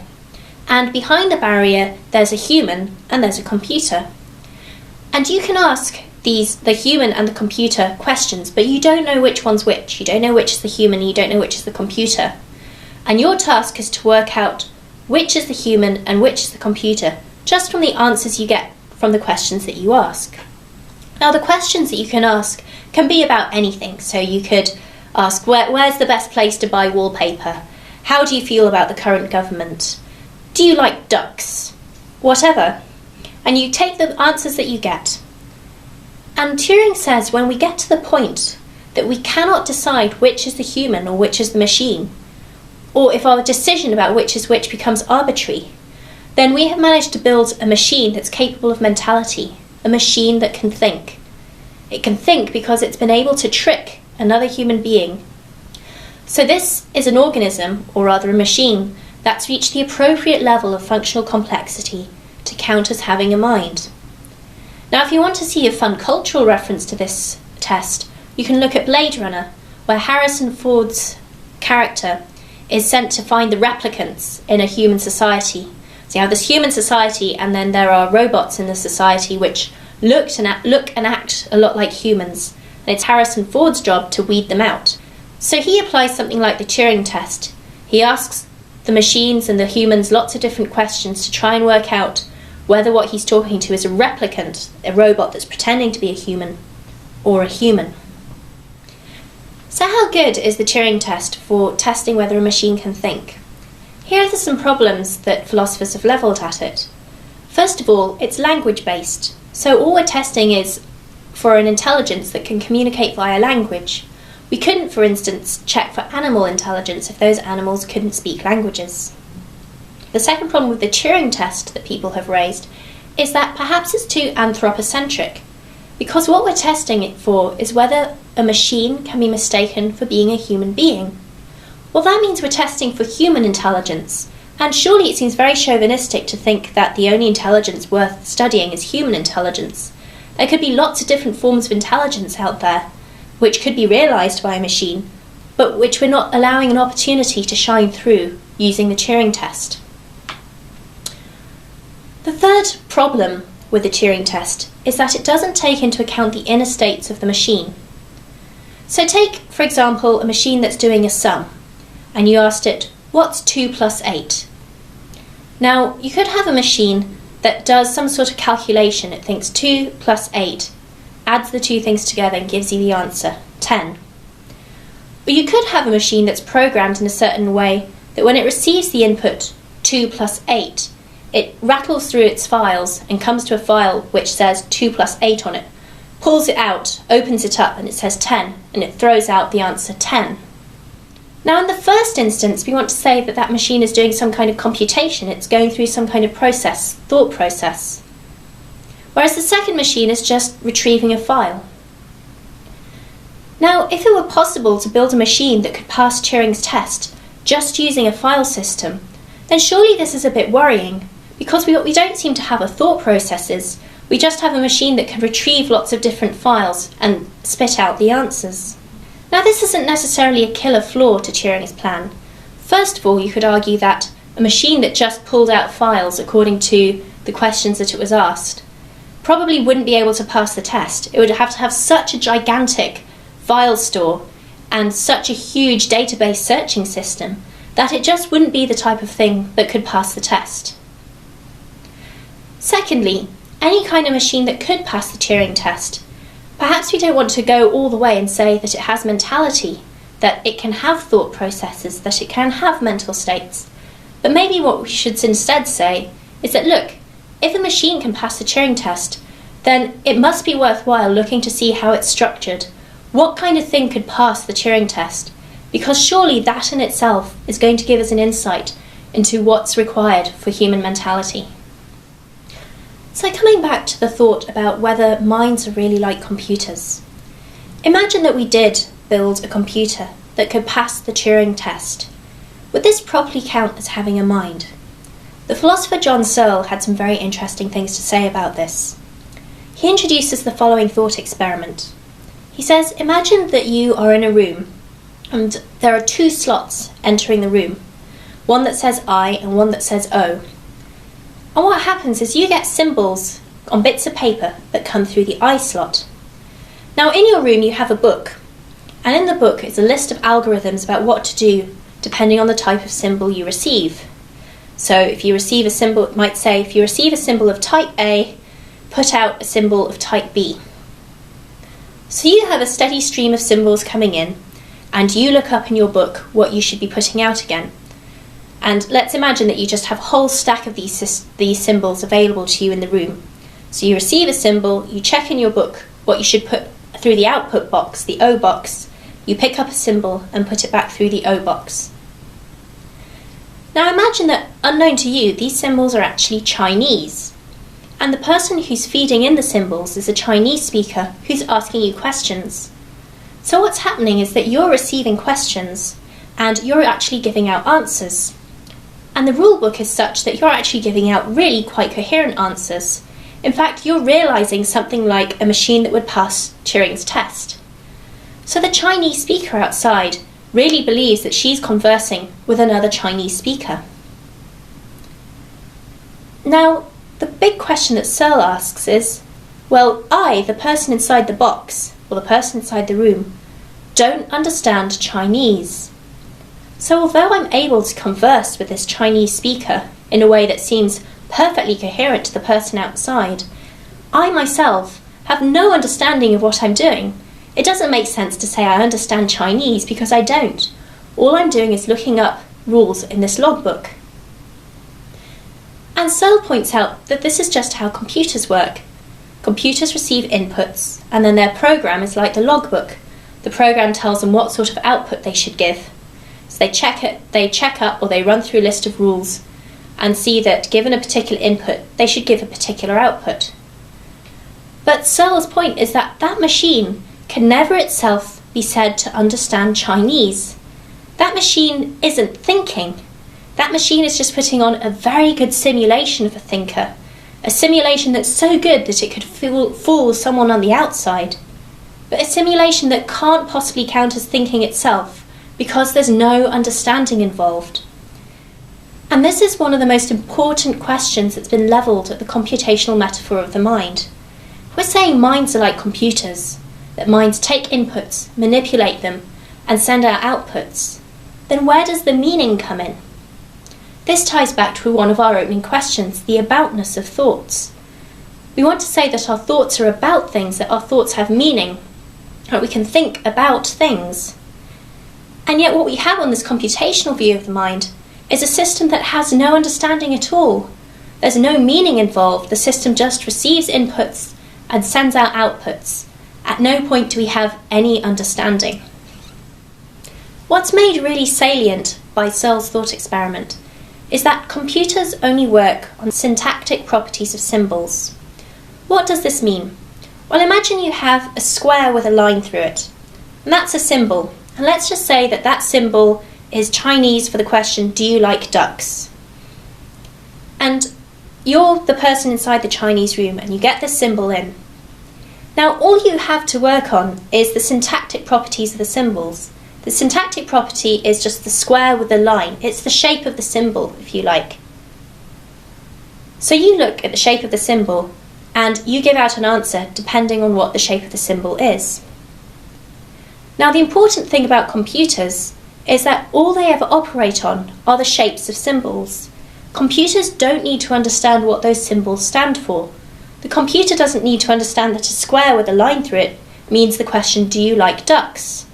All it needs to be able to do is run its program so that it knows what the correct output to give is there.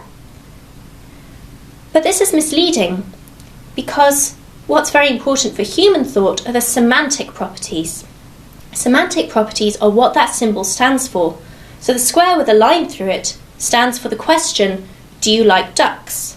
What it stands for, the meaning, is known as the semantic property of that symbol. As humans, we can look at that symbol, and provided we understand the code, we know that it stands for the question, do you like ducks? But a computer doesn't need to know that. A computer just needs to know how it ought to change that symbol and give a particular output. This is Searle's point. He says that a system, no matter how functionally complex it is, even if it can pass something like the Turing test, that only ever works on the syntactic properties of symbols, the shapes that they get, will never be a proper thinking system because it will never have the aboutness. It will never be able to understand the semantic value of those symbols.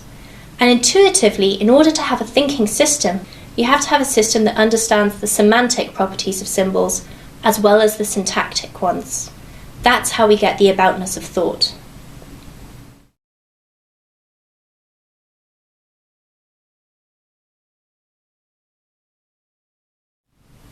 So where have we got to? Well, we've looked at the history of why philosophers and psychologists have come to think of minds in computational terms. We've seen how it grew out of a rejection of substance dualism, and then looking at identity theory as a particular physicalist account of the mind, and the problem of multiple realizability that seems to afflict the identity theory. We then looked at functionalism as a way of addressing, if you like, embracing the problem of multiple realizability, of saying, hey, it doesn't matter that psychological states can be realized by lots of different physical things. What matters is what those psychological states do. We then saw how this led into the idea of minds being like computers, because we start to get this division between what something is made of and what it does. What it does being the program that we give a computer to do, and what it's made of, be that silicon, metal, bits of wood. Provided it can run the program, it doesn't really matter. But there are some tricky problems that still face the computational view. One is the problem of aboutness that we introduced at the very start. When we want to give an account of what human minds are like, we want to give an account of how thoughts can be about things, how thoughts can have meaning. And it's not entirely clear where we get this aboutness in a particular computational view. Secondly, we have the gaping hole of consciousness. Now, I've not really addressed answers that philosophers have given to this question in this particular lecture, but I'll put some resources on the reading list if you'd like to look it up. In particular, we're still left with what's known as the hard problem of consciousness. The hard problem of consciousness is this. What makes this particular lump of material, this particular lump and mixture of chemicals and hormones, conscious, and another lump not?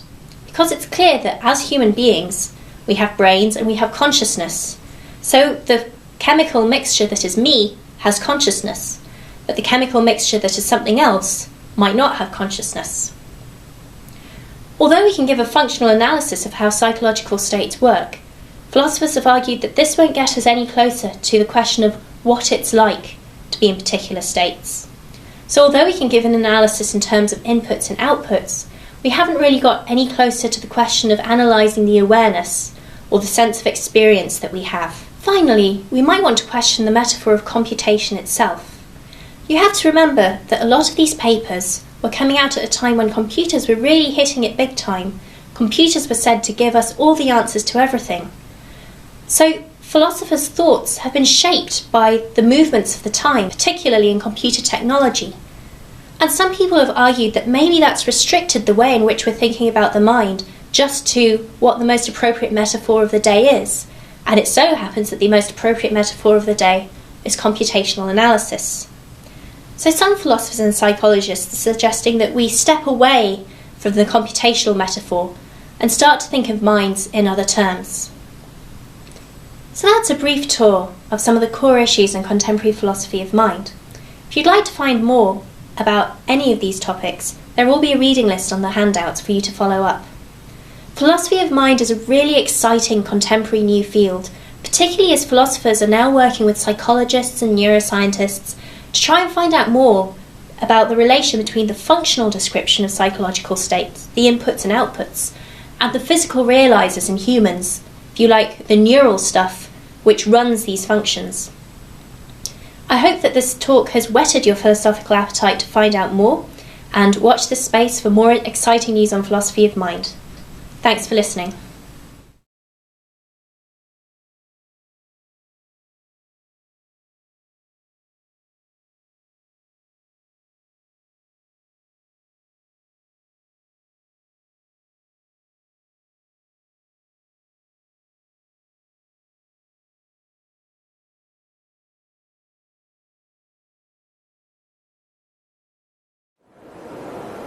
Hi, I'm Michela Massimi and I'm a senior lecturer in philosophy of science in the School of Philosophy, Psychology and Language Sciences at the University of Edinburgh.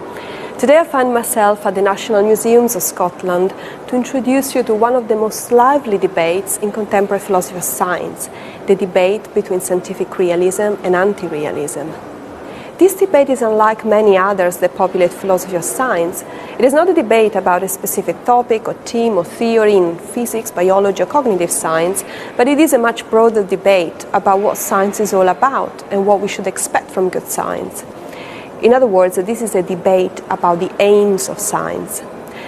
We may all have intuitions about what the aims of science are, and there seems to be two possible views. On one view, science aims to be accurate, to provide us with a good description and analysis of the available experimental evidence in whatever field of inquiry that is. In other words, we may expect science to save the phenomena. On a different view, we may expect science not to just save the phenomena, but to provide us with a true story about those phenomena, how they came about, what sort of causal mechanism were involved in their production. And often telling a true story involves appeal to unobservable entities that prove elusive to the human eye, like neutrinos, protons, DNA strands, and so forth. So, what do you think? Does science aim at saving the phenomena, or does science aim at giving a true story about those phenomena?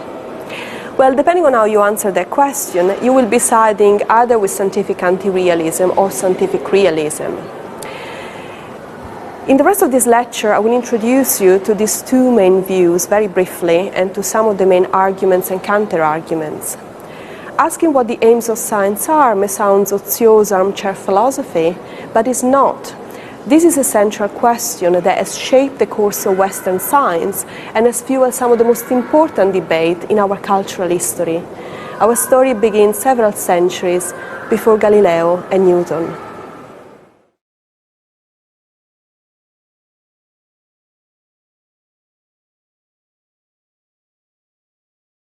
Consider astronomy, one of the most ancient scientific disciplines known to human mankind. The observation of stars and planets was well known already to ancient civilizations, from the Mayan to the Babylonians, as is recorded by historical records such as astrolabes, like this one of Hispano-Moorish origin and this Japanese hemisphere based on a Korean map of the 14th century. The ancient Greeks had developed a very sophisticated astronomical system with Ptolemy in the 2nd century AD. In the Ptolemaic system, planets moved along orbital shells. This was the simplest astronomical hypothesis, but it required some tweaks to account for some anomalous phenomena. One of those phenomena well known already to the ancient Greeks was the so-called retrograde motion of the planets. During the course of the year, the trajectory of any planet in the blue sky at night appeared to form little loops. Now, to explain those loops, Ptolemy assumed that each planet moved along a small circle called epicycle, which in turn moved along a larger circle called deferens. But neither Ptolemy nor Ptolemaic astronomers believed that epicycles and deferens were necessarily a true description of planetary motion. They were more like mathematical contrivances or sophisticated hypotheses that could save the appearances, that could save the apparent motions of planets in the blue sky at night. The French philosopher Pierre Duhem, in a short but very illuminating book which was written at the start of the 20th century called To Save the Phenomena, reconstructs the history of a physical theory from Plato to Galileo. And in that book, Duhem captures very well the spirit of ancient Greek astronomy as that of saving the phenomena. So there are lots of quotes from, for instance, Simplicius' commentary to Aristotle de Cello that nicely captures this idea that the aim of science, the aim of ancient Greek astronomy, was not really to tell us a true story about planetary motion, but to provide us with a system of hypotheses that could save the appearances. So interestingly enough, for ancient Greeks, the aim of astronomy was not to provide a true story about planetary motion, but just to save the appearances. Not surprisingly, in 1543, when Copernicus' book, De Revolutionibus Orbium Celestium, was published, the book came out with a letter to the then Pope Paul III, where Copernicus very modestly presented his hypothesis as just another hypothesis that could save the appearances, although in a kind of more promising way than the hypothesis of his predecessors. This is what Copernicus says in the quote of Duhem. I began myself to consider the movement of the earth. It seemed an absurd notion, yet I knew that my predecessor had been granted the liberty to imagine all sorts of fictive circles to save the celestial phenomena. I therefore thought that I would be similarly granted the right to experiment, to try out whether, by assigning a certain movement to the earth, I might be able to find more solid demonstrations of the revolutions of the celestial spheres than those left by my predecessors. Despite the apologetic tone, Copernicus didn't hide too much his belief that his heliocentric hypothesis was more certain than any of the fictitious hypotheses of his predecessors. Yet Copernicus died the very same year in which his book was published. The book came out with an anonymous preface, which was very carefully crafted by someone called Andreas Osiander. And the preface somehow mitigated the spirit of Copernicus' work by presenting it as yet another exercise in this well-trodden tradition of saving the phenomena. For the astronomer's job consists of the following: to gather together the history of the celestial movements by means of painstakingly and skillfully made observations, and then to think up or construct whatever hypothesis he pleases, such that on their assumption the self-same movements, past and future both, can be calculated by means of the principles of geometry. It is not necessary that this hypothesis be true, they need not even be likely. This one thing suffices, that the calculations to which they lead agree with the result of observation. No wonder the publication of Copernicus' book didn't set religious authority aflame until almost half a century later, when someone else dared to overthrow this received view of astronomy as just saving the phenomena, and dared to say that the Copernican system was actually true of the heavens. That person was Galileo Galilei.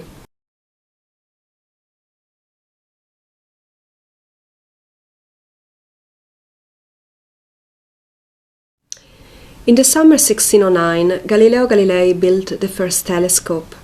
He had heard about similar attempts in the Netherlands to build a spyglass that could magnify the size of objects, and his first telescope was used as a naval instrument in Venice to spot boats coming to port. A few months later, an improved and much more powerful telescope able to magnify objects 30 times was pointed to the moon and revealed mountains and craters that Galileo beautifully described in the 1610 Starry Messenger. It was unequivocal evidence that celestial bodies were actually very similar to planet Earth, pace the Aristotelian Ptolemaic tradition that claimed that celestial bodies belonged to a different realm. But more amazing discoveries were just around the corner. In January 1610, Galileo observed what he thought were 4 stars wandering around the planet Jupiter, and in December of the same year, he could observe phases in the planet Venus, which were impossible according to the Ptolemaic system. It was the triumph of Copernicanism. Convinced by the new experimental evidence, Galileo embraced Copernicanism not just as a hypothesis that could save the phenomena, but as a physical truth that he thought could be reconciled with religious truth, as he famously expressed in his letter to Marie Christine of Lorraine. It was the beginning of the Galileo affair with the Catholic Church, and the rest is now history. But from a philosophical point of view, what matters for our purpose here is the fact that Galileo defended what Pierre Duhem calls the method of the physicist against the method of the astronomers. He was the first one that dared to say that the aim of science is not to save the phenomena, but to provide us with a true story about the phenomena. And it was only a matter of time that an open and infinite universe would replace the sphere of fixed stars of ancient Greek astronomy.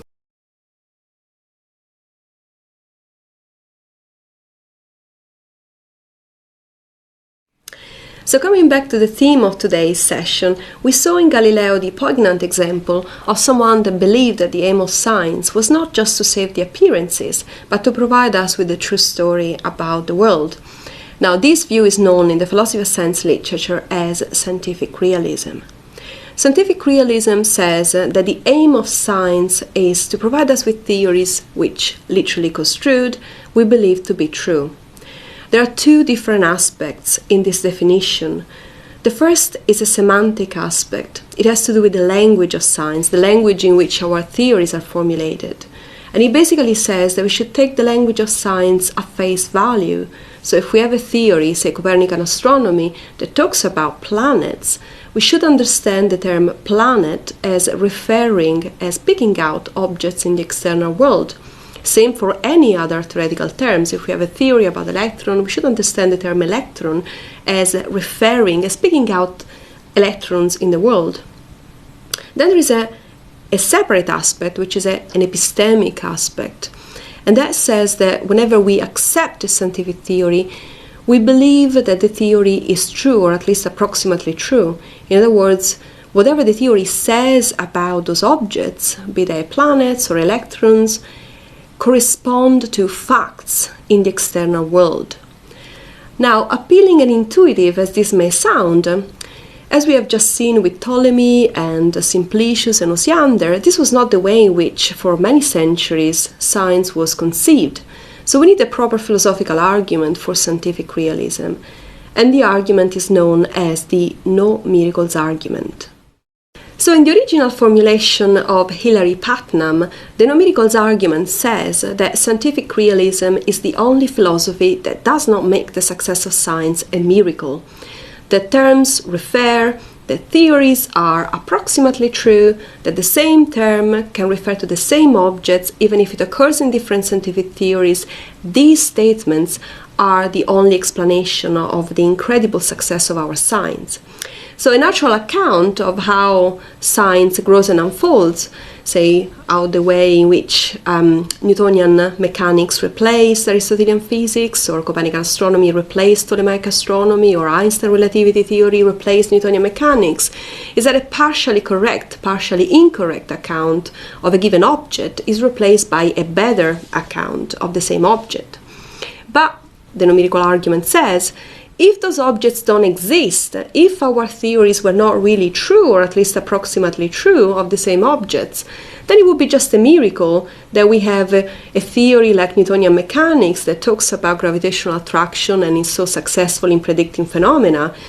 If curved space-time didn't exist, then it would be just a miracle that a theory like Einstein relativity proved so successful, again, in predicting phenomena like the perihelion of Mercury, and so on. In other words, one must be a scientific realist in order to explain the incredible success of our science across centuries.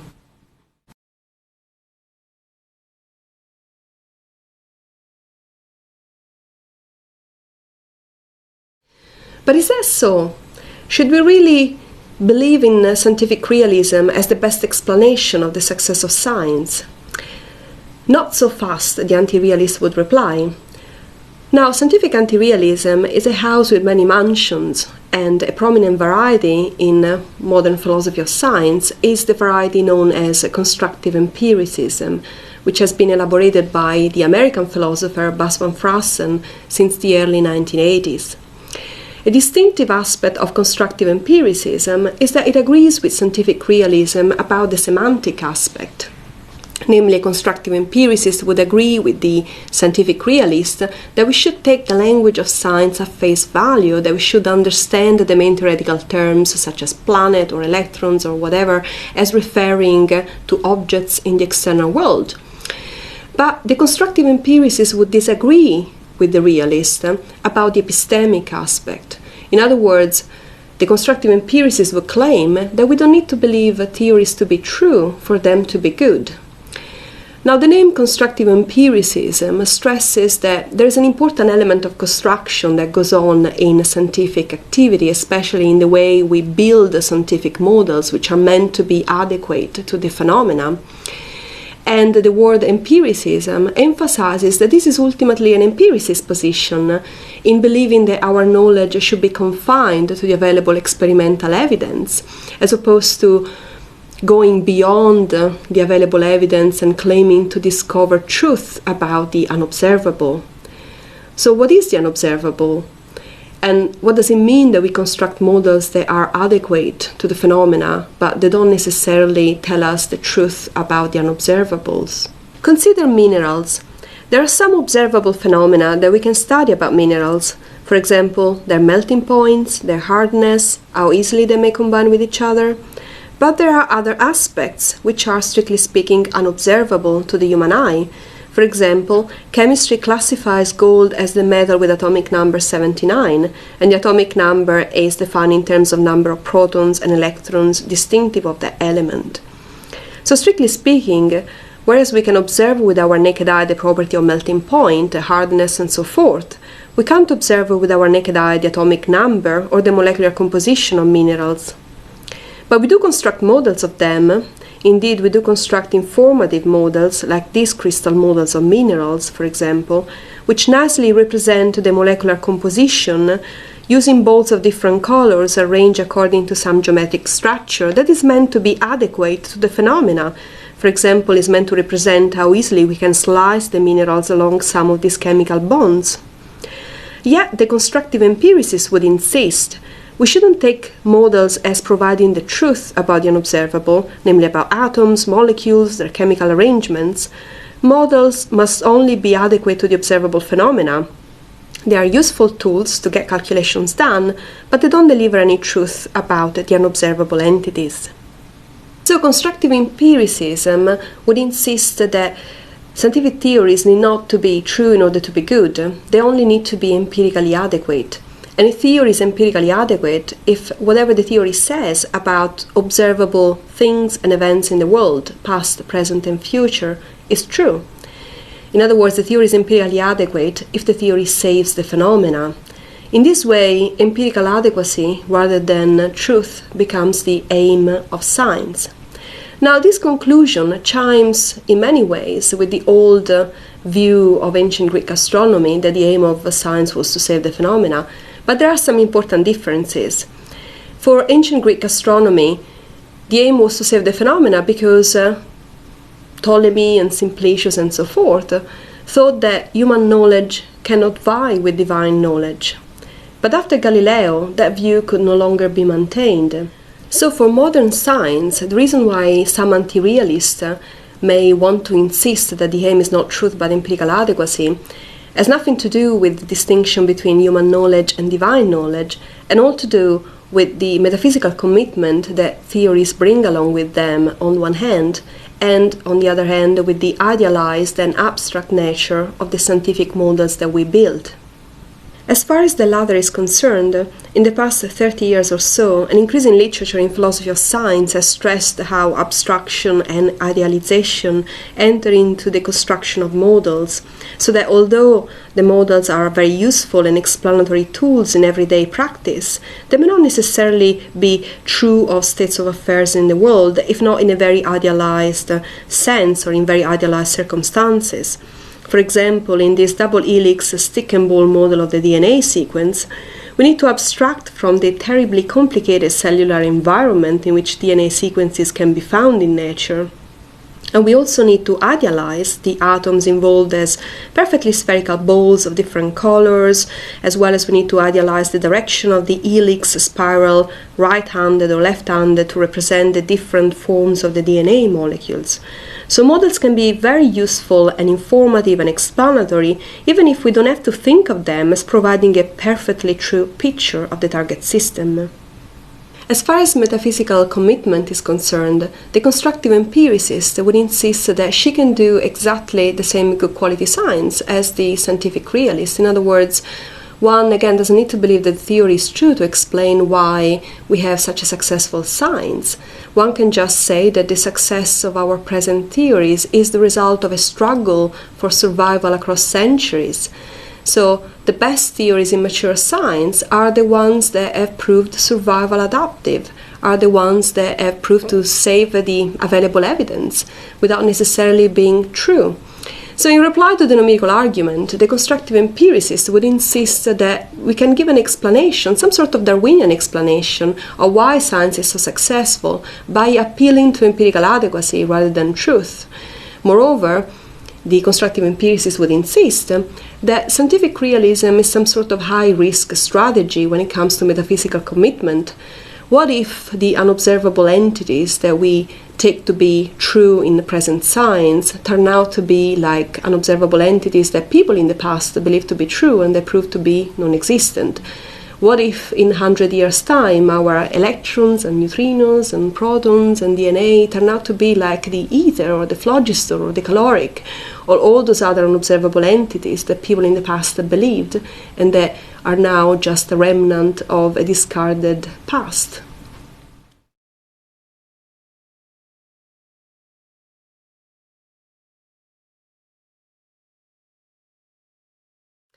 Should we then abandon scientific realism and embrace constructive empiricism? Well, the realists are not going to be impressed, and here are two possible realist rejoinders. The first one would say that the notion of empirical adequacy doesn't really do when it comes to explaining the success of science, and von Frassen's Darwinian reformulation of the numerical argument doesn't really cut any ice. One thing is to explain why only successful theories survive. Another thing is to explain what makes a theory successful. So the scientific realist would claim that she has a story to tell about what makes a theory successful, namely that the theories that survive are successful because they are true, because the entities that they postulate are real, and because what the theory says about those entities is true or approximately true. The theories that didn't survive, the theory that failed because they were simply false, like the ether theory or the phlogiston theory or the caloric theory. So this is the first rejoinder against von Frassen reformulation of the numericals argument. The second rejoinder attacks von Frassen's distinction between the observable phenomena and the unobservable entities. This distinction has been at the center of a very voluminous literature, which I won't have the time to cover today. But philosophers have been concerned about the way in which this distinction is drawn or can be drawn, because it seems to be too stringent as an empiricist criterion. Why should we not rely on our scientific instruments, be they an electron microscope or a particle collider, to deliver us a reliable image about what there is? Why should we trust our naked eye more than our scientific instruments? So here I won't enter into the intricate details of the arguments pros and against the observable and unobservable distinction. But I do want to mention one prominent realist response to constructive empiricism. And this is a response that has been formulated by two philosophers of science, Philip Kitcher and Peter Lipton. The response says that we are justified to believe in unobservable entities because the inferential path that leads to such unobservable entities is one and the same inferential path that leads us to unobserved observables.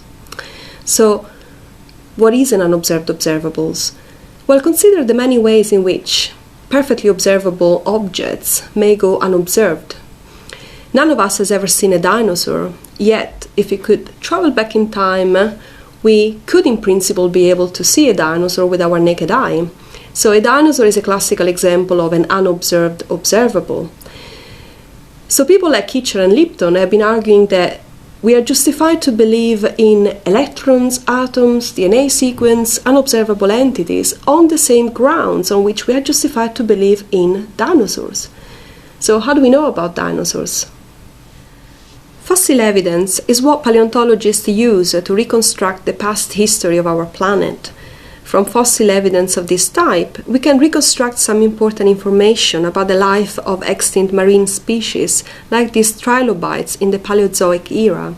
For example, we can come to know whether they swam, they moved on the seabed, whether they ate plankton, how many different genera there were, are geographically distributed, and so on. But as fossils provide evidence for now extinct species, similarly, one can argue, the Large Hadron Collider's outcomes can provide evidence for the elusive Higgs boson. The inferential path to the unobservable Higgs boson is one and the same as the inferential path that leads to the unobserved observable trilobites. Philosophers of science calls this inferential path inference to the best explanation. The idea behind inference to the best explanation is that we infer the hypothesis which would, if true, provide the best explanation of the available evidence.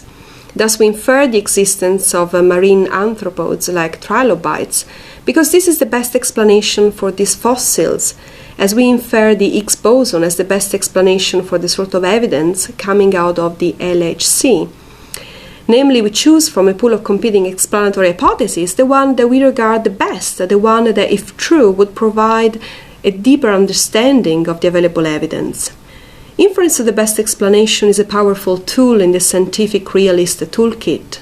It shows that scientific hypotheses that we choose and we are willing to believe tend to be those that would provide a deeper understanding, the best explanation of our evidence. And this is what we tend to do every day in life. For example, in medical diagnostics, when the doctor infers the hypothesis that best explain the patient's symptoms, as well as in astronomy and cosmology, when we infer that the universe is expanding as the best explanation for the cosmological redshift in the spectrum of the stars. The realists would say, this is what science is all about. We don't rely necessarily on our eyes or technological instruments to believe in the unobservable entities, but on the validity and robustness of our inferential practices informed by a wealth of experimental data in order to draw conclusions about how our universe is going to be like.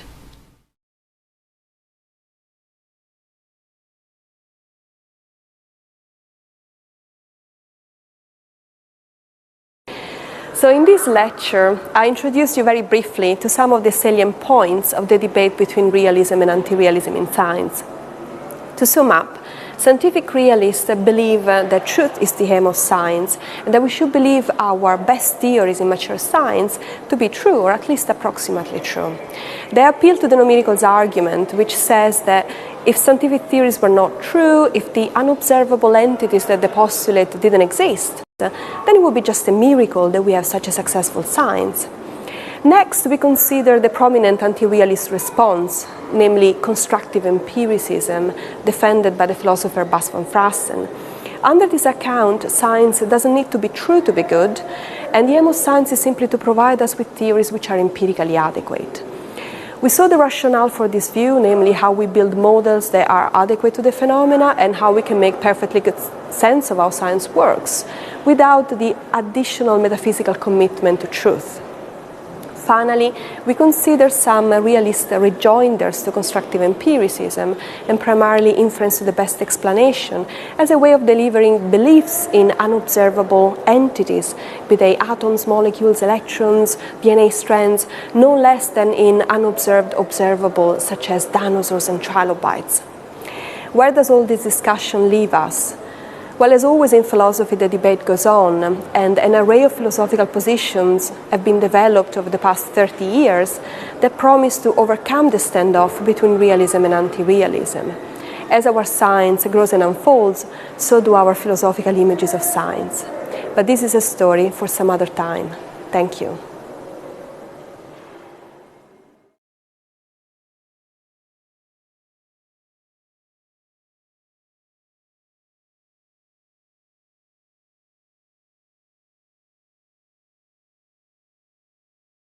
This lecture is about free will and determinism. The plan for the lecture is that I'm going to start by explaining what determinism is and why it's a problem, and then I'm going to talk about the three main responses that philosophers have given. The first response is libertarianism, which is to say that we do have free will. The second response is compatibilism, which says that we don't have free will, but it doesn't matter. And the third response is called hard determinism, and it says we don't have free will and it does matter. So I'll come back to that. Let's start by talking about what determinism is. Determinism is sometimes called mechanism, and it's the idea that everything that happens is determined, that is to say, fixed completely by the physical conditions that preceded it. So think about an example. Imagine that I throw something across the room. The exact way that I throw it determines the exact way that it's going to land. Everything about the way that the object moves is fixed by the physical conditions that preceded the motion.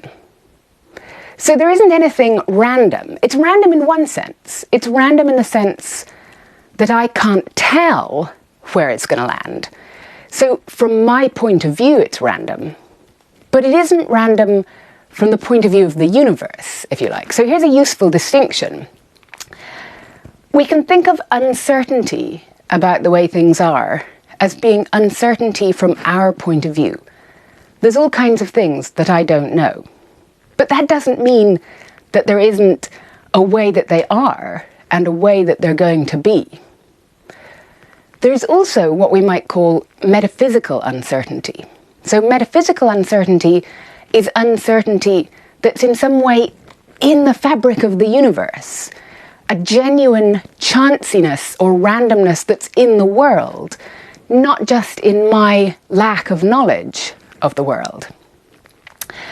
What determinists say is that there's no genuine chanciness in the world, that the way things are going to happen is determined by everything that's happened before. Now, of course, we don't know it, but it nonetheless is the case that there's a certain way that things are going to happen.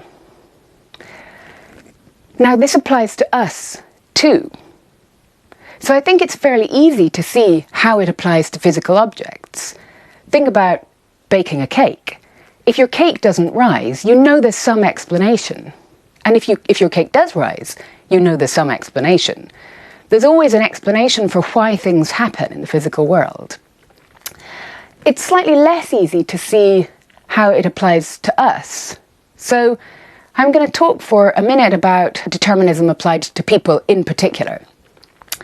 So think about the nature of human action. When I do something, so when I raise my hands like this, I've caused that action in some sense. In this particular case, I caused it by making a decision. I decided I'm going to raise my arm. And I'm going to raise my arm in order to make a point in a lecture that I'm giving about free will and determinism. So that's the cause of my action. But then we can think about the further reaching background causes and how this came to happen. My decision was caused by lots of background conditions. So, starting with the very close ones, I decided to raise my arm in order to make a point because I'm in the middle of giving this lecture. But, of course, I'm in the middle of giving this lecture for reasons that are to do with my job and my personality and the situation that I'm in now. And all of those things have causes too. So the situation that I'm in now and my job are, of course, caused by past decisions. My past decisions are caused by the kind of person that I am. And the kind of person that I am is a very complicated thing, caused by genes, the environment, my upbringing, my parents' decisions, and so on. So these are external circumstances. These are things outside of me. So I'm a determined being too. In the end, a simple decision, like to raise my arms, comes from things that are completely outside me and causal chains that started a long, long time ago. I'll come back to the way in which we might think that persons are different.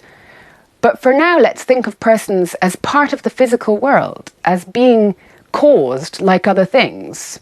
And decisions and psychologies are very, very complicated, but determinists say they are part of that enormous causal chain.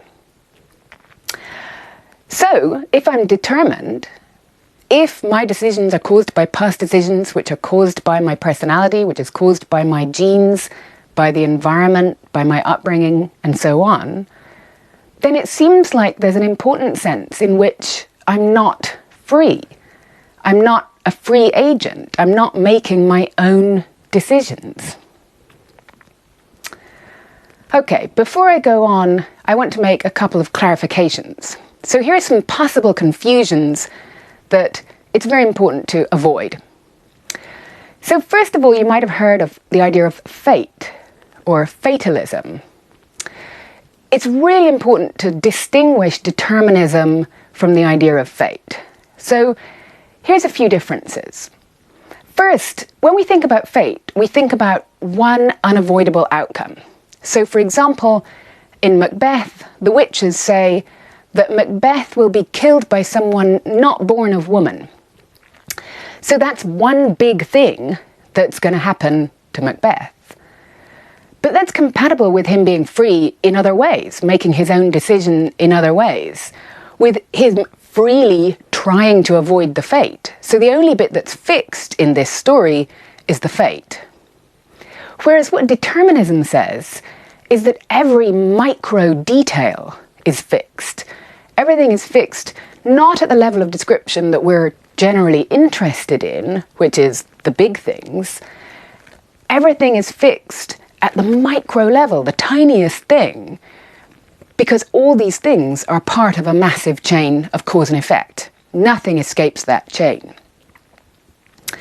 A second difference between fate and determinism is that fate is usually thought of as being brought about by a conscious agent, like the witches in Macbeth, for example. Whereas determinism is just the blind forces of nature. The idea behind determinism is just, we live in a natural world, a world with nothing metaphysical or magical in it. It's a physical world, and in that physical world, everything happens on strict causal lines. So there's no plan behind determinism. It's just that what's going to happen is going to happen. There's no meaning or conscious decision. A third clarification is that fate seems to be able to happen in different ways. So you might be able to avoid meeting your fate in one way only to meet it in a different way. But determinism is absolutely fixed. There's only one future. There's only one way that things can go. So why worry about determinism? Why does it matter? Well, it matters because it seems as though if what we do is determined, then in a sense we're not free. We're not making our own decisions. Everything that happens is what was always going to happen, including the things that I decide to do, including the efforts that I make, including the things that we think of ourselves as deserving. There are things that were always going to happen. So ideas like desert, praise, blame, moral responsibility in general seem to dissolve. It seems as if none of this stuff is worth thinking about anymore, because we're just part of this massive causal chain. We're just dominoes waiting to be knocked over by the next domino in the chain.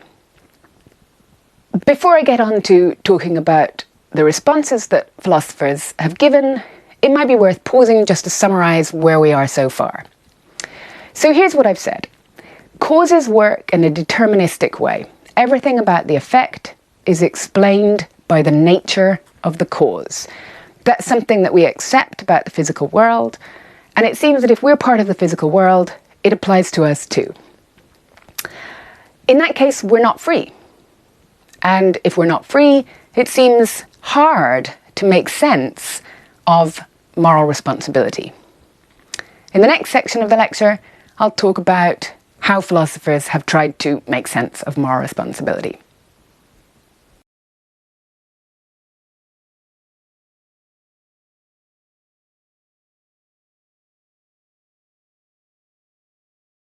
So let's talk about the possibility that we really are free. First of all, it's worth clearing up another possible confusion. So it feels as if we're free. It certainly feels as if we're free. I don't feel as if my decisions are being caused by something outside myself. And we can experiment with ourselves. We can try to wait and see what we're going to decide to do. But of course that doesn't work. We can't wait and see what we're going to decide to do. We have to do it. And that feeling, that consciousness that we have to make the decision, we have to work at it, we have to actively do something, is what determinists call the illusion of free will. It's certainly something we experience. But of course, we could be wrong. So it could be that it feels as though we're free, but we're not. And so the fact that we feel as if we're free isn't a good argument that we are free. We're going to need something else. We're going to need something more. Here's another attempt that doesn't work. So, an obvious point to make about determinism is that it's not true. Not everything is determined. There's indeterminacy at the quantum level. So sometimes a particle goes off in one direction or another without there being any cause at all. In other words, whether it goes one way or the other is not explained by the cause. And yet, I said earlier, determinism is the view that everything about the effect is explained by the cause. So, there we go, determinism's false. Unfortunately, this is not a good solution to our problem.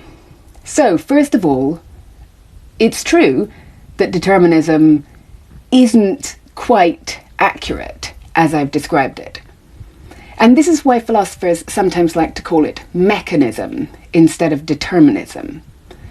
So the name mechanism captures better the idea that the real point isn't that everything's determined. The real point is that everything's mechanistic. Everything is happening according to blind forces. So here's why that's not a helpful answer in the current situation. What we're worried about here is our decisions. It's whether we are free as agents. And what we're looking for is autonomy. We're looking for us being autonomous agents, making our own decisions. We're not looking for quantum indeterminacy. So if our acts are, in the end, random, if it's just random body movements, random thoughts, random decisions, then we're not autonomous. We're not proper agents. We're not controlling our behaviour the way we think we are when we feel like we have free will. So the question of quantum indeterminacy is really a red herring here.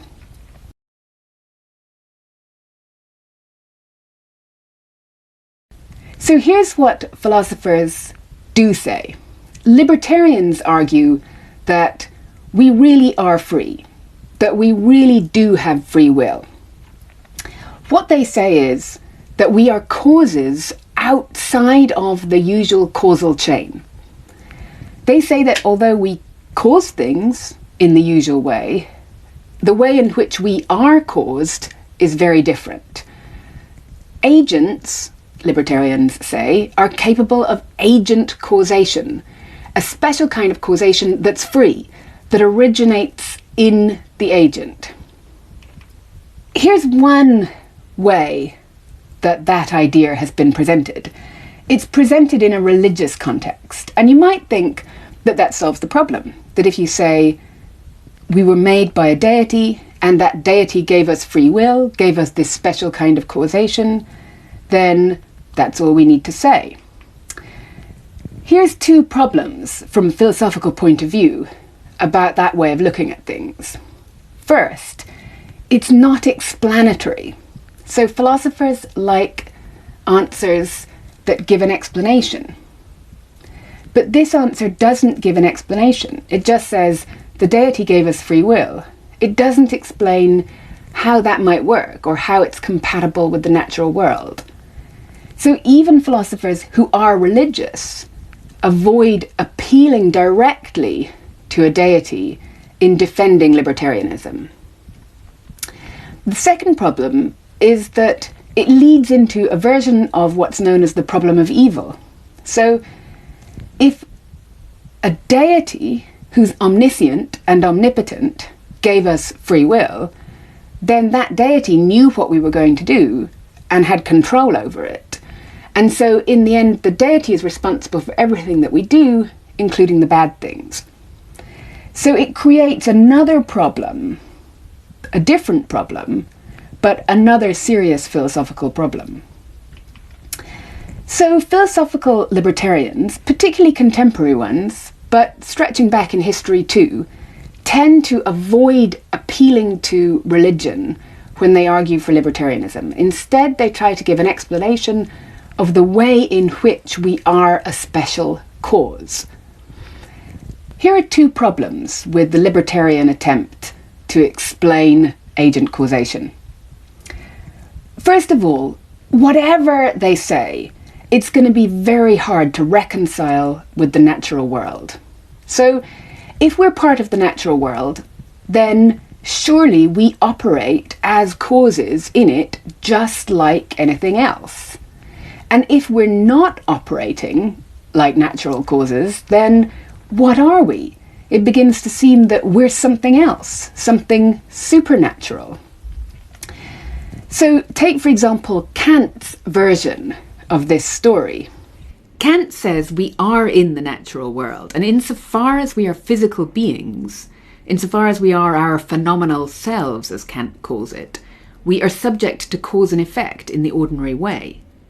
But, Kant says, we also have noumenal selves, and that is the thinking part of us, the part that's really free. Kant thinks that when we're thinking, we really are originating our own thoughts. They come from us, they're not determined. So that's a very ambitious metaphysics. That's a way of saying that there are two different parts of us, a physical part and a non-physical part. The second problem with libertarianism is that it turns out that it's quite hard to make sense of acting for reasons on this picture. So here's how the problem arises. Think about what happens when we act. When I do something, I do it for a reason. I have an explanation for what I do in my own mind. So my acts are not random. I have reasons. Reasons are a sort of cause. It's my reasons that cause me to make the decision. So if we take away the background cause, if we say, no, my act just originates in me, and it isn't determined, then we have to ask, well, what was the reason you did it? What is the reason for the act? And as soon as we bring back the reason, we seem to be back to saying that there is a cause for the act after all. So, for example, the philosopher Robert Caine runs into trouble here. He says that at moments where the reasons aren't clear, we're capable of totally free action. He calls these self-forming actions. And these actions, he says, don't come from prior causes. But the problem is, if they don't come from prior causes, i.e. reasons, where do they come from? It seems that they must be random. It seems that the decision you make is just a matter of luck. And now we're back to the problem that applies to quantum indeterminacy, which is just, this isn't what we wanted. What we wanted here was autonomy. We didn't want randomness. I'll summarise what I've said about libertarianism. Libertarians argue that we are a special sort of cause, that we're in some way outside of the causal chain. The problems with this, in brief, are if we're outside of the causal chain, it seems that we're not part of the natural world. And if we're outside of the causal chain, it's hard to make sense of acting for reasons.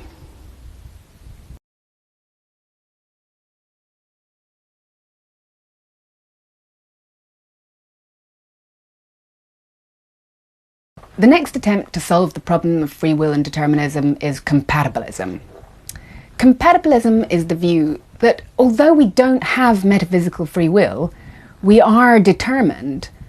It doesn't matter. We nonetheless have moral responsibility. We have the thing that matters. How does this argument work? Let's start with Hume. Hume makes a distinction between being free and being constrained. So he says we shouldn't contrast being free with being determined. We should contrast being free with being prevented from doing the things we want to do. So on Hume's view, we're free when we can follow through on our decisions, and we're constrained when we're in prison or in some other way prevented from doing the things we want to do. So Hume changes the terms of the debate and solves the problem in that way. What he's really saying is, look, we shouldn't be thinking about determinism. Determinism just is the case. And so there might be a sense of freedom that's opposed to determinism, but that isn't the interesting sense. The sense of freedom that we should be interested in is just the totally ordinary sense of being able to walk around and do what we want to do. To many, this has seemed like a somewhat lame response. It seems that in changing the subject, Hume really has missed the important point. But I think that there's a really important insight in what Hume says. And that view is shared with contemporary compatibilists who build on this insight. The insight is this: what matters is that we decide what to do, that we are the ones making decisions about our actions. That's the thing that really matters. So here's this argument as it comes from Harry Frankfurt. In a very famous article, Freedom and the Concept of a Person, published in 1971, Frankfurt gives an example which philosophers are still discussing today. Here's a version of that example. So imagine that an evil neuroscientist has found some way to control Neera's decision-making. And imagine that Neera is about to vote in an election. If she votes for candidate A, the neuroscientist will intervene and ensure that she chooses to vote for B. But if she chooses to vote for B on her own, the neuroscientist won't intervene. So let's imagine that Neera does decide to vote for B. She makes the decision on her own, that's what she does, the neuroscientist doesn't intervene. What do we think about Neera's responsibility? Most of us would say she's responsible. That was her own decision. And that's where Frankfurt says, aha, you see, it doesn't matter that she didn't have any alternate possibilities. It didn't matter that that's the only thing that she could do. The only thing that matters in this situation is that Nera in fact made her own decision. So again, the general point here is that making your own mind up because of your own reasons is what makes you responsible. It's not the fact that you could have done something else. And so Frankfurt's point is, determinism doesn't matter. Maybe it's true that we can't do anything other than what we do, but if we decide to do that on our own, that's enough to make us responsible. Here's another version of that argument, this one from Peter Strawson. Strawson points out that as we go about the world engaging in ordinary interpersonal relationships, we react to people on the basis of what we perceive to be their motivations. We react to them on the basis of what we think is their quality of will, as Strawson puts it. What we think they're up to. Are they trying to hurt us? Are they trying to help us? And it's on the basis of those thoughts that we praise or blame them or resent them or whatever it is. Strawson's point is that it doesn't really matter where their quality of will, where their motivations comes from. In particular, it doesn't matter if those motivations are determined. What matters is that we think people have those motivations and that we continue to react to them with what Strawson calls the reactive attitudes, things like resentment and gratitude. These are an essential part of our interpersonal relationships, says Strawson. And these abstract questions about determinism just don't matter. What matters is that somebody really is trying to hurt us, for example. Strawson makes this clear by talking about excuses. He points out that to have an excuse is to not have done the thing we think you did. So to not have been trying to hurt. If we say, I wasn't trying to hurt you, I was blown by the wind, then we let the person off the hook. We say, oh, in that case, I don't blame you. So Strawson points out that that kind of excuse doesn't generalize to the case of determinism. We can't say, I wasn't trying to hurt you, I was determined. You were still trying to hurt me. It's just that you may have been determined to do so. But the bit that matters, Strawson says, is the trying to hurt bit. So that's how Strawson develops Hume's insight.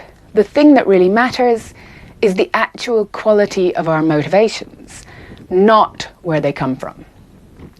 The objection that we might give to a compatibilism of this sort is the same objection that applies to Hume, which is, isn't this just changing the subject? We started looking for free will, and now you're giving us something a little bit different. You're saying, well, we can still react to each other in these ways, and that's fine. But we might just say, look, that's not what we wanted. These reactions aren't justified if determinism's true. So we seem to have a problem here. Strawson, Frankfurt, Hume are telling us, just focus on motivations, just focus on the way the person is. But that's not where we started. What we started with was wanting to know if people are free. Let me summarize what I've said so far about compatibilism. Compatibilists say that there are features of our acts, the way that we behave, the way that we are, that matter. And they matter to moral responsibility. And they matter even if we don't have metaphysical free will. The worry about that is that it doesn't go deep enough. It's offering us a pale shadow of what we were looking for when we started looking for free will.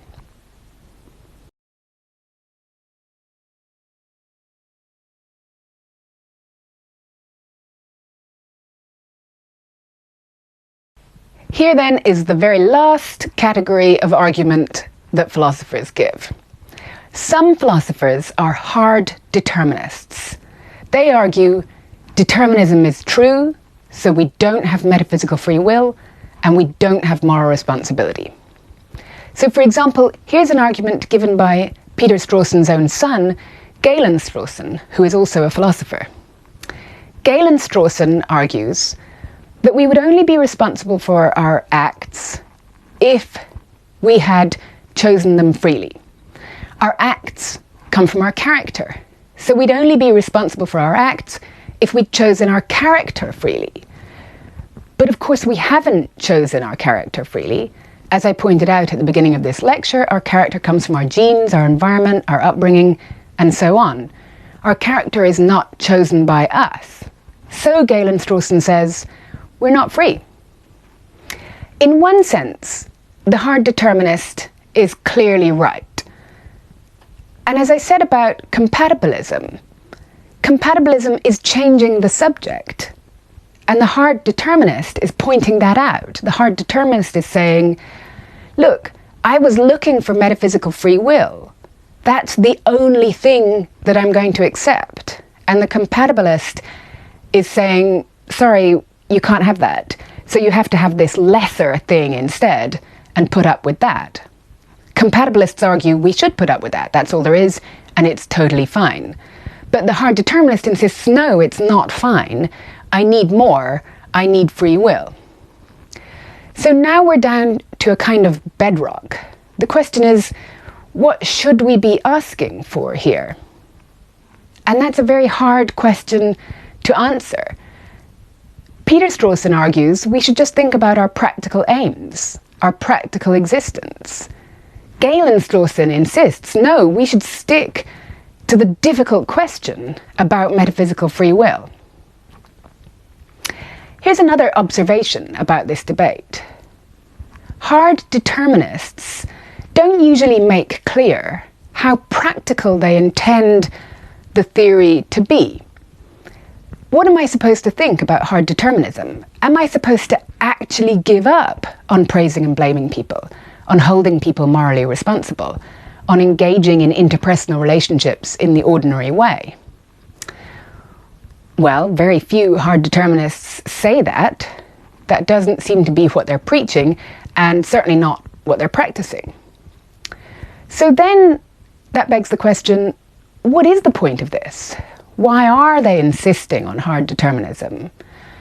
And it begins to look a little bit like what they're really saying is just, we don't have metaphysical free will. But of course, that's just where we started. That's what determinism says. And if you accept the naturalistic worldview, then you're very likely to agree, yeah, determinism's true, so we don't have free will. And the hard determinist hasn't really advanced the debate by insisting on that point.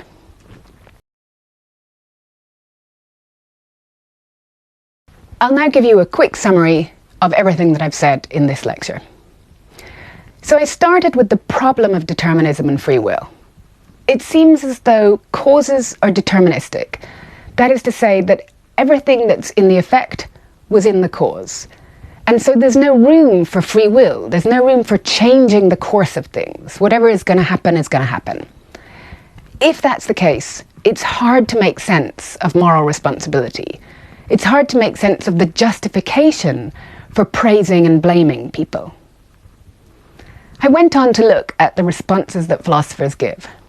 The first one is libertarianism. Libertarians say, no, we really are free. We do have free will. The problems for libertarianism, very briefly, are it's hard to reconcile with a naturalistic worldview. It seems like you're going to end up committed to some kind of mind-body dualism. Second, it's hard to make sense of acting for reasons.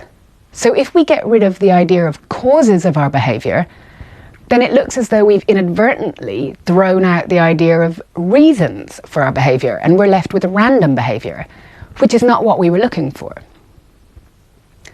The second answer that philosophers give is compatibilism. Compatibilists say, yes, determinism is true, and we don't have metaphysical free will, but it doesn't matter. Determinism is compatible with us having moral responsibility. And we're morally responsible when the act is our act, when what we do comes from our motives, our desires, our character. And we don't have to take that step further back in the causal chain. we can just stop there and go, that's why we praise and blame you. The problem with compatibilism is that it seems too shallow. It's in some way avoided the deep question. It's palmed us off with something other than what we started looking for. And that's what motivates the third position, hard determinism. So hard determinists say moral responsibility is not compatible with determinism. We would need free will. And without free will, there's nothing. The issue for hard determinists is, what's the upshot really supposed to be? Is that really a practical claim? Are they really suggesting nihilism? That seems unlikely to me. So in that sense, I wonder, does hard determinism really advance the debate at all? Or is it just repeating the problem of determinism and free will? Thanks for listening.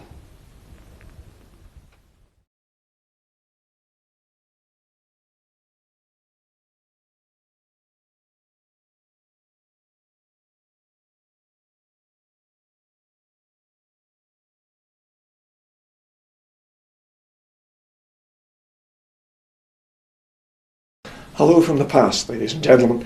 My name is Alistair Richmond. I teach philosophy at the University of Edinburgh, and I specialise in that branch of metaphysics that looks at philosophical questions to do with time, and in particular time travel. And the aim of this talk is to give you a short overview of the philosophy of time travel and some of the philosophical problems that this topic throws up. The key text for this talk is a 1976 paper by David Lewis, 1941 to 2001, called The Paradoxes of Time Travel. And in that paper, Lewis tries to defend the logical possibility of backwards time travel. So a really good way into the debate is to begin by looking at Lewis's definition of what time travel might actually involve. And Lewis says time travel involves a distinction between two ways in which time could be registered. What you might call external time on the one hand and personal time on the other.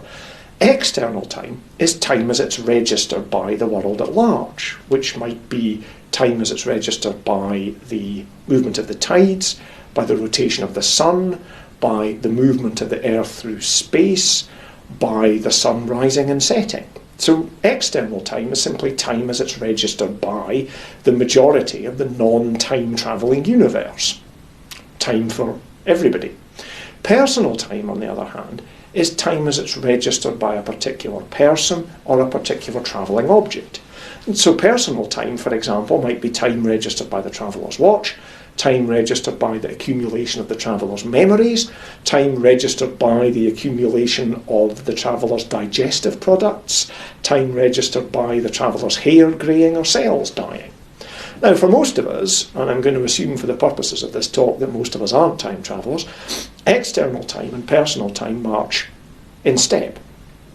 If 5 minutes elapses for you, as recorded by your watch, by your digestion, by your blood circulating, you should typically find that 5 minutes has passed in the external world. But in cases of time travel, personal time and external time diverge. And there are two ways in which this could be imagined as happening. In cases of forward time travel, personal time and external time share the same direction, but they have different measures of duration. Suppose, for example, I depart from January 2013 in my time machine, and I arrive in January of 2063. So 50 years has elapsed in external time.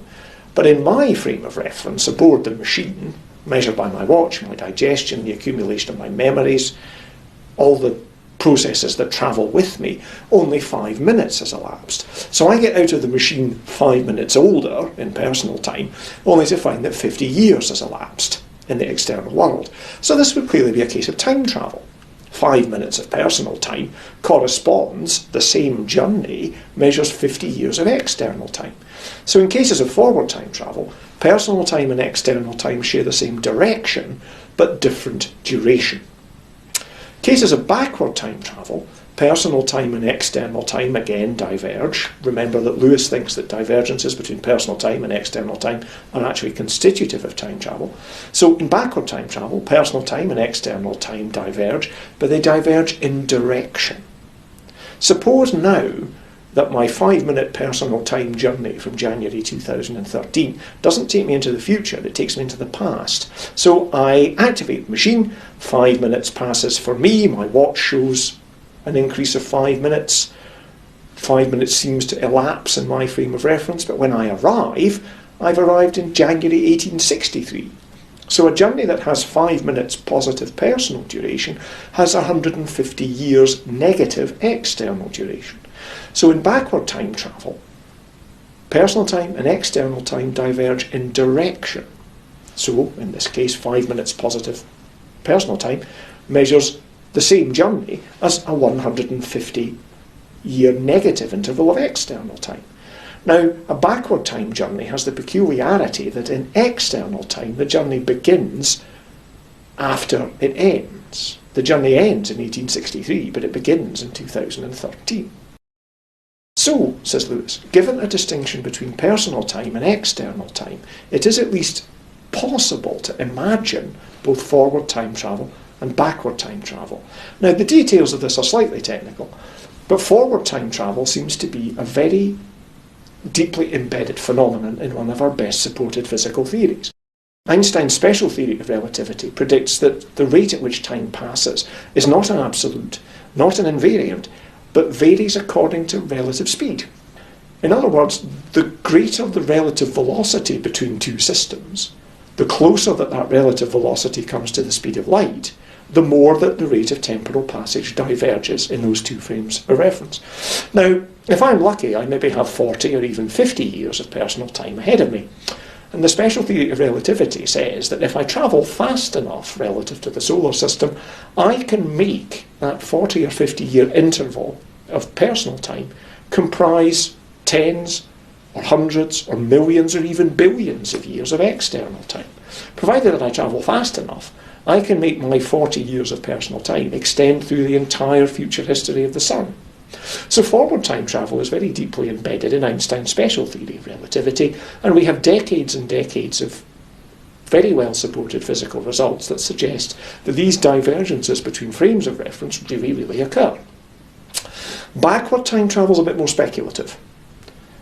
And whether physics permits backward time travel is still something that's actually hotly contested. But the general theory of relativity seems to predict that under certain circumstances, given an enormous amount of mass, or an enormous density of mass, or enormously rapid movement of mass, it's possible to create circumstances where personal time and external time diverge, not only in duration, but in direction. There's a famous model universe by the Austrian mathematical physicist Kurt Gödel, which describes a relativistically possible universe where it's possible to take journeys into the local future that can visit any point in the external past. So the general theory of relativity seems to underwrite the kind of personal time, external time discrepancies that are constitutive of backward time travel as well.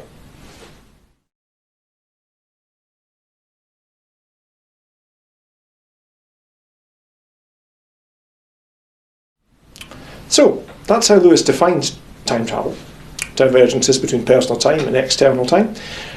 The classic objection to backwards time travel is usually referred to as the grandfather paradox.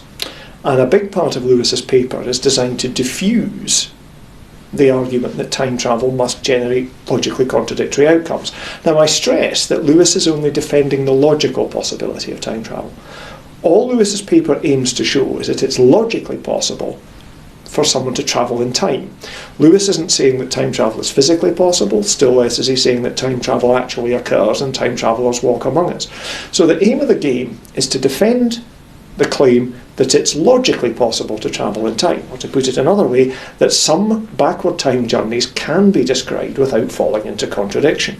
Well, why might someone think that a backward time journey is logically problematic? Well, the classic argument appeals to grandfather paradoxes. And it goes something like this. If it was possible to travel in time, it would be possible to create contradictions. It's not possible to create contradictions, therefore it's not possible to travel backwards in time. Now, Lewis accepts some of that argument. He accepts that it's not possible to create a contradiction. any real state of affairs, any real world had better be consistent. The world had better be logically possible.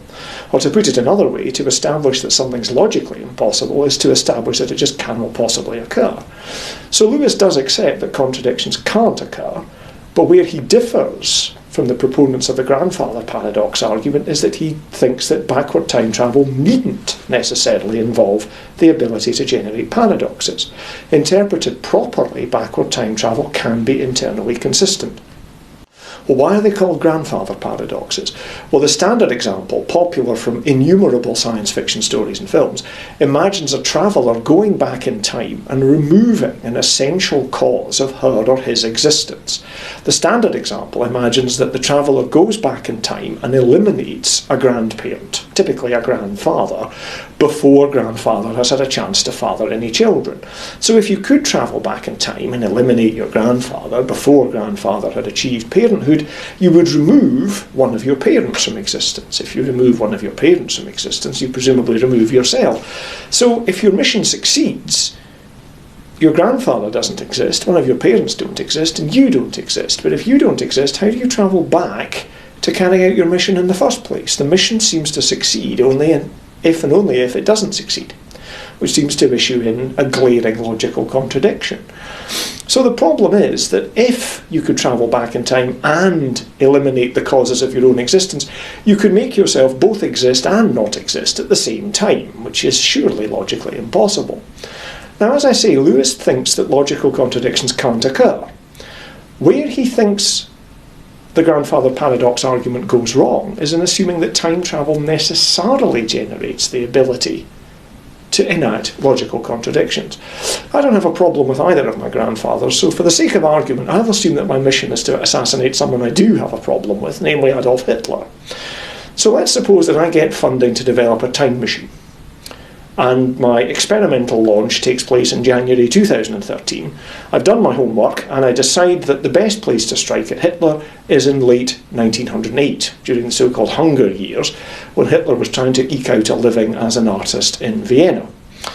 I reason that at this point Hitler doesn't have an army, he's not surrounded by security guards, he's a lone private individual, and therefore a safe target. So let's suppose that I arrive in Vienna in 1908, dressed and equipped and trained to pass myself off as a native Viennese of the period. I get Hitler in my sights, I try to pull the trigger, and what happens?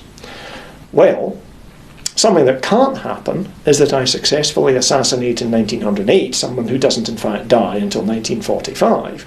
Assuming that death is a one-shot operation, one and the same person cannot die in 1908 and die in 1945. So my successfully assassinating Hitler in 1908 would generate a grandfather paradox.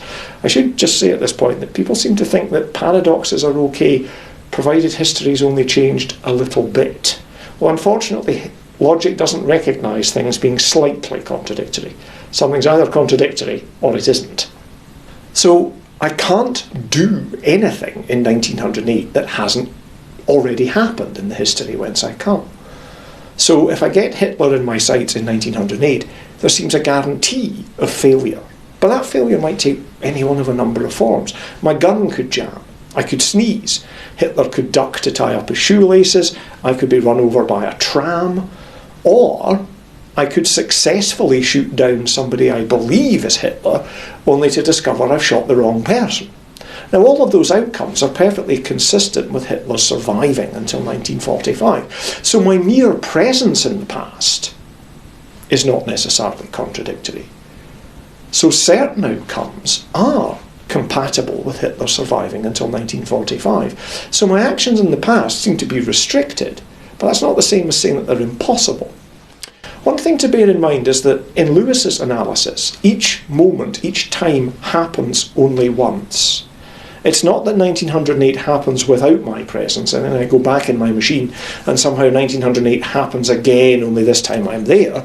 If Lewis is correct, each moment happens once and once only, and the course of history is consistent over time. So if I travel back from 2013 to 1908, the history whence I come contains anything that I get up to when I arrive at my destination in the past. So provided that the history that I come from in 2013 is consistent with the history that I arrive in 1908. There's no paradox. So where does the appearance of paradox come from? Why does the grandfather paradox argument have such an appeal? And Lewis says it's because there's an ambiguity, or worse than an ambiguity, in the argument's very first premise.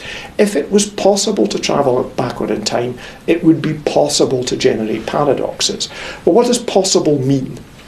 Lewis says that to answer this question properly, we need the notion of something being compossible. Now, compossibility means possible relative to a set of facts or certain states of affairs. Here's an example, adapted from Lewis. Is it possible for me to speak Gaelic?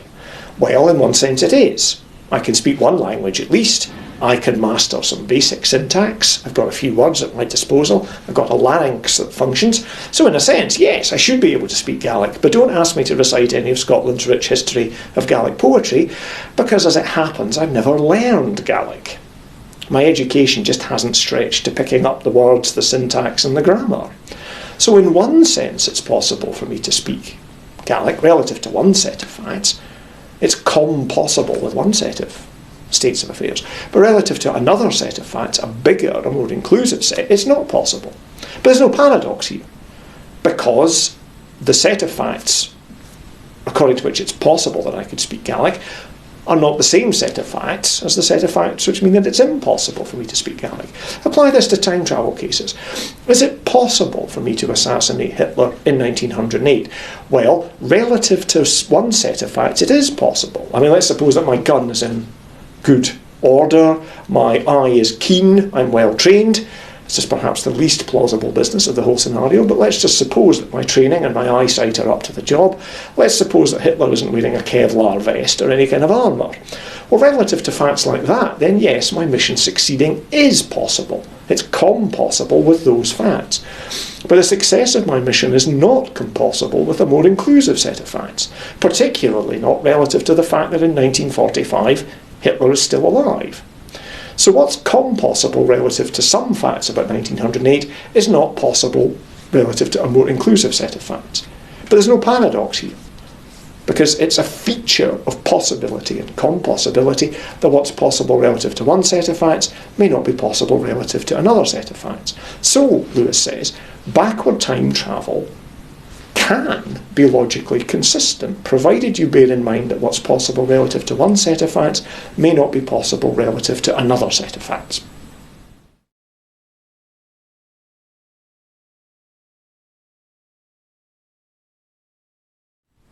Okay, so far we've covered Lewis's account of what time travel actually involves, and we've covered Lewis's attempt at trying to diffuse the appeal of grandfather paradoxes. So far, the account is this. Travel into the past is logically possible, provided that what the traveller does in the past is consistent with the history whence the traveller comes.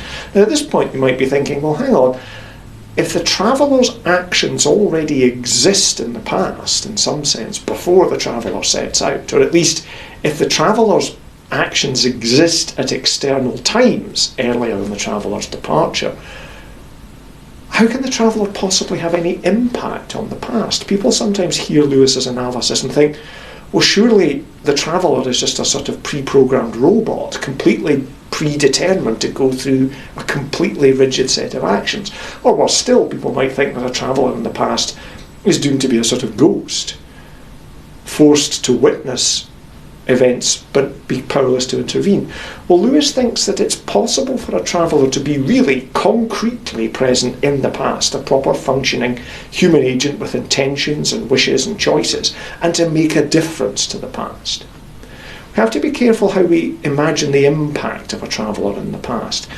Lewis distinguishes between two senses in which it could be said a traveller could change the past, what I'm going to call replacement change and counterfactual change. In a nutshell, Lewis says that a traveller in the past cannot effect replacement changes, but can effect counterfactual changes. What's a replacement change? Consider a perfectly ordinary object like a glass. If I were to drop a glass from waist height onto a concrete floor and the glass shatters, I would have replaced an intact glass with a set of glass fragments. I would have effected a replacement change in events. There was an intact glass, the intact glass is shattered, the intact glass has gone away, and in its stead, it's been replaced by a set of glass fragments. Now, Lewis thinks that replacement changes can happen to concrete objects, but not to times. You can't replacement change any time, past, present or future. Suppose you make a plan to meet a friend for lunch at 12 o'clock at a certain restaurant, and then you get a text from your friend to say, I'm sorry, I can't make lunch today, can we meet tomorrow? Well, that hasn't replacement changed the future. It's not that you did in the future meet at a certain restaurant and then that future somehow went away. So Lewis says, yes, you can't affect replacement changes in the past, but you can't affect replacement changes in the future either. Replacement changes can only happen to concrete objects. You can replace a concrete object like an intact glass with a set of glass fragments, but concrete objects are not the same as times. So that's replacement change. Counterfactual change, maybe a little bit harder to get a handle on, but counterfactual change is the impact that you have assessed in terms of what would have happened counterfactually if you hadn't been present. One of the things that enabled me to be on time for this session this morning was that my alarm clock went off on time. But if the alarm clock hadn't gone off, I would have been late. So I can assert the counterfactual, if my alarm clock had broken, I wouldn't have been on time. So when my alarm went off, clearly had an impact on my ability to attend this session on time. If my alarm clock had broken, I would have been late. So, in a sense, the alarm has changed the course of my day. But that change is not to be assessed in replacement terms. It's not that there was an original version of events where my alarm clock didn't go off and I was late, and then somehow my alarm clock did go off and history was replacement changed and I was on time. Rather, the impact the alarm clock had can be assessed counterfactually. This morning only happened once, and it happened with my alarm clock going off on time. But if it had happened differently, history would have unfolded differently. Another example. Historians who treated the period, not least Arthur Wellesley, the Duke of Wellington, maintain that a crucial factor in determining the outcome of the Battle of Waterloo was the arrival in the late afternoon at the battle of Prussian forces under the command of Field Marshal Blücher. And Wellington himself frequently said that if Blücher had been late, Napoleon would have won. So that's clearly a counterfactual conditional. If Blücher had been late, Napoleon would have won. Again, it's not that Blücher made a replacement change to the Battle of Waterloo. It's not that Waterloo originally issued in a French victory, and then Blücher's forces arrived, and the French victory somehow was made such that it never was, and an Allied victory took its place. Waterloo happened only once, with a victory for the Allies. But an important factor in that victory was the arrival of Marshal Blücher. So we can say that Blücher's arrival changed the course of history, but it changed it in the counterfactual sense, not in the replacement sense. Okay, we've got two senses of change, replacement change, counterfactual change. Lewis maintains that time travellers can have an impact on the past in the counterfactual sense. The presence of a traveller might make history different from what it would have been if the traveller hadn't been there. Going back to my attempt at assassinating Hitler, suppose my time machine deposits me in Vienna in 1908 with a great flash of light, and I've arrived so close to Hitler that Hitler sees a flash of light and recoils. He steps back in shock, out of the path of a tram that would otherwise have cut him down.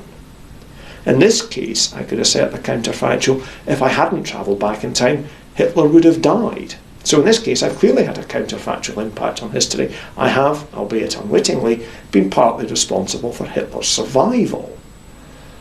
So it could well be that the course of history could consistently contain the counterfactual impact of the presence of time travellers. Another example. Suppose that I travel back to 1864 and I bump into Lincoln. Lincoln's about to give the world-famous words out of the Gettysburg Address, but he's unsure which version to give. He has a choice between the famous version history records and another version. And I say to him, Abe, go with the version that starts with these great resonant sentences about how this nation was conceived in liberty. That will go down very well. And Lincoln takes my advice. and the other version of the speech is binned. But suppose if I hadn't intervened, Lincoln would have recited a different version of the Gettysburg Address. Well, I've clearly had an impact on history. History is different as a result of my efforts, but I've not replaced anything. I've not made one version of the Gettysburg Address disappear and another version take its place. The Gettysburg Address happens once and once only, but I've still changed the course of history.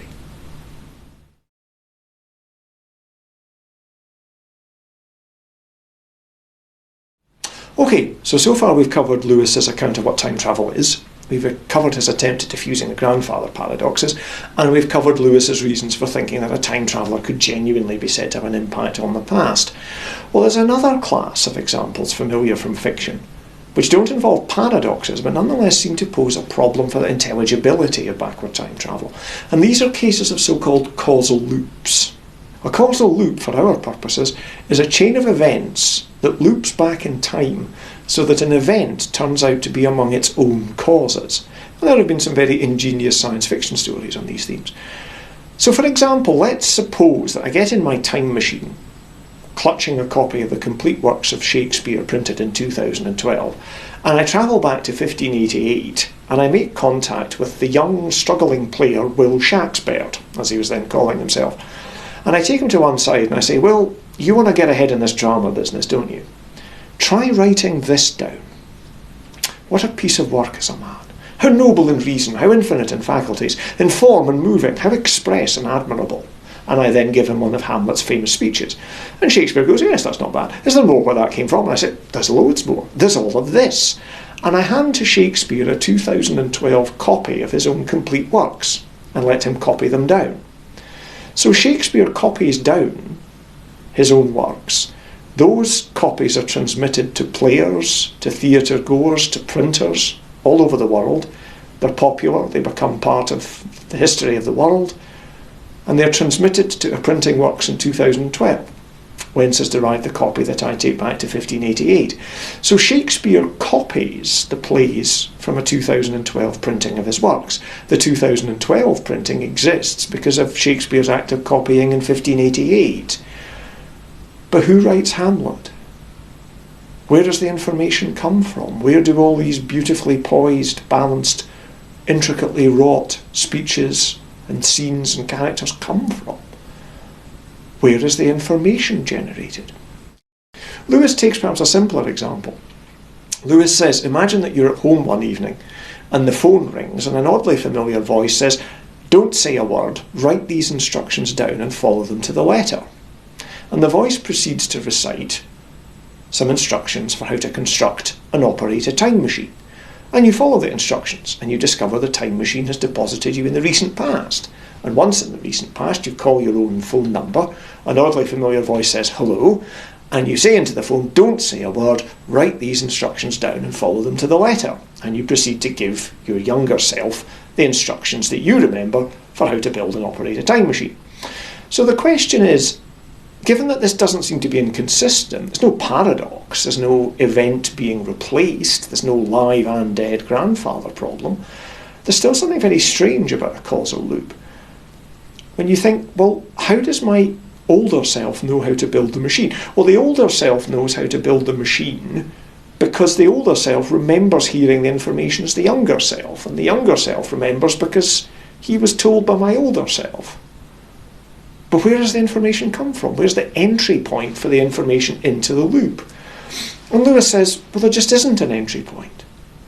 In the case of the time machine, there is no answer to where the information comes from. In the Shakespeare case, there's no answer to the question who wrote Hamlet. Hamlet wasn't written. Hamlet merely exists. Now this seems very counterintuitive. It seems a good principle that knowledge and information are created through normal causal processes. It would be very strange indeed to stumble across a fully formed, highly informative text or machine that has no causal origin. And Lewis says, yes, it would be very strange. But that's not to say that it's impossible. So Lewis's answer to the problem of causal loops is to say this: a causal loop is very strange. To see information apparently springing into existence from nothing is very counterintuitive.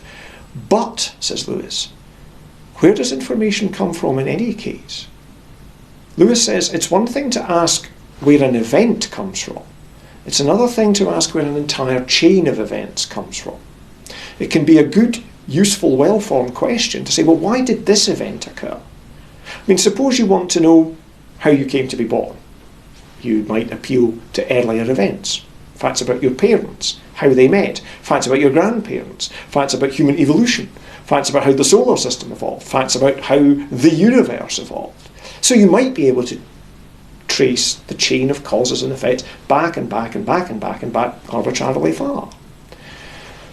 Lewis says there are only really three possible chains of events, and in each case the question, where does the information come from, is just as pressing. Suppose that the chain of causes and effects stretches back infinitely. Every event has a cause, which has a cause, which has a cause, which has a cause, forever. So for each event, you can appeal to an earlier event, and an earlier event still, and an earlier event still, back and back and back. But there's no end to the chain, and so there's no answer to the question, where does the whole chain come from? The chain itself has no origin, has no endpoint. So that's an infinite linear chain. Suppose, on the other hand, and this is a prospect that many physicists take very seriously, there are causal chains that just appear from nowhere. Quantum physics, Big Bang cosmology takes very seriously the idea that the laws of physics allow events to occur without any prior causes.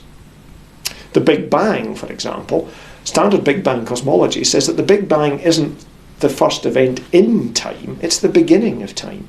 As Stephen Hawking memorably put it, asking what's before the Big Bang, what's earlier than the Big Bang, is like asking what's to the north of the North Pole. It's just no good answer. The question doesn't make sense. The Big Bang is governed by physical laws, but there are no earlier events. So if Big Bang cosmology is true, every causal chain in the universe is linear but finite. There comes a point beyond which you simply can't appeal to earlier events. So infinite linear chains and finite linear chains both pose the same problem. Where does the information come from? In the Hamlet case, in the telephone case, we've got a finite, non-linear chain, events that prove to be among their own causes, but again, the question where the whole chain comes from, it's not clear that there's a good answer to it. So Lewis says, yes, causal loops, events that are among their own causes, information seemingly generated from nothing, very, very counterintuitive. But a causal loop is no more or less problematic than any other kind of chain. The options are infinite linear, finite linear, or finite non-linear. And in each case, there may be a good explanation why each event occurred, but there's no explanation for the chain of events as a whole.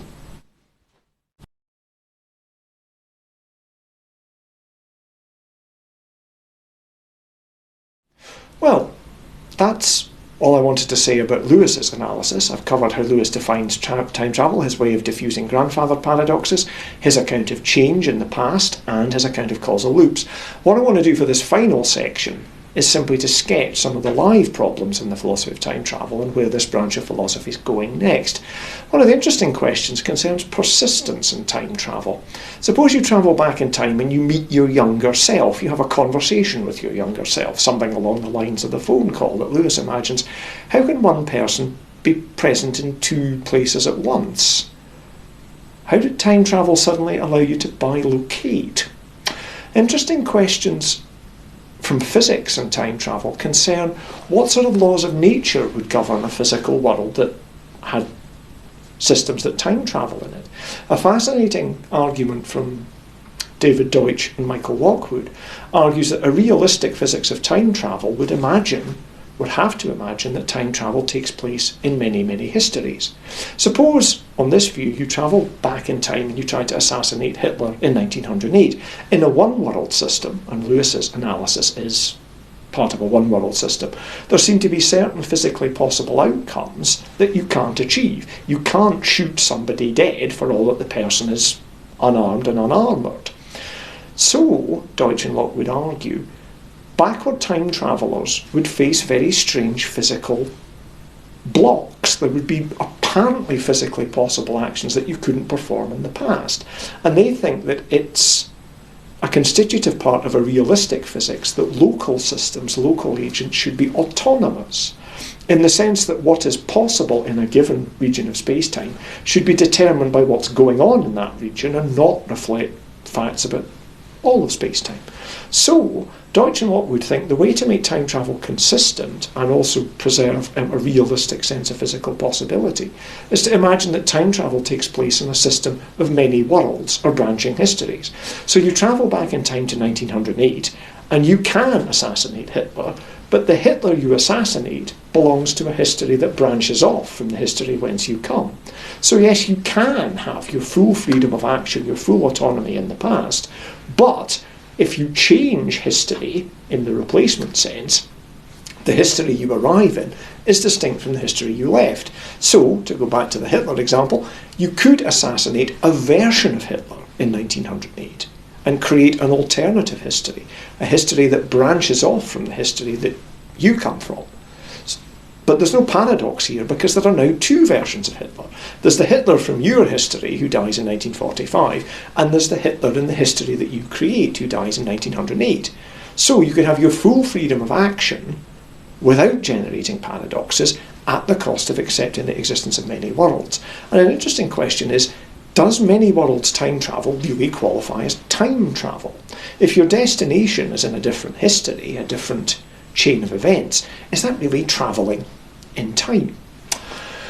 Another problem concerns whether or not a realistic physics would let us construct time machines. Now this is a region where we're looking at the intersection of quantum mechanics and the general theory of relativity, and a lot of work remains to be done to make those two very different and very successful theories into a single cohesive theory of quantum gravity, as it's called. And an interesting question is whether the mechanisms for time travel that general relativity may permit and the time travel mechanisms that quantum mechanics may permit will survive the fusion of general relativity and quantum mechanics into quantum gravity. At the moment, one interesting line of approach, particularly associated with the philosopher John Ehrman, holds that it might be possible to construct a realistic time machine, but at the cost that you couldn't control it. You could set up the conditions necessary to generate divergences between personal time and external time, but it would be physically impossible to predict what that mechanism would actually create. So you could set up a time machine, you could create a region of the universe where time travel occurred, and yet not be able to predict what sort of outcomes were generated by it. I mentioned Stephen Hawking on Big Bang cosmology earlier, and Hawking has posed a great challenge to the realistic possibility of time travel, which is often quoted, which is, if time travel is possible, where are the time travellers? Now, I stress that Lewis's analysis is concerned only to support the logical possibility of backward time travel. Something can be logically possible, but yet physically impossible. So Lewis did accept that a world in which backward time travel occurred might have some very, very strange coincidences in it, some very strange failures of causation, and might look very unlike the world that we think we inhabit. And some philosophers have tried to argue that if backward time travellers did exist, we would be able to spot them because of the unlikely chains of coincidences that they would trail in their wake. Suppose I go back in time to Vienna in 1908 with a bus full of assassins, and we each take a separate mechanism for trying to whack Hitler. Somebody has a machine gun, someone has a bazooka, someone else has a poisoned hat, someone else has an exploding cake, and we all converge on Hitler's known history with our various infernal devices. No matter how many times we try, we're guaranteed to fail. And surely this argument runs, this is associated with the philosopher Paul Horridge in particular, surely Horridge's argument runs, if backward time travel occurred, we would see trails of unlikely coincidences as people try to change history and fail. Now there may be an answer to Hawking's where are the time travellers, depending on the kind of mechanism that you imagine time travel involving. I mentioned Kurt Gödel's model of general relativity, according to which an infinite amount of matter distributed across an infinite space-time creates a universe where any 2 points in history can be joined together, where you can travel anywhere in space and time. Now, if we lived in a Gödel universe, the absence of other time travellers would be a real problem, because in a Gödel universe the whole of history is accessible. But other scenarios are more localised. When physicists talk about time travel, they talk about the possibility of closed time-like curves. A closed time-like curve is a path through space and time that returns to the very point whence it departed, but that nowhere exceeds the local speed of light. It's a pathway that a physically possible object can take that leads backward in time. And it's still a hotly disputed question whether a realistic physics allows closed time-like curves. But one thing that physicists are agreed on is that a device that generates a closed time-like curve is not a vehicle. It's not like the time machines that we see in fiction, the wonderful assembly of brass and quartz rods that lets you rove through history at will.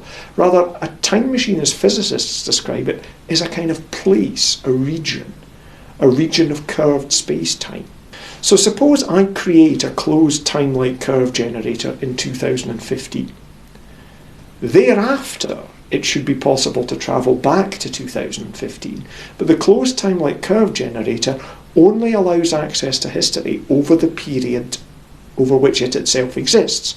So if the first ever closed time-like curve generator comes online in 2015, that means that subsequent times can travel back to 2015, but nobody can travel further back than 2015. So the answer to Hawking's question, if time travel is possible, where are the time travellers, may well be that time travel is possible, but not yet. For more information about Gödel, about Lewis, about Deutsch, about Horwich, for some references and for some diagrams, please see the handout that goes with this talk. Thank you very much.